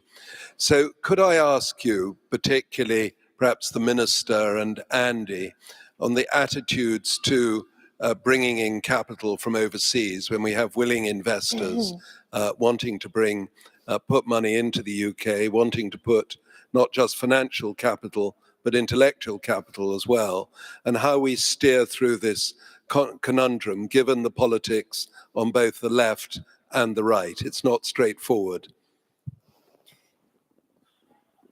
Guy, would you like to respond? Sure. I mean, listen, my football team, Newcastle United, is most definitely sponsored by a significant overseas power and has been welcomed as we triumphantly win the Premier League this year. I will be supporting them wholeheartedly. So I don't necessarily would say that the entirety of the Northeast is against overseas investment. And I don't necessarily believe, you know, when I was the pensions minister, we were actively working with sovereign wealth funds to try and promote our co-partnership. And, you know, you look at the wind farm investment in this country, a massive amount of that is by overseas investors. So I don't see the argument that there is a anti-overseas investment policy. I'm not sure I totally agree with you on the Huawei point, but that's for another day, as they say. Andy? Well, just very briefly. So I support Sunderland Football Club. Oh, you're going down? Not yet. Gentlemen, please. They're owned by a French billionaire playboy. I'm not sure how I feel about that. There are issues there of national security, of human rights that absolutely should weigh in the pot. I think as long as this is approached in an open and judicious way, which I think when Jerry Grimstone was looking after this, it absolutely was. There is great potential in that that we would be foolish not to lean into and to seize. It seems to me that we're paying a bit of a cost for having perhaps been too lax on some of these issues. This Huawei cost, for example, could have been avoided if perhaps we'd paid attention to this a little bit sooner, it seems to me, rather than the opposite. Who else would like to ask a question? We will come here in the front. Hi, I'm Andrew White. I'm from Berkeley Homes, a London house builder. This is a skills question more than a levelling up question. On major developments, you often have, as part of the Section 106, a clause on apprenticeships and training and things. And often local government exercises their freedom here to put in local residency clauses into it. And what this ends up meaning is you can't move apprentices from one site to another if it crosses a borough boundary. And of course, you don't have apprentices that are construction, you have them that are dry lining or foundations or M&E. and then you can't move them from site to site because each local authority has got a different contract, it's got different things that define an apprentice, so you can't even have a totting up agreement between them.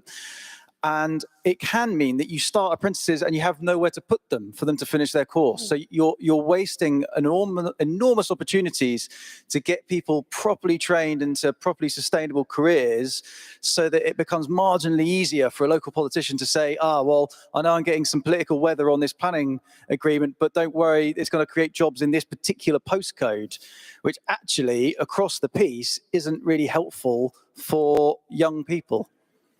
So I'll take that. Why don't you write to myself and Lee Rowley, the Housing Minister, copying in Michael Gove, and we will look at the particular issue. And in return, you will release up some of your experts to go and train in local colleges and show me that you're doing more of that. Yes, we'll go here to this gentleman.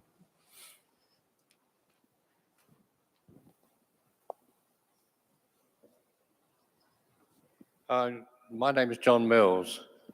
If you were going to have a manufacturing, if you're going to do anything to help the ex-industrial areas of the country, surely we're going to need the microphone a little closer? We're going to need a manufacturing revival. Does the panel think that that's going to be possible if we run the economy with an exchange rate which suits the service sector at maybe $1.50 to the pound, but it's absolutely lethal for manufacturing, which needs an exchange rate which is much lower than that? John, do you want to? Yeah, I think the exchange rate issue and the impact on supply chains is very significant. And it was already under great pressure. I think a speaker earlier today talked about the impact on supply chains. It comes back to how the government wants to encourage the service sector, which it does, but at the same time, manufacturing, how can we hedge supply chains, do things which will make that much more manageable for the businesses, not so much just the large corporations here, but the medium-sized ones as well. And Andy, you must have thought about this at the Bank of England, this trying to strike this balance, because you don't want to rob Peter to pay Paul. You're trying to strike this balance all the time. And it's almost an impossible conundrum to get right all the time. Andy, do you want to say anything? Well, I mean, John and I've had this conversation on and off for a number of years. And without getting into the exchange rate issue, I mean, like John, I am a true believer in the potential and power of manufacturing to drive productivity in this country, which we sorely need. Its true significance to our economy is structurally underestimated because the share of manufacturing in GDP underestimates the damage that would be done to supply chains, to a whole bunch of service companies if manufacturing companies were to fail or to go elsewhere. So I think it's terrific that we see across the whole country examples of high-value manufacturing clusters springing up, generating skills and jobs, and growing that supply chain locally in a way that's great for the local community. But John, you know, I think it's so important that we look to the future in terms of just what this just-in-time type supply chain is going to look like going forward. And we import a huge amount into this country. I'm not just thinking here about things we manufacture, but also the things we grow in terms of food security, etc. I think we have to go back and really think again, very long and hard, about the fundamentals of what's essential to the economy and what is going to be fundamental to the security of our economy going forward, and making things, you know, I'm speaking as a Midlander here, where we account for about 20%, 22% of all things that are manufactured are made in the Midlands. But it is something we've got to give some very careful thought to. Yes, the lady there in the middle. Hi, my name is Catherine McBride, and I just wanted to question. I completely agree that it's great that we start preparing our own young people and population to work in the workforce. But aren't we working against the fact that it will always be cheaper to import someone who's already been educated in another country and skilled, maybe got some work experience there, which is why 1.3 million people came to the UK last year. They weren't all workers, they weren't all on working visas, but they were all legally came. Some were coming for education purposes. And that is the real problem we face, is for a company, it's going to be much cheaper, and we've been doing it for the last 10 or 20 years, just importing the people we need rather than training our own people, which obviously in the long run, you just can't keep doing that because you get a whole generation of people who are left on the scrap heap while we're importing fully qualified, ready to go workforce from some other country that happens to have a lower currency, probably, and also a poorer economy, so that to come and work in the UK is hugely beneficial for them. And also it's, you know, it's, no, it doesn't matter. That's the question, is how do we compete with just the fact that it's cheaper to import people? Yeah, Julian, maybe you could answer that, because tech companies are among the first to complain when migration policy starts to be tightened.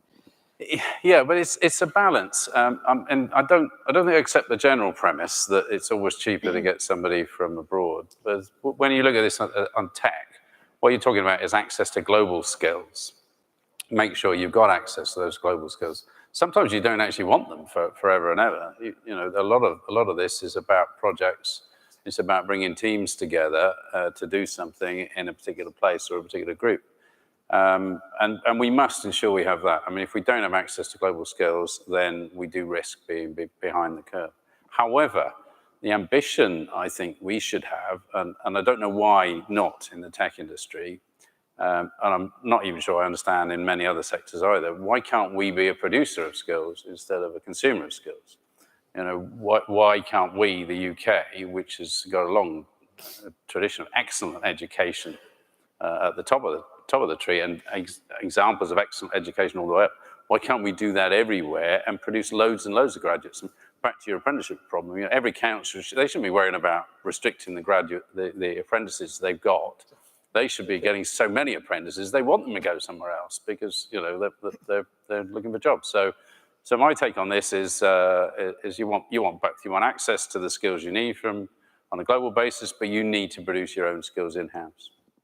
So, I mean, the answer to your question is actually skilled migration in this country is up massively. It has massively enhanced over the last few years post-Brexit. Now, at the same stage, we need to train up a whole cohort of people, particularly in certain sectors, and that is, frankly, the main task of government, is to get a better workforce coming through. We've already started with T-levels, we've started with skills boot camps, we've started with a massively great emphasis on FE. There is a whole bunch of stuff we need to do, but that work is in progress. We've got time for one more question. The lady standing there on the left. Oh, well. Do the two. Fine, we'll do two. As long as your questions are very quick, we can do you both. Can we just start with the lady sitting down who has the microphone? Yeah. Following on the training and skills questions, and this is probably mainly targeted at Guy. Guy, you talk about T-levels, which I think are fantastic, and the anecdote you gave from Essex is good, but they're just not at scale. There are 5,500 T-level students last year, a similar number the previous year. UK universities, by way of comparison, take 500,000 undergraduates per year. So the question is, how are you going to expand on that good work and get vocational education and skills training at scale? Okay. Your name, please. My name is Katie Ivans. I'm the Education Director of an organisation called Real Action, and that's the education we've been doing for over 20 years on the discovery that our nation's most criminal area, the Mozart area in London, was populated by illiterates, okay? So we run We run wonderful literacy classes. Literacy should be properly taught to children. Actor is act, actor is cat. A 2-year-old can do it. This is what we do at our Saturday classes. 4 to 12-year-olds come flocking to them, and up jump their reading ages by an average 13 months and 18 hours of teaching. We need national education reform, including teacher training reform. The word didactic is forbidden, I have been told, in teacher training. This should end. We should educate our children, and they can come and work and do wonderful things, okay? They're very intelligent. You teach them, they'll learn. Thank you. Okay, Guy, I know you go. I think I take everything on those. So I will take that on notice to the Secretary of State for Education on literacy. And on T-levels, you're right. It's a young beast which we need to grow massively, and that is certainly something we're going to do. Julian. So look, this is the theme here is public and private working together, and we at Tech UK are involved in an accreditation program, and the basis of it is bringing employers together with learning providers and learners, and actually getting them doing the things that are interesting. Earn as you learn is one of the variants, but the whole concept is getting the employers engaged with the training providers, the universities, the further education colleges, and T-levels, Minister, as you say, and getting the employers engaged in that so that people know where their career is going to go. They can see the excitement of working in a real business, and businesses can actually see, here's a pipeline of talent that I can bring through. And they're very sticky, actually. If you get people on apprentices, they're much more sticky in employment than many others, including people coming from abroad. So I really think putting the two together in a coherent way and going for scale, that's going to be the solution to this. Andy. So I agree with exactly what Julian just said. I think these local skills improvement plans taken forward at scale, employer-led, locally embedded, are the way to begin to break into these challenges, point one. Point two, on broadly speaking, government skills initiatives. I think they are, by and large, directionally right, but are at least one decimal place out when it comes to scale. Third point, if we are looking to scale, what might be done differently? Well, how odd is it that when it comes to investing in machines, we will happily offer a subsidy to companies. But when we ask about companies investing in people, we do not offer a similar such subsidy. Is it not the time to have a conversation about leveling the playing field, about investing in people versus kit, given that most companies would say that people are their greatest asset rather than the kit? Great. Thank you to all our speakers, and thank you to you guys for listening.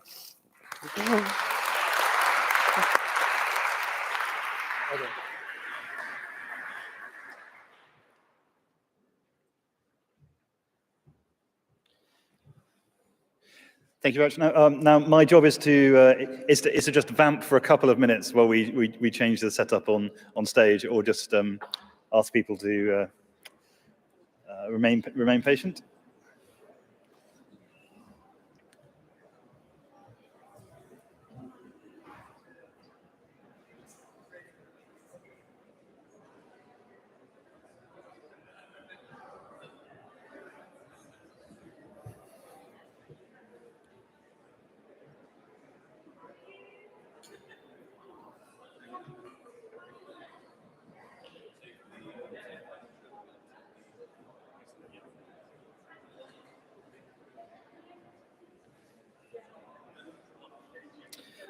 Perfect.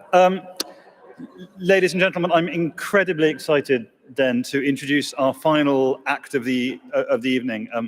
This is a conference about growth, and we are privileged to have with us probably the leading thinker, advocate, communicator on growth on the planet. His books, The Great Stagnation, The Complacent Class, Stubborn Attachments, are really the sort of foundation stones of much of the modern thinking about how we got here and where we're going and how we can get out of it.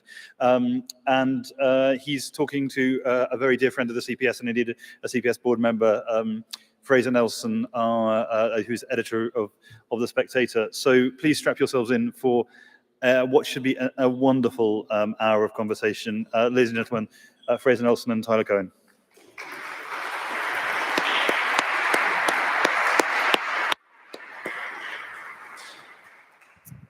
Thanks, Rob. Well, I'm delighted, Rob, that you introduced Tyler, because I was trying to think how anybody could do that, and it is simply impossible.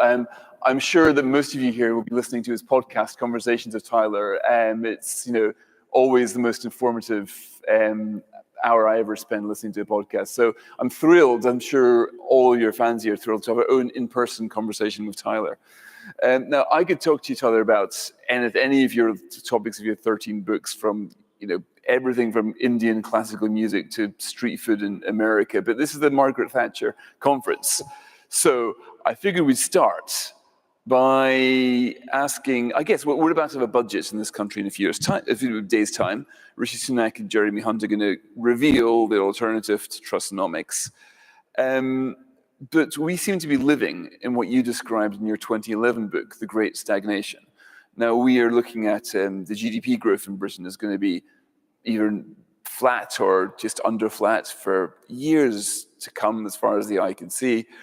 Now, you became optimistic about growth during the pandemic. You were talking about, well, we are getting innovation now where these mRNA vaccines, things are beginning to move. But you've just landed in a country where the economy is standing still and seems set to stand still for quite some time. What are we doing wrong? I like to say that I'm very optimistic about South England, and I choose those words carefully.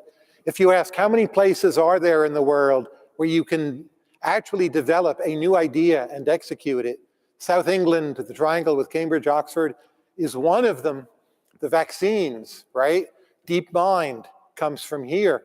But I think the problem is your biggest successes come in ideas production, and those are public goods. So the nation, the United Kingdom, doesn't actually benefit that much from them. And with South England, you've created something that's actually already advanced upon the next Singapore. You've exceeded that. But the national benefits to that are smaller than one might think. And the question is, well, what do you do with the rest of the nation? And that's my very simple take on why it is you're stuck. Okay. And you've traveled pretty widely around the UK. I think you're saying you've been pretty much everywhere in these islands apart from Aberdeen.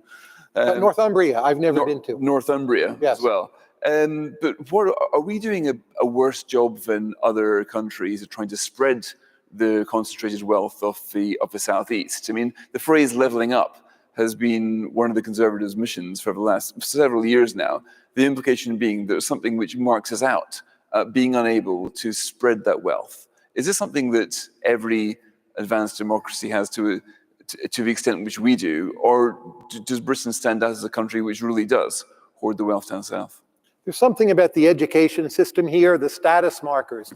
Look at this hall, right? There's William Pitt up there. This is from the whatever century it was, a guild hall. The status markers here are not conducive to egalitarian outcomes. I don't know how you change that all. If you drive around the Netherlands, it's very hard to find any town that just truly looks like a dump. If you drive around Great Britain, put aside Northern Ireland, but you find plenty of places that are so far below the average. But I think it's ultimately cultural. And from a distance, I enjoy the culture you all have here. But the markers of status, they're neither truly dynamic / tech, nor are they egalitarian. And you end up with this mix of all the different Englands or Britons that you have right now. Well, Liz Truss's attempts to get out of this, she described it as growth, growth, growth. That was her mantra. And she came out with a plan to do this. It will be deficit-financed tax cuts and to get the economy moving. An agenda which was denounced by almost everybody. There are about a handful of people who were willing to say that this had some good ideas here. And you were one of them. Do you regret that now? The YIMBY talk was great. I always doubted if she meant it, given Tory constituencies and what a lovely nation Great Britain is. It's very hard to mess with a lovely nation. Fortunately, my nation is either incredibly beautiful or ugly, right? None of it's lovely. That's one problem. The other problem is the huge spending on the energy bills, which I never favored. That was by far the biggest part of the package. And that should have been geared only toward lower income groups. The tax cuts I thought were fine. I don't agree with the Laffer curve, but look, the UK is probably headed into quite a long recession. And the idea that you should be raising taxes and cutting spending as you're heading into a recession is far from obviously the right thing to do. My sense is markets would have been unhappy anyway. And the way in which the market reaction has been fetishized. When I think, well, we're in a world where only a few months ago, FTX had a market valuation of $32 billion. And I think we need to do very careful forensic analysis. What was it actually the markets didn't like? There's the pension assets liabilities mismatch, behavior of the Bank of England in some ways undermining the government. Truss was not very articulate. Maybe she said she was going to do even more. That spooked people. You put that all together, what the markets actually didn't like. We should not be so dogmatic about that. You talk about the fetishization of the markets here. Now, this is something where we have gone through, our politics anyway, has gone through big swings on this. When David Cameron came to power in 2010, he said we need to balance the books, we need to do austerity, and if we don't do this, the markets are going to come and punish us. Look what happened to Italy, the gilt years are going to spike. So the main thing a Conservative Chancellor needs to do is to balance the books. Now, lots of people expected interest rates to go back up, but they didn't. Then it turns out the markets were willing to finance all kinds of government misbehavior. So we had a decade where you could pretty much borrow as much as you like and you got no market reaction at all.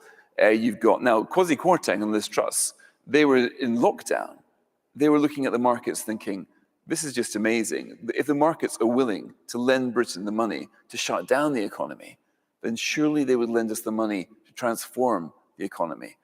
So what, did they miscalculate, or did the market's mood suddenly change? Right now, the UK has a debt to GDP ratio of about 80%, which is high but not enormous. If you translate that into a debt to national wealth ratio, it's much lower yet.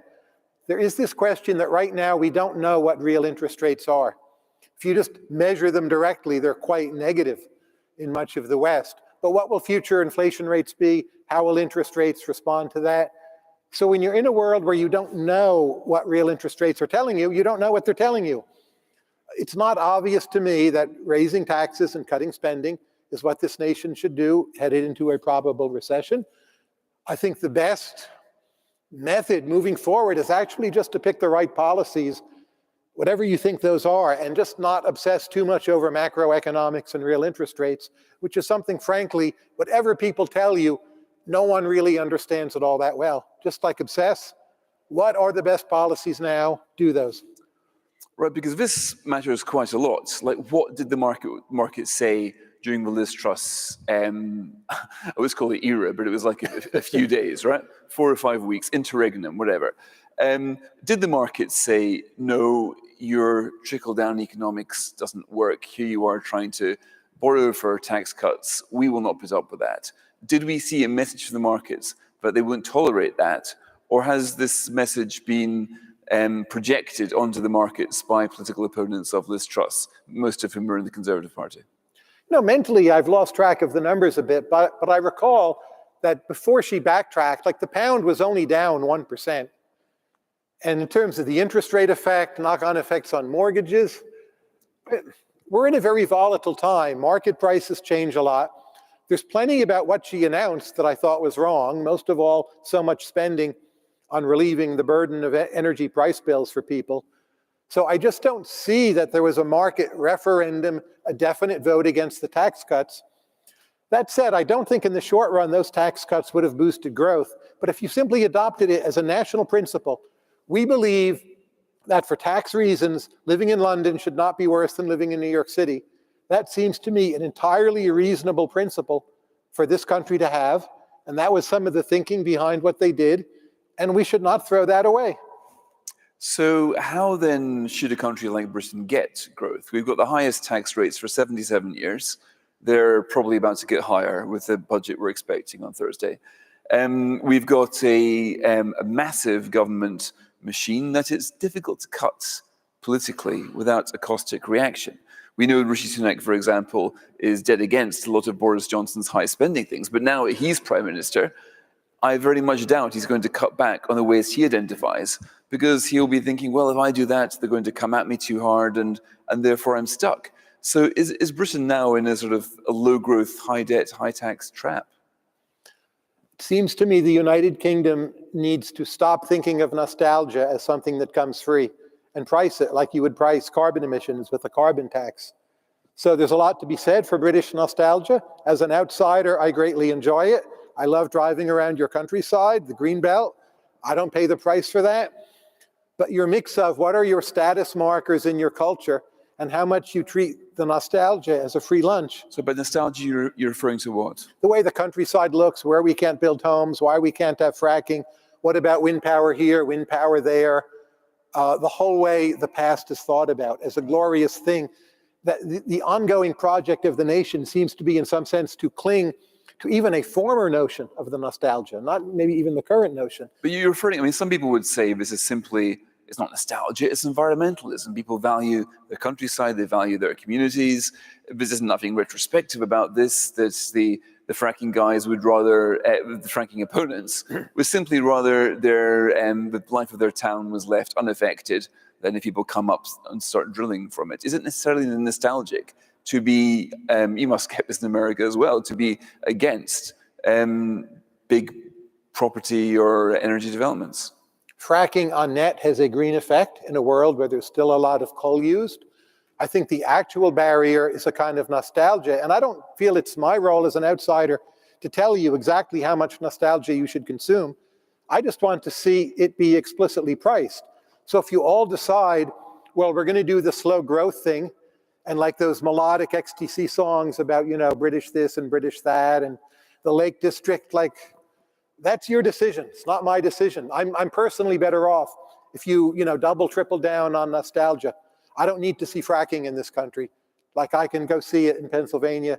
It's a few hours drive away. But it does seem to me it's treated as there's some way things must be, and there's this trap. And then at the cultural side, the status markers, you look around us, like that's William Pitt. This is an incredible hall. There are Victorian add-ons to this much older building. But the updating of the narrative, you don't see in this place, right? It's sort of stopped at some point. So the only narrative one hears is somewhat disgraced. That's like, well, part of England as the new Singapore. I think you've already achieved it for part of the country. It's just like, how much more of the country can you bring into that? But what is respected here, like before we heard from a woman, a baroness, again, that's all your decision. But status markers could be different and more conducive to innovation, and one has to decide. Okay, so you'd be in favor of more planning and more development, and that's certainly a big debate within the Conservative Party right now.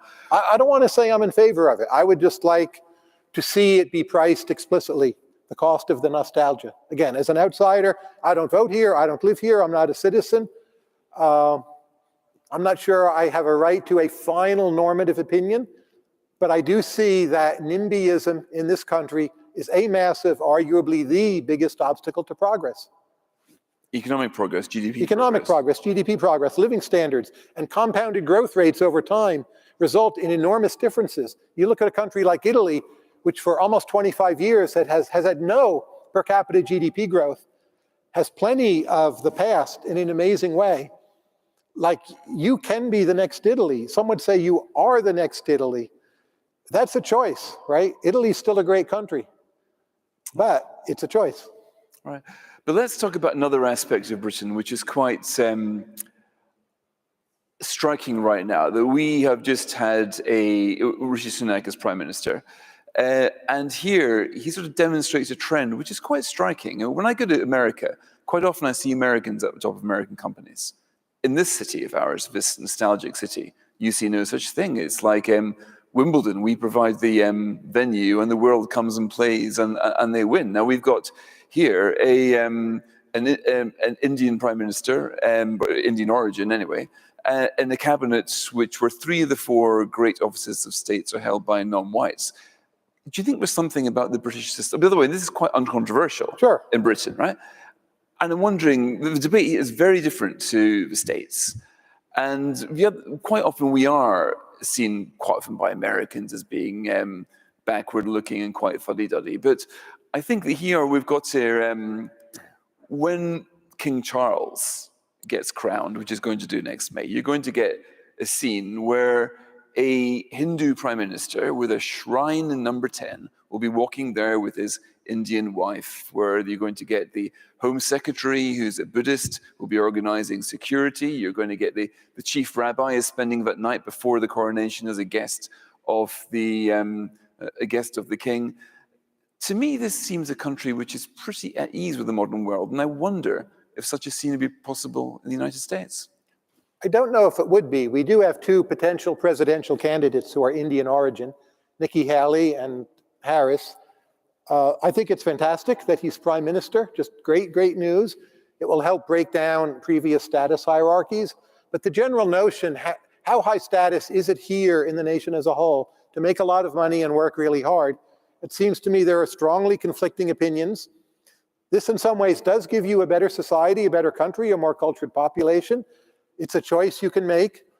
The obsession with money making in America does in some ways make us uglier, but it gives us higher GDP growth. And we are opening up a lead on Europe, not just the United Kingdom. And America has done remarkably well, keeping its culture of being aspirational. Comes maybe originally from 17th century England. The Puritans have a personal project, you see it through, become almost a bit of a maniac, obsess over hard work, give to your community in a certain way. Anyone can be one of God's elect. No titles of nobility, rejecting a lot of older style distinctions. Having Rishi Sunak as prime minister is a great step toward moving closer to that world, I think. But in some ways, isn't Britain now more of a successful melting pot than the United States? We are 20% of our workforce are immigrants. That's higher than there is in the US. And again, I talk about who tends to be at the top of American companies. I mean... Oh, sure, yeah. You may be a better melting pot, but the non-melting pot part of the country is not going as well as in the US, I think. Right. But nonetheless, if Britain were to be, so say, 51st state of America, I think would be the poorest state in the Union and GDP per head. It would be poorer than Alabama, Mississippi. We'd love to have you nonetheless. Adam Smith favored this in Wealth of Nations, and I think he understood which would end up as, the tail and the dog. We don't expect you, but again, I'd vote yes on that one. Right, but our two countries have quite a lot in common. But you think the main thing holding us back isn't so much, because I think the way that we are embracing certainly globalization, immigration trends, I think the success which we have digested demographic change over the last 20 or 30 years, to me is a standout of quite a modern country. But you come here and what strikes you is a nostalgic country, and one whose nostalgia is holding it back. I think of there as being a portfolio effect. So the more Britain in some ways changes, other parts of the portfolio have to be strengthened, the nostalgia part. So I'm actually optimistic that in the medium term, there'll be a lot more building of homes here. Just like a simple question, since the year, 1100, when has it been a bad time to bet against more homes will be built in any part of the West? Basically never. So it's a question of when, not if. So again, I'm very optimistic about things here. It just doesn't always feel good. And how much success you've had with the triangle in southern England, it seems to me you all underrate just how few parts of the world there are that can pull off what you do here now on a regular basis. Again, I would stress this point, the benefits accrue to the rest of the world more than here. Or look at your best, most popular cultural creations, James Bond, right? The Beatles. It doesn't help England that much or Britain. It's mostly people out there who benefit, the whole world. So you've taken on this role of benefactor of the world in a funny way. Maybe originally, one thought it was the empire, and now you've done it for real. And like the empire, it's not as good for you as you might have thought, but you're doing it. And I don't want to talk you all out of this. You're one of the places I look to for great new stuff, and I get it super cheap. So, it's working. There are metrics other than GDP per capita. How much do you do for me? Is an important metric, and others. And you're cleaning up. Congratulations. Well, look, it's funny you say there are metrics other than GDP per capita, but you are quite a persuasive advocate about why that metric is probably the single most important one, a proxy for a whole bunch of other things. And that's the one metric which isn't going anywhere for us. But it's what you do for world GDP per capita. I pay money to listen to Beatles satellite radio station. It goes to an American company, British product, right, from Liverpool. There you go, world GDP, but not so much for GDP here. Now there's a tourism sector in Liverpool, all the cabbies take you around to Paul McCartney's home, that's great. That's something, but most of the benefits are external. Benefits of DeepMind, incredible company. Most of the benefits there will be external. So part of the problem here is you've probably unintentionally specialized in this funny kind of altruism. Again. Now, your latest book is about finding talent and the various ways in which Now, I wonder if one of Britain's economic problems is a failure to harness talent. Certainly when it comes to, as we've discussed, the way that I think that non-whites prosper here is pretty good. It's pretty difficult to look at Britain and think this is a country which does worse than other countries at harnessing the talents of those who come here. I think the group least likely to get to university in Britain are the white working class boys. That's a demographic which we've got problems with. We've also have a problem in trying to integrate the rest of the economy, a chunk of the workforce into the economy. In Glasgow, in Liverpool, in Birmingham, something like 20% of these cities are on out-of-work benefits. Now, that is a pretty big chunk of any city, of any workforce. Yet we've somehow managed to do this at the same time as having 1.2 million vacancies. That's pretty much a record high, and about twice as many as we had on average of the last decade. So what do you think is going wrong, where we seem to have combined a crisis in shortage of workers with historic levels of people on out-of-work benefits? Yeah, the Scots-Irish parts of the United States have very similar problems. I don't pretend to understand culturally at a deep level what is going on, but that's what I suspect is going on, that there are some areas, some histories, some practices of ethnic groups that are just not as conducive to success. They can change a great deal over time, but in most short runs, they're fairly sticky. So I don't think I have an answer as to what you should do. Again, there's plenty of parts of the continent where you can go and you don't see the same problem. There might be high unemployment in some of those countries as a whole for periods of time, but it's not so concentrated in particular places in this particular way. So I wish I knew the answer to that one. All right. So would you, I mean, one thing you haven't really mentioned is basically tax cuts as development of, as a way of trying to get growth. Is that because you reckon that, no, there's a theory here that I'd like your opinion on. The theory is this, that we've outgrown as a country, as a democracy, the era of low taxation, that we've got demographic pressures, that older population, they're needing healthcare, and then similarly, you've got also an era of deglobalization, if you like, that all of these things that were working well pre-pandemic are now going into the reverse. We now need to be building up our military. We now need to be preparing more for conflicts in Ukraine, Taiwan, who knows where. And that these various forces mean that the future is one of big government, that the Thatcher agenda was of its time, and that there is no point trying to look in the late 70s for any insights as to how to turn around a stagnating economy, simply because the past is another country. And right now, for as long as you've got, we have nationalized health service absorbing 45% of government spending, which it soon will, and the vast majority of the health service is going on the needs of those who are of pension age, there is nothing we can do about this. Demography is destiny, and our demography points to a high-tax destiny from which it's futile for conservatives or liberals or libertarians to try to escape. There's a lot in that question. First, I think of your present as already a high-tax regime. Every time I've been to this country in my life, I felt it was a high-tax regime. I've sometimes thought, gee, I'd love to move here. But then I think, it's a high-tax regime.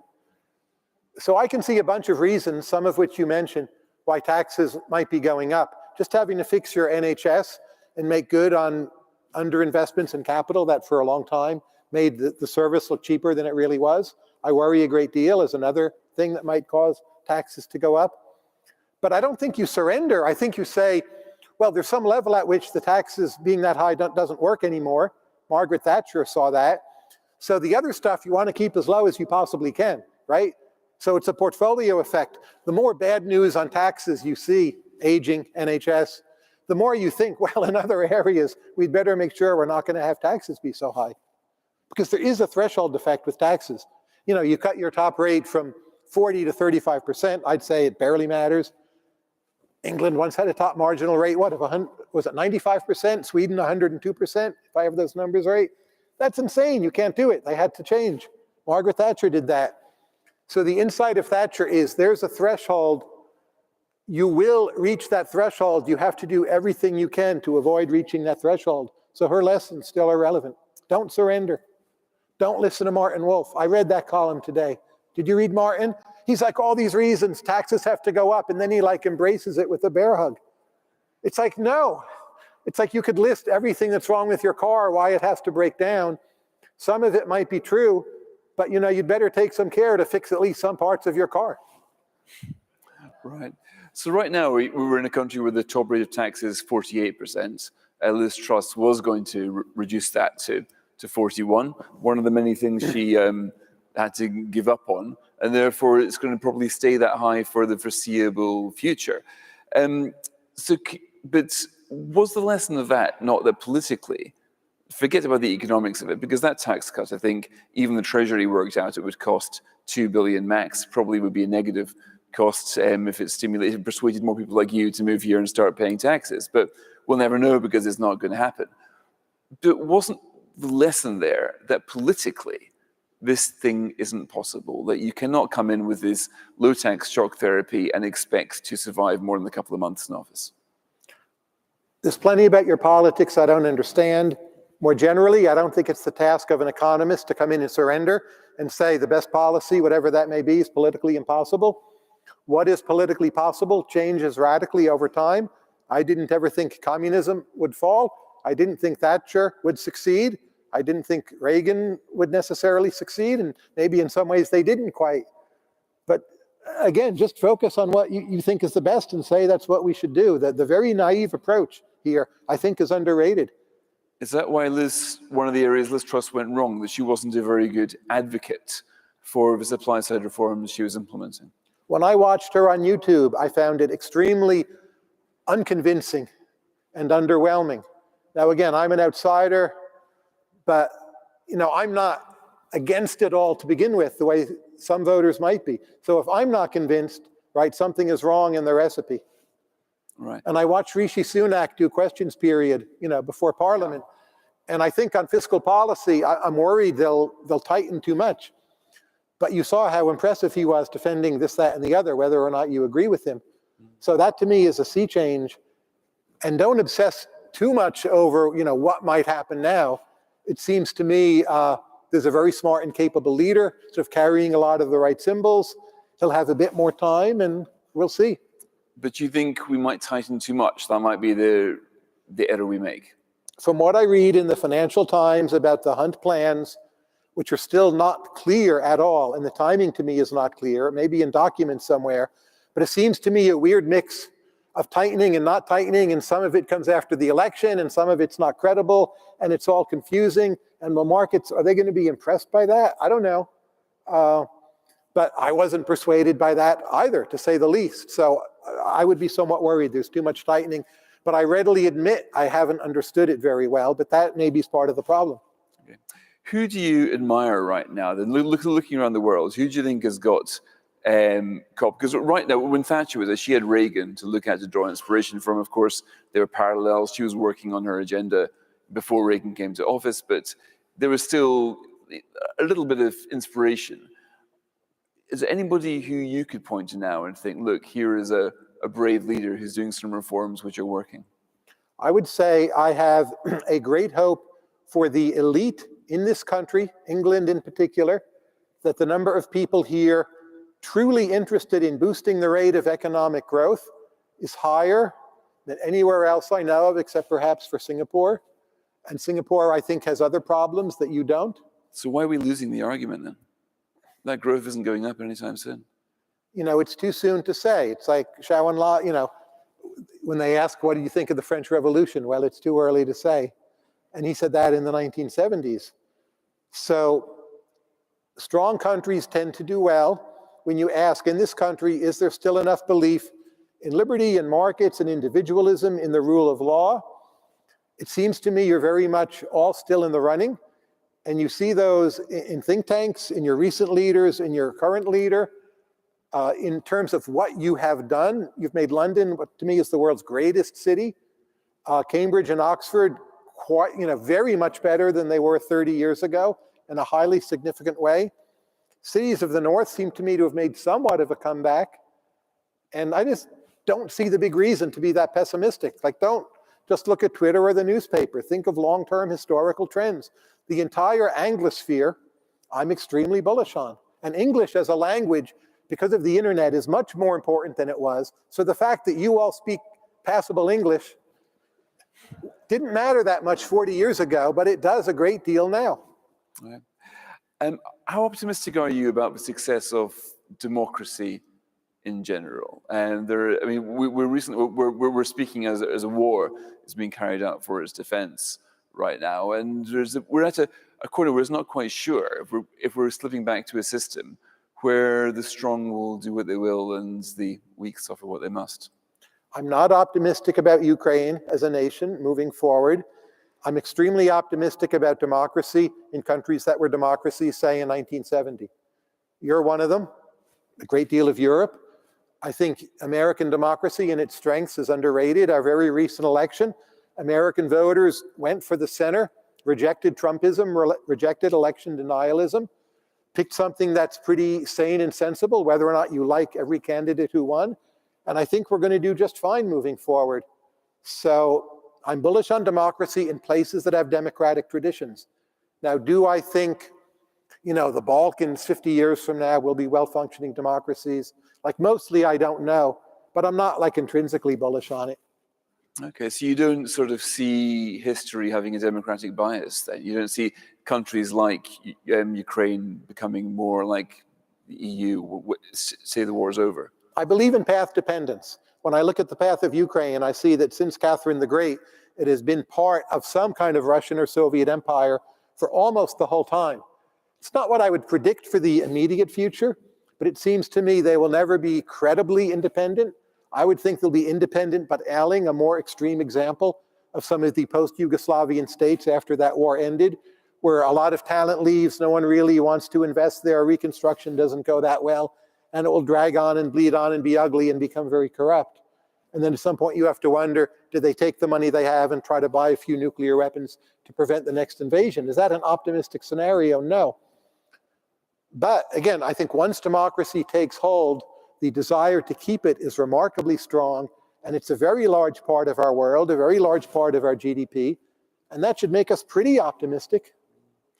And what do you think about do you think there might be a rise in failed states right now? There already is. I mean, look at Haiti in my hemisphere.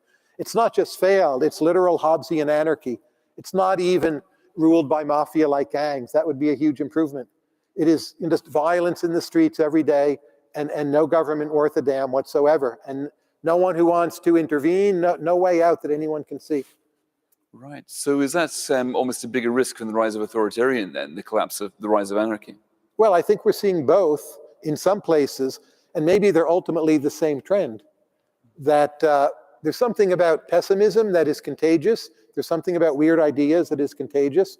We came off this period where China was remarkably admired, and the US had some bad events and some bad years. And you can have like small external beginnings and trends then snowball. And in some parts of the world, we're seeing this. So the bad countries are getting worse. China, Russia, clearly much worse. Pretty positive on India with caveats. Latin America? Country by country, but I would say significant parts of it are getting worse. Peru being like the biggest step downwards. Brazil, you hope with the election they've turned a corner, but I doubt if they have.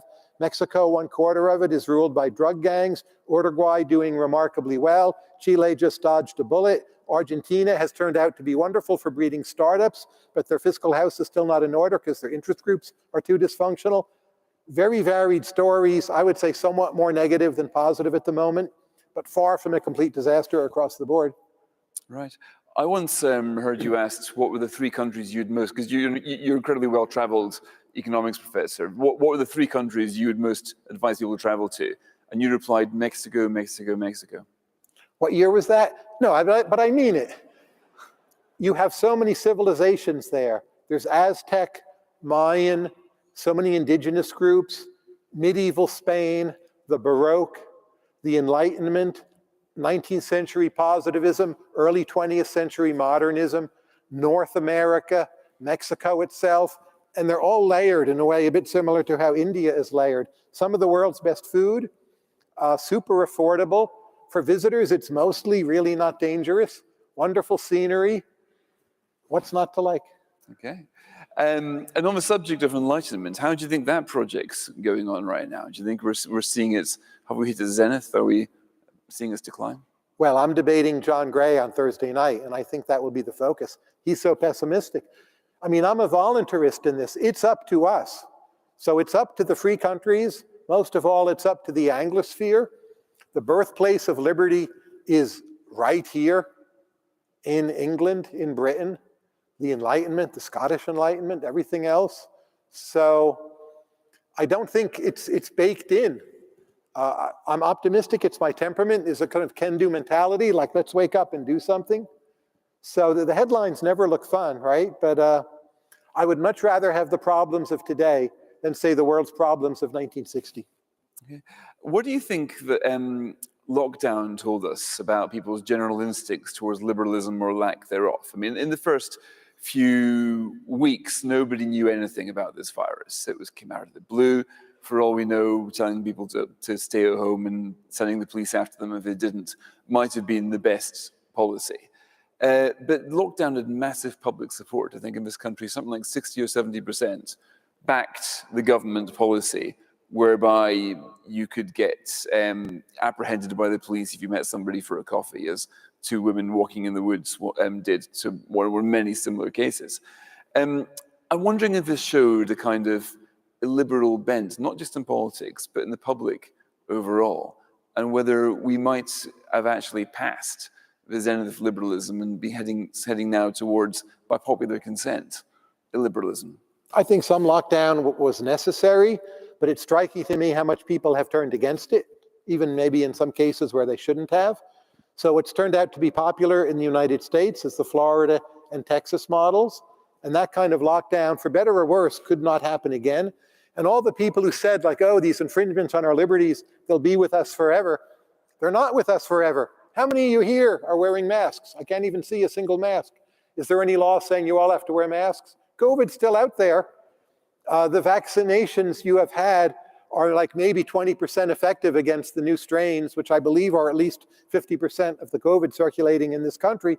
And here we are, blah, blah, blah. I'm like talking to you all, don't worry, I've tested recently and I had COVID 4 months ago. I really don't think I'm COVID positive. But we have decided we prefer liberty. And as an election winner in my country, it's very clear where the weight of public opinion is. And that is, we're not going to do this again lightly. I think my own state, Virginia, actually did it pretty well. We had 2 months of lockdown, and then we started undoing lockdown. I think we should have undone it a bit quicker than we did, but I think some lockdown was necessary, but you truly and absolutely have to treat it as temporary. And we did, and we have resumed our liberties. So to me, I'm super optimistic exactly for that reason. Right, so you basically think then that the public opinion jury is out and the verdict is that lockdowns were not an experiment which we should repeat when, and it will be when, a new pathogen comes along. In our two countries, the world as a whole is much more complicated. You go to Denmark, where I was a number of months ago, and it seems to me if they did it again, people would still do what the government said. And then when the government said no more masks, the next day, like every mask was gone.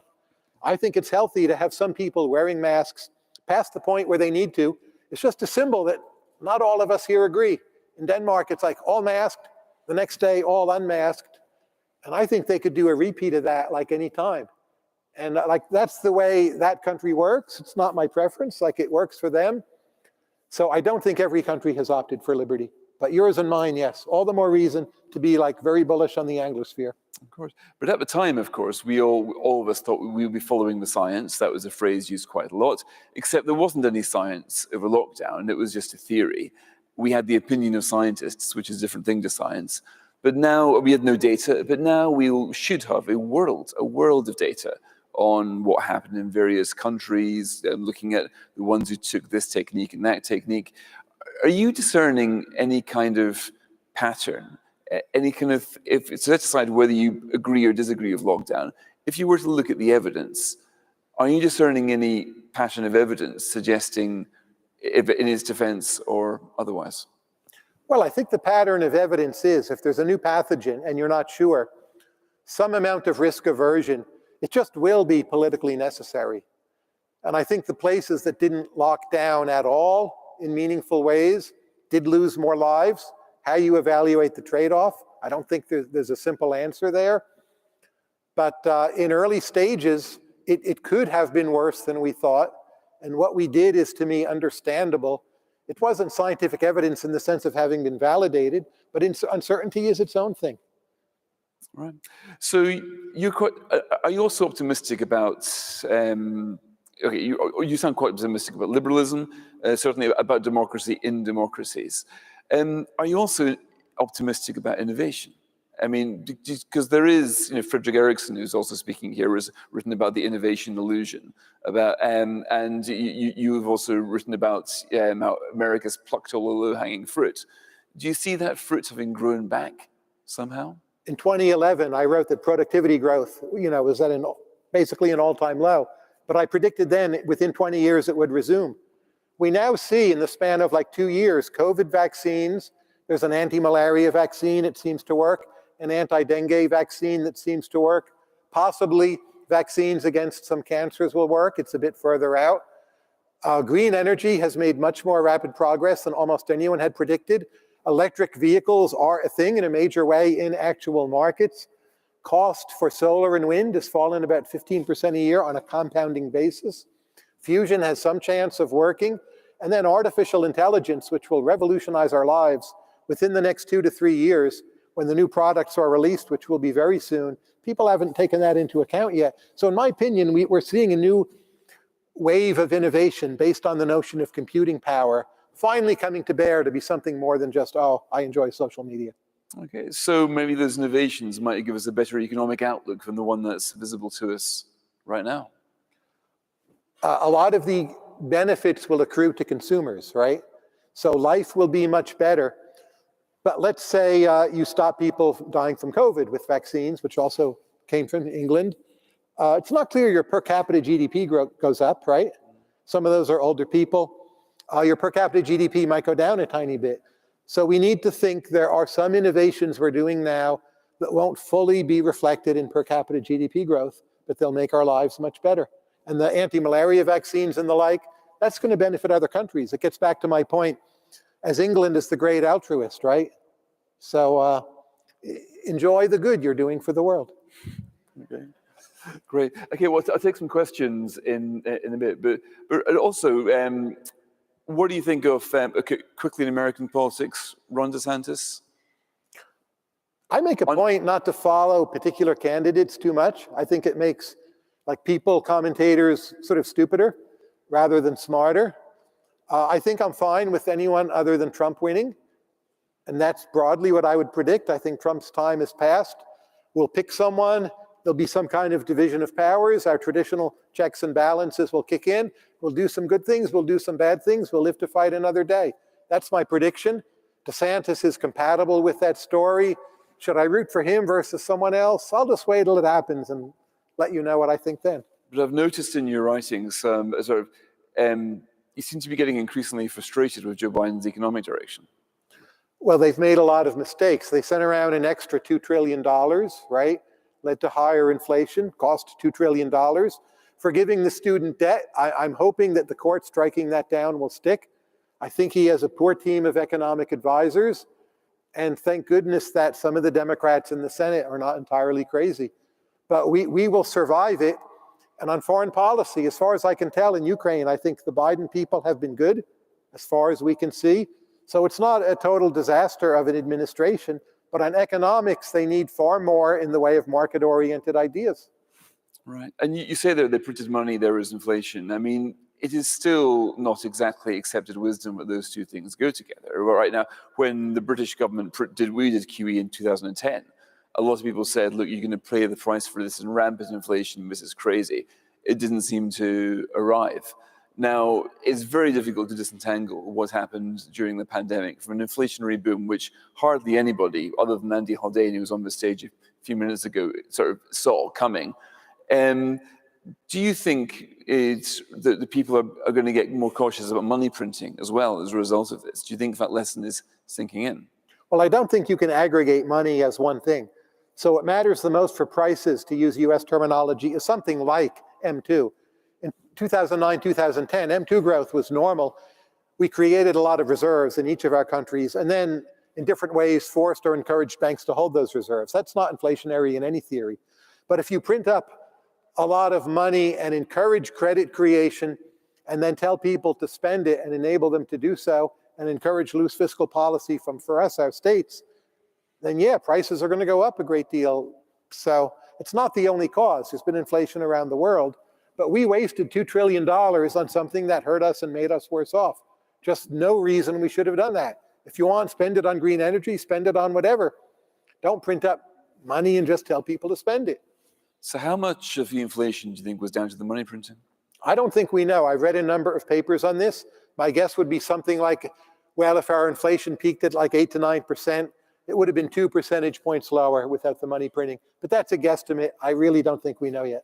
All right. And why do you think hardly anybody in your profession saw the inflationary boom coming? It's so profound. It came so quickly. And I remember when The Spectator did a cover announcing inflation, we were ridiculed by the Financial Times by saying, who are these guys? They're crazy. It was the absolute consensus that inflation was not a real threat. And now it's everywhere. So what made it so hard to predict?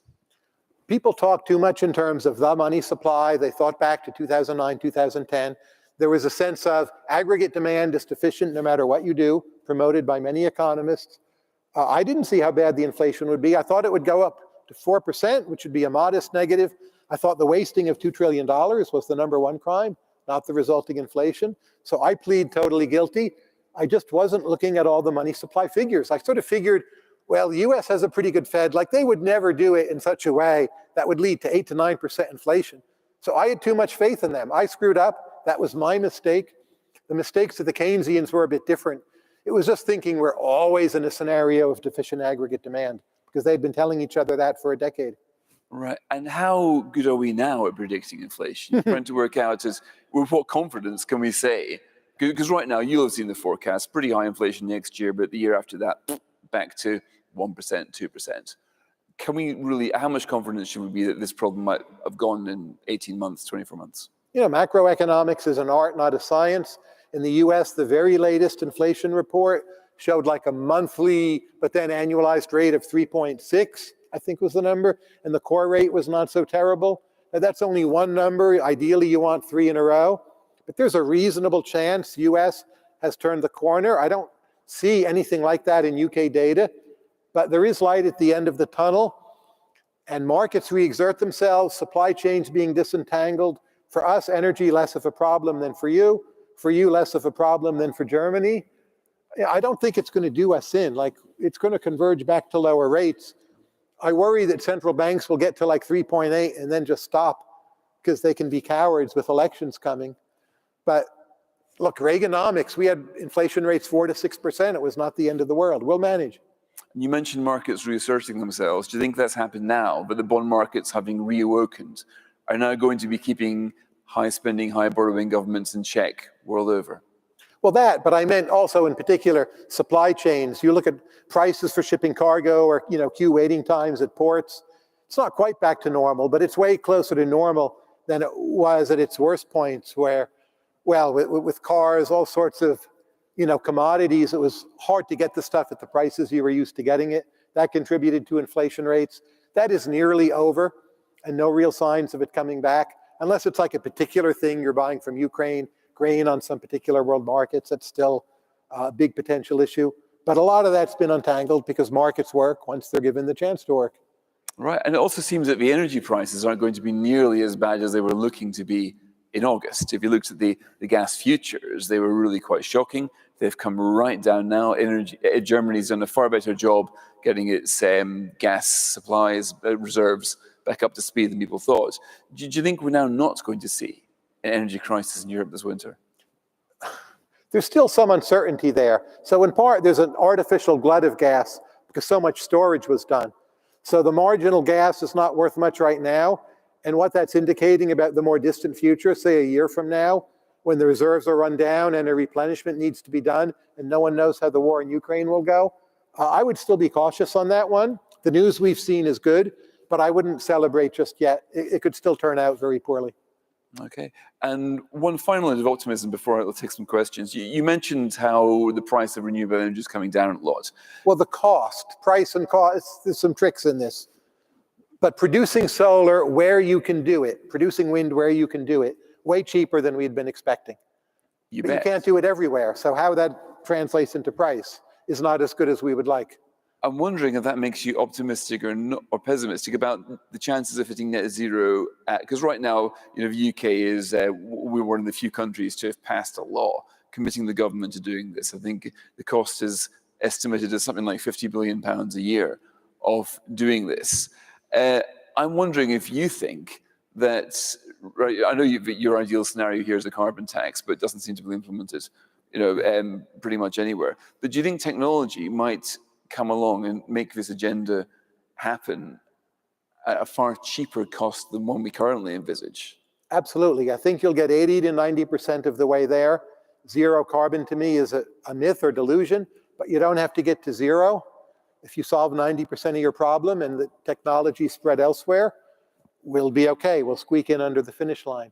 But if you think of construction, food supply, we're not going to get to zero, right? That's just, you say zero because it convinces people more than if you say 87% or, right? You got to say zero. Well, it's net zero. The idea is that you'd offset it somewhere else. We'll never be at net zero, but that's okay. Right. Well, it's not that okay if we just passed a law committing a very expensive, we're going to tear people's boilers out of their houses and stuff like that. I mean, this is going to, in the cost of living crisis, inflict quite a lot of extra costs. Already, electricity bills in Britain are 25% more expensive due to the green taxes on energy. I mean, right now we have to be asking some pretty important questions about whether this goal, if it's illusory, is really worth all the economic pain we're going to put people through in pursuit of that goal.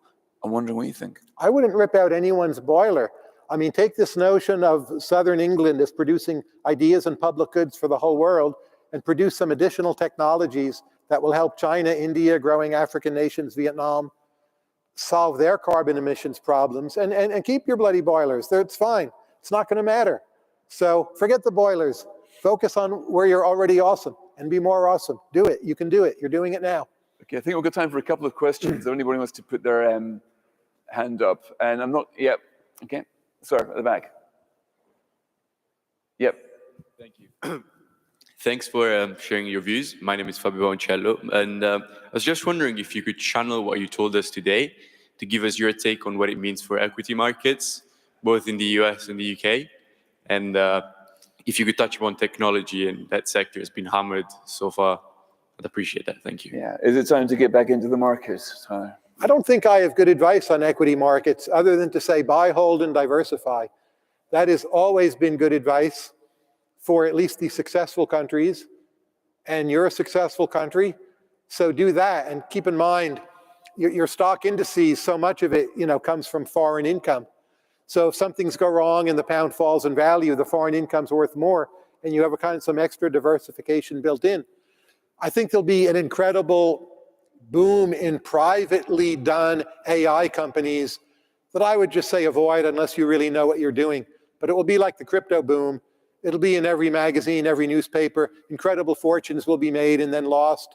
The stuff will finally work, but the valuations will be insane. And again, unless you really know what you're doing, don't be part of that. But buy and hold, diversify. That's my advice. It's good advice. Don't listen to whatever anyone else tells you unless it's inside information. And then don't listen for some other reasons.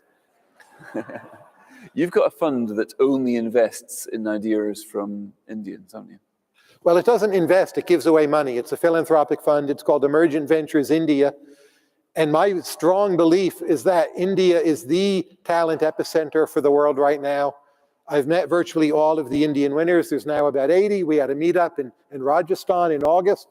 Just phenomenal drive and ambition and focus and intelligence and some sense of how to create a synthetic intelligence to integrate ideas from many different fields and disciplines and bring them together into something that can be done.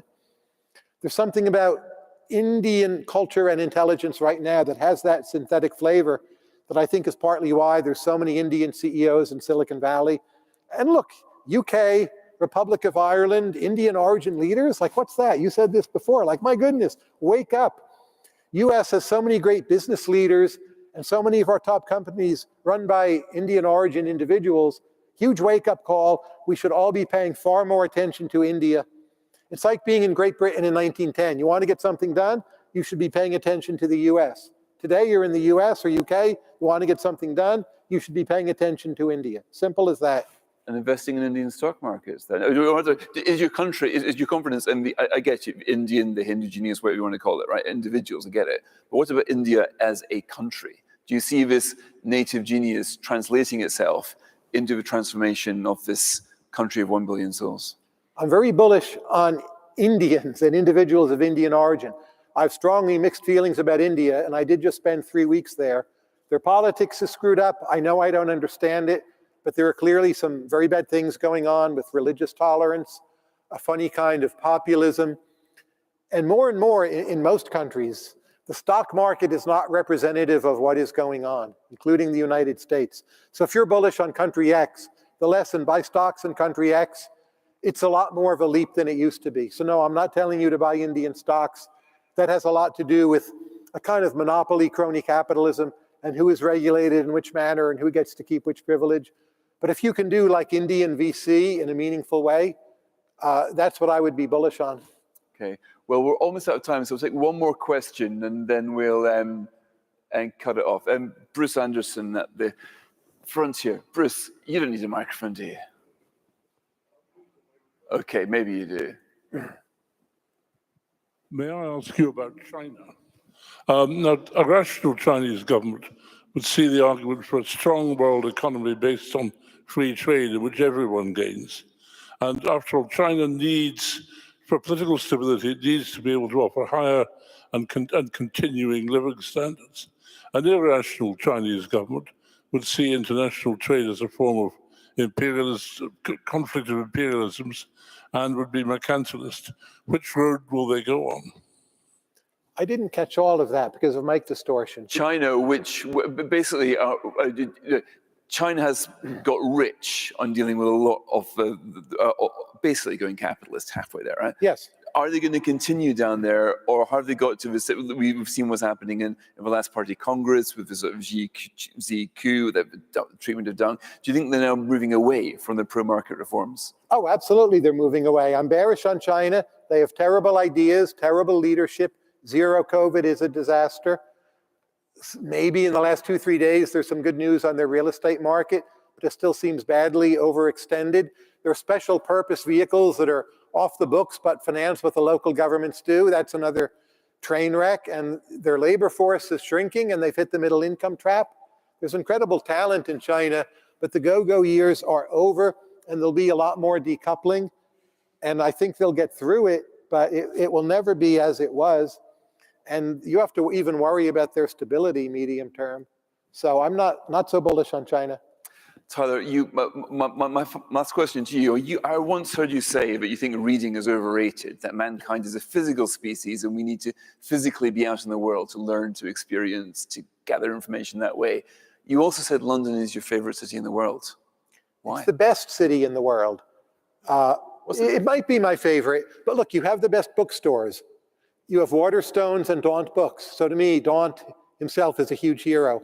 You have like the second best Indian food of any country. So you're already like 2 for 2. It's pleasant and walkable in a way Manhattan or New York City is not. I think the climate is much underrated. The Lucian Freud show, the William Kentridge show on right now, strongly recommend. You can come here any time of year. There's a half dozen like must-see shows. The whole world comes here.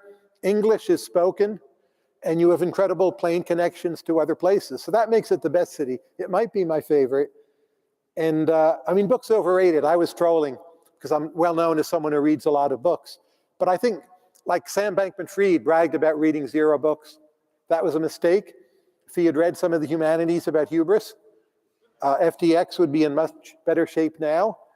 And then, you know, most people don't travel enough. I think travel is a more fundamental source of knowledge than books. So my fellow intellectuals, I was encouraging them to travel more when I made that remark. And here you're so wonderfully located to travel. If you had to pick a travel base for the whole world, I don't know which is the best place, but London is in the top tier in terms of both proximity and connections. Well, thank you for traveling here and being with us tonight, Tyler. Thank you very much.